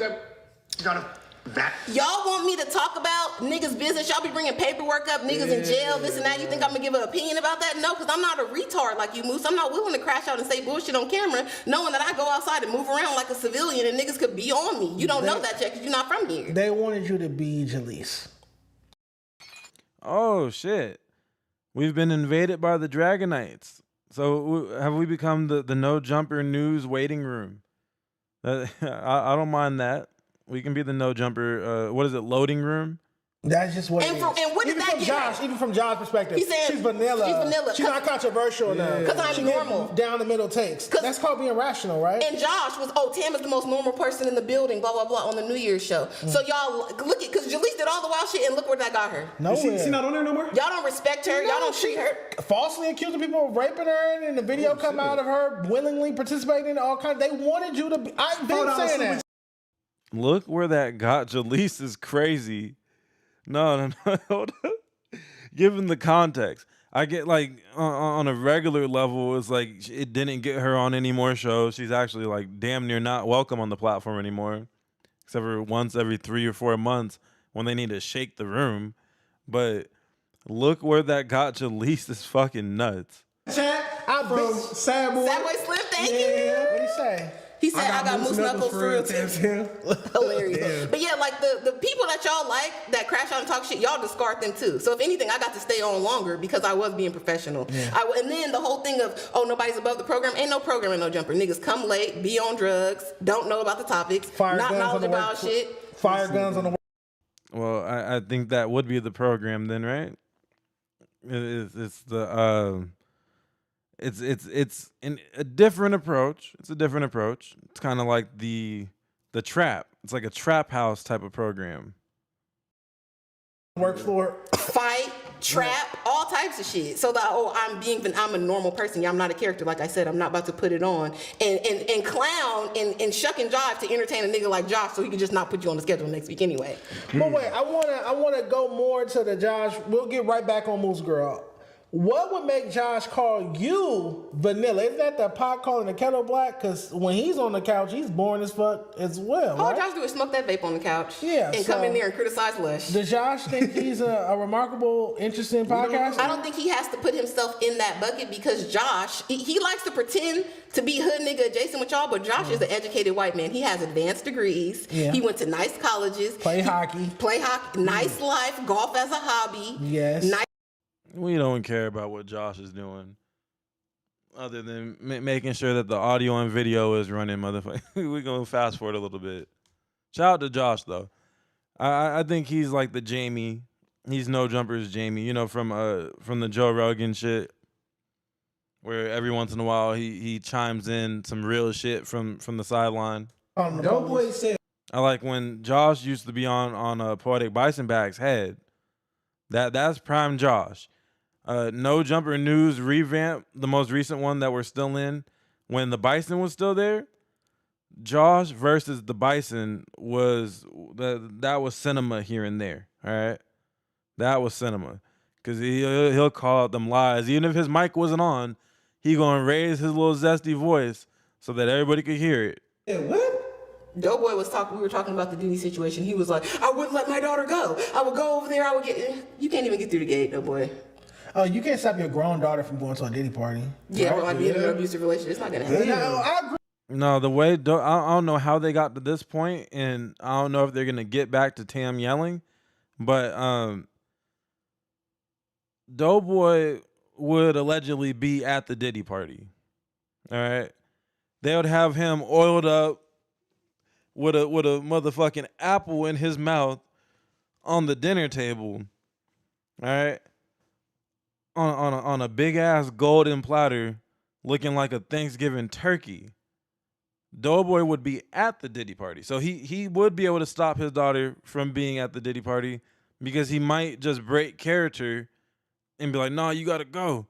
You gotta get out of here." That motherfucker for sure would be at the Diddy party. He was at he was at Diddy's OG party. He was at Russell party, all right? Russell got on that boat and never came back. Smooth to the islands. Probably had a little helicopter on the boat and shit. He had a super yacht and got the fuck on. DoBoy was at the original Diddy parties, damn it. Well, never forget. Hashtag never forget. DoBoy would be down with the freak off. I agree with everyone when we say DoBoy gets bad takes. I wanted to talk about your last interaction with Josh. Because didn't you see Josh at the suspect? Yeah, going away party. That Moose wasn't Did there. he tell you that you were good shape? Did he tell you was boring or vanilla or not controversial enough for his platform? He told me that basically y'all gay up there. It's a boys club. Y'all don't want no women up there for real. It can only be one girl at a time, and they prefer a stupid slut so she can fit into the narrative with the shit that y'all got going on. That's what it is. He said I told him that at the. Hold on. What are y'all niggas on in the chat? No threatening people. I don't know if that's the real Moose Man account or not, but regardless, you don't be telling them you're going to PNB rock them. That's not cool. You know, words back and forth, content back and forth is allowed. You know, comment on how you don't like how he says the word cool. Comment on his outfits. Comment on his takes. But don't threaten the guy. I don't condone that. I don't want to see nothing bad happen to Moose Man. I want to see him get in the ring with DeJean Paul and with Tam's brother. But don't threaten him. The beginning. Gina pulled up. Josh was acting scared to even talk to Gina. We're talking in a circle. Gina arm distance. He waits to turn around. He got to figure out how he's going to interact. They're staring at each other. Gina's like, yeah, Josh, I see you. I know you miss having a real nigga in your life. Blah, blah, blah. She's pressing him. He's like, oh, no, Gina. Oh, we didn't fire you. Blah, blah, blah. Yes, y'all did. He said the same. on camera. Look, that's what she said. So it's like Josh don't like keeping the same energy in person because he don't like confrontation. And he said he would rather me make Jewish jokes and say he's not outside. So the Jew in him likes to spin a narrative of it doesn't matter if you were Whoa. What I'm not about to do is get in on you. You want to bash the Jewish people, you do that. Y'all got it. I went to school in an area where there was a lot of dual citizen Jewish people and whatnot, and they was cool people. They invited me to the Jew club and all that. I was in that bitch eating free pizza, fucking playing board games and all that. I don't got no problem with my Jewish people, and I had a lot of Middle Eastern friends too. I'm Switzerland, all right? I'm in the middle. I want peace. I don't want them niggas beefing one way or another. Shit. But I'm not about to listen to the Jew bashing. Hell no, we don't condone that either. I don't condone the bashing of Palestine and none of them either. Yeah, that flag on the play, it was so unnecessary. Well, I guess because they're talking about Josh. Josh is Jewish and Lush is Jewish. Oh shit! I thought this was Kyle Young and Whiteface for a second, but this is maybe this guy who does Easy Call TV. He might be Filipino or something. I got thrown off. So now we've actually made it to the end of the playlist where we can see if there's anything notable here in this interview with 4 Extra. What's interesting? I feel like this guy just went over to 4 Extra section and found him. Maybe he DM'd him and set this up, but this is a smaller channel. This guy has a little over 1,000 subs. Easy Call TV. Go show Easy Call TV with the underscore. It's Easy Call _TV. Show them some love because this guy went to the trenches to interview 4 Extra. And from he might have just pulled up on him and was like, hey, I want to get an interview. Look at this. They're just walking the block on some casual shit. And don't judge a book by its cover. Just because he looks like he might be playing Pokemon Go. So some of these dudes out here, and especially in the LA area, Long Beach area, these Asian dudes, they ain't no joke. Niggas be tough. Today we got a special guest, man. Northern Avenue. Oh, yeah, Crips he on a the nigga. fit. Yes, sir. Yes, sir. Hood, Crips in the back. We out here. On the hood. We out here in the 40s, man. Yeah, you got to get that. They might as well have this dude up there at the No Jumper News. Fuck it. Get Buddy up there. He sound like he could pod with Lush. He got a whole different type of accent. He damn near sound like he got a southern accent. What the hell? But so for extra, he's looking kind of stocky. He's definitely bigger than what he was before, but I know he started working out again too to try to stay as lean as he can. But you know, people don't be rocking with cardio. So if he can't do his burpees, he feel like he can't work out, is what it seems like. And I seen, months ago, he found a way to figure out how to do some burpees and I think a pull-up, which is kind of crazy. But yeah, so for extra, looking like Ray Lewis is doing an interview, walking up and down the block. They're on patrol. The name for sure. Yep. That's the homie 800 right there. I'm gonna try to get to the part. Let's see. Let's transcript this and just find when they bring up the Adam part. Hopefully it's soon, but I'm not about to skim through this. We're just gonna transcript it.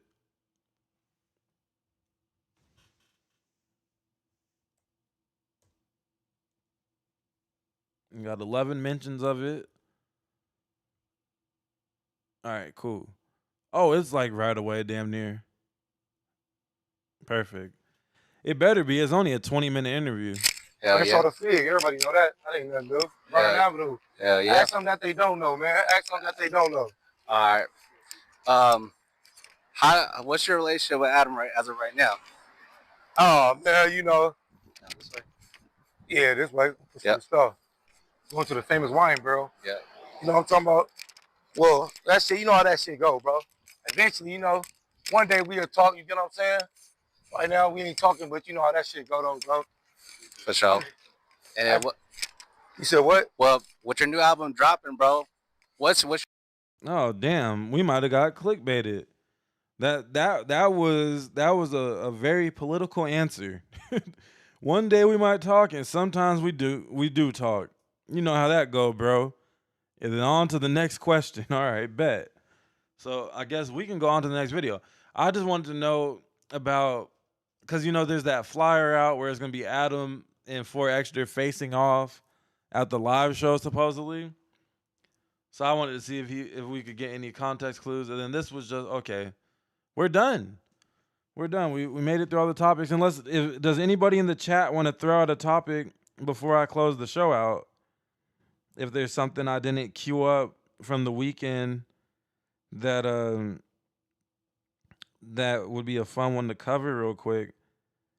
But if not, shit, I'm gonna catch up on some chats, and then we're gonna get up out of here. First and foremost, let me go over to fan funding. Yada Mean with the gifted. Shout out to Yada. And other than that, we chilling. All right. So yeah, any other topics y'all want me to cover before we head up out of here? Yeah, the firework was crazy. Almighty Sus. Is there an Almighty Suspect update worth talking about?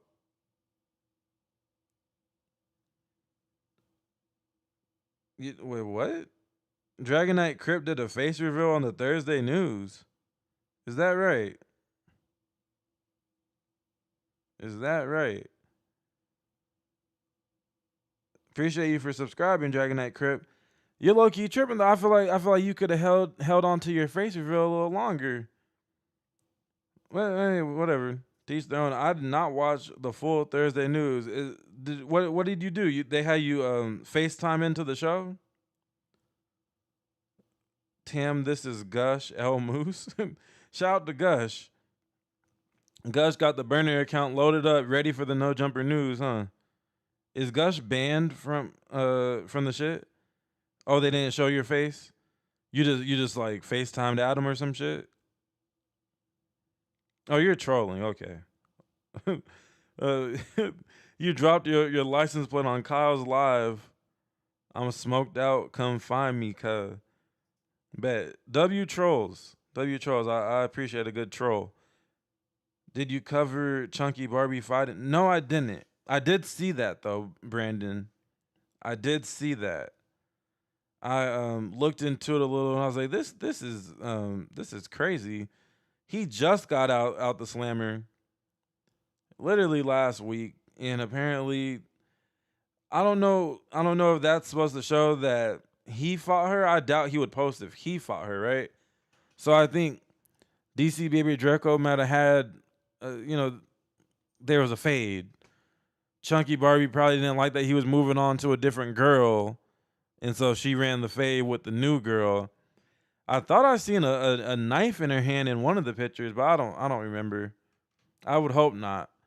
So maybe she got cut with her own knife or something, or maybe she did the thing where she's like, "I'm trying to show you how much I love you," and cut her own ear to show like, "Look, I'll do anything for you, DC Baby Draco. I'll cut my fucking ear," and then cut it. What I do know is, whatever she was wearing, her little squabbling outfit was crazy. It had her stomach leaning all over the fucking pants line. That was a wild visual.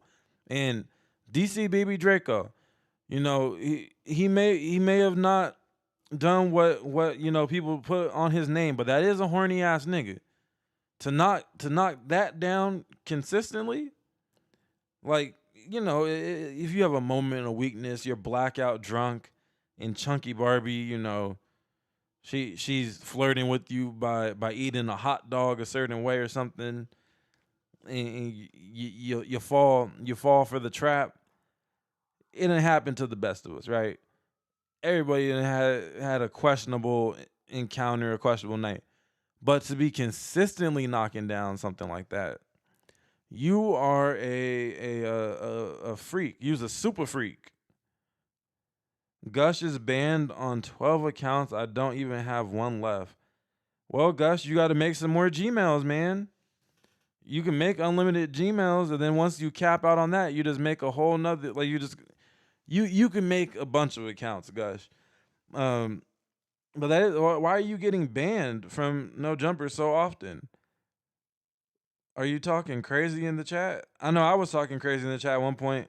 This account that I'm talking to y'all on right now is banned in the No Jumper chat. Or what? Not banned, but like silenced. It's silenced. So I'm right there with you. I have no voice in the chat. But for me, it's not really a problem because it works out better for me, because then I get to keep all my commentary for the microphone, which makes more sense anyways. Because if I type all my thoughts out, I might not perform as well on the microphone. But yeah, shit. Let's see. Anything else? Gush is fake moose. Yeah. Shout out to fake moose / Gush, and shout out to all the Dragonites. The Dragonite name is funny as shit. Dragonite Crip is the original, right? Smart Tino blocked me. That's how it works. So you have beef with Smart Tino in a different chat? Even Neem times out Gush? Damn. Well, shit. Shout out to me not wanting Gush timed out over here. Oh, they have more tickets for the live show than they had in May. Interesting. So people are getting refunds. That might be a shit show. I hope, I had high hopes for it. I thought there was a lot of potential for some drama.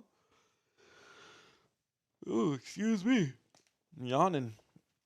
I still hope that the live show has some moments worth talking about.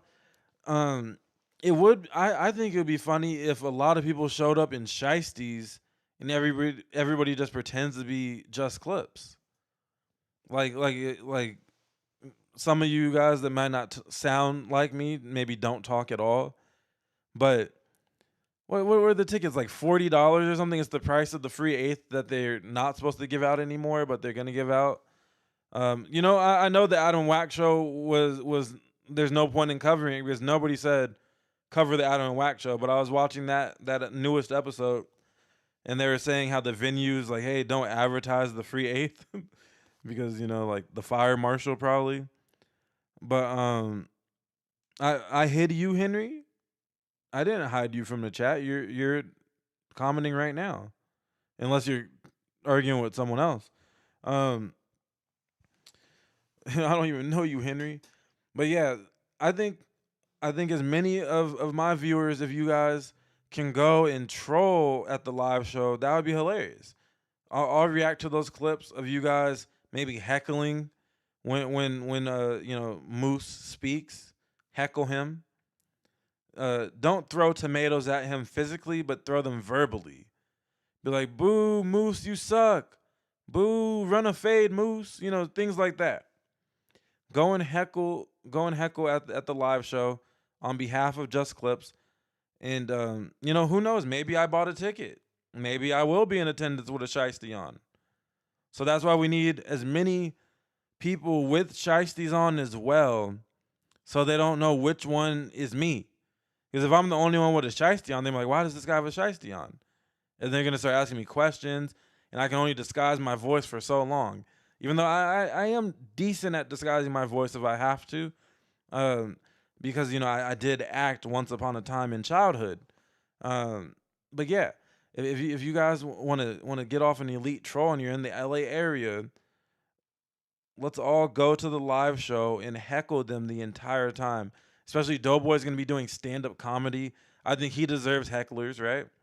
If he bombs, if DoBoy bombs, his life is depending on this stand-up, all right? He's got a 5-minute slot. 5 minutes doesn't sound like a lot of time, but if you're bombing, 5 minutes is a lifetime.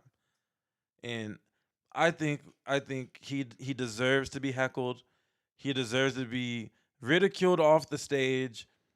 I think we should even yell, his daughter's name and suggest things like, I'll fuck the shit out of the bitch. Like do crazy. Like let's make DoBoy crash out if he's not funny at the live show. Shout out to Howard University. It might be a little diabolical, but DoBoy posting his daughter all up and down his Instagram is crazy. Is he trying to make up for lost time? I don't know. But I'm surprised nobody has... I'll say this. Don't beef. Don't get in no beef with nobody, DoBoy. Keep being a nice guy. Because if all gloves ever come off with DoBoy, boy, oh boy. Boy, oh boy. We're gonna hypothetically spit roast your daughter's Instagram photos live on stream. But anyways, I think we gotta get up out of here. Yeah, it's probably gonna be Boof Weed 420 Carlos. Shout out to Danny F for becoming a member. Welcome to the Clippers, the members. Free mid pack. It might not even be mid. They might actually give out Shake. From my smoking days, I remember Shake. Okay, I wouldn't be surprised if it's Shake. It's no way it's gonna be top shelf, but worst case, everybody can throw the weed at the stage, like how you throw roses at the end of a play.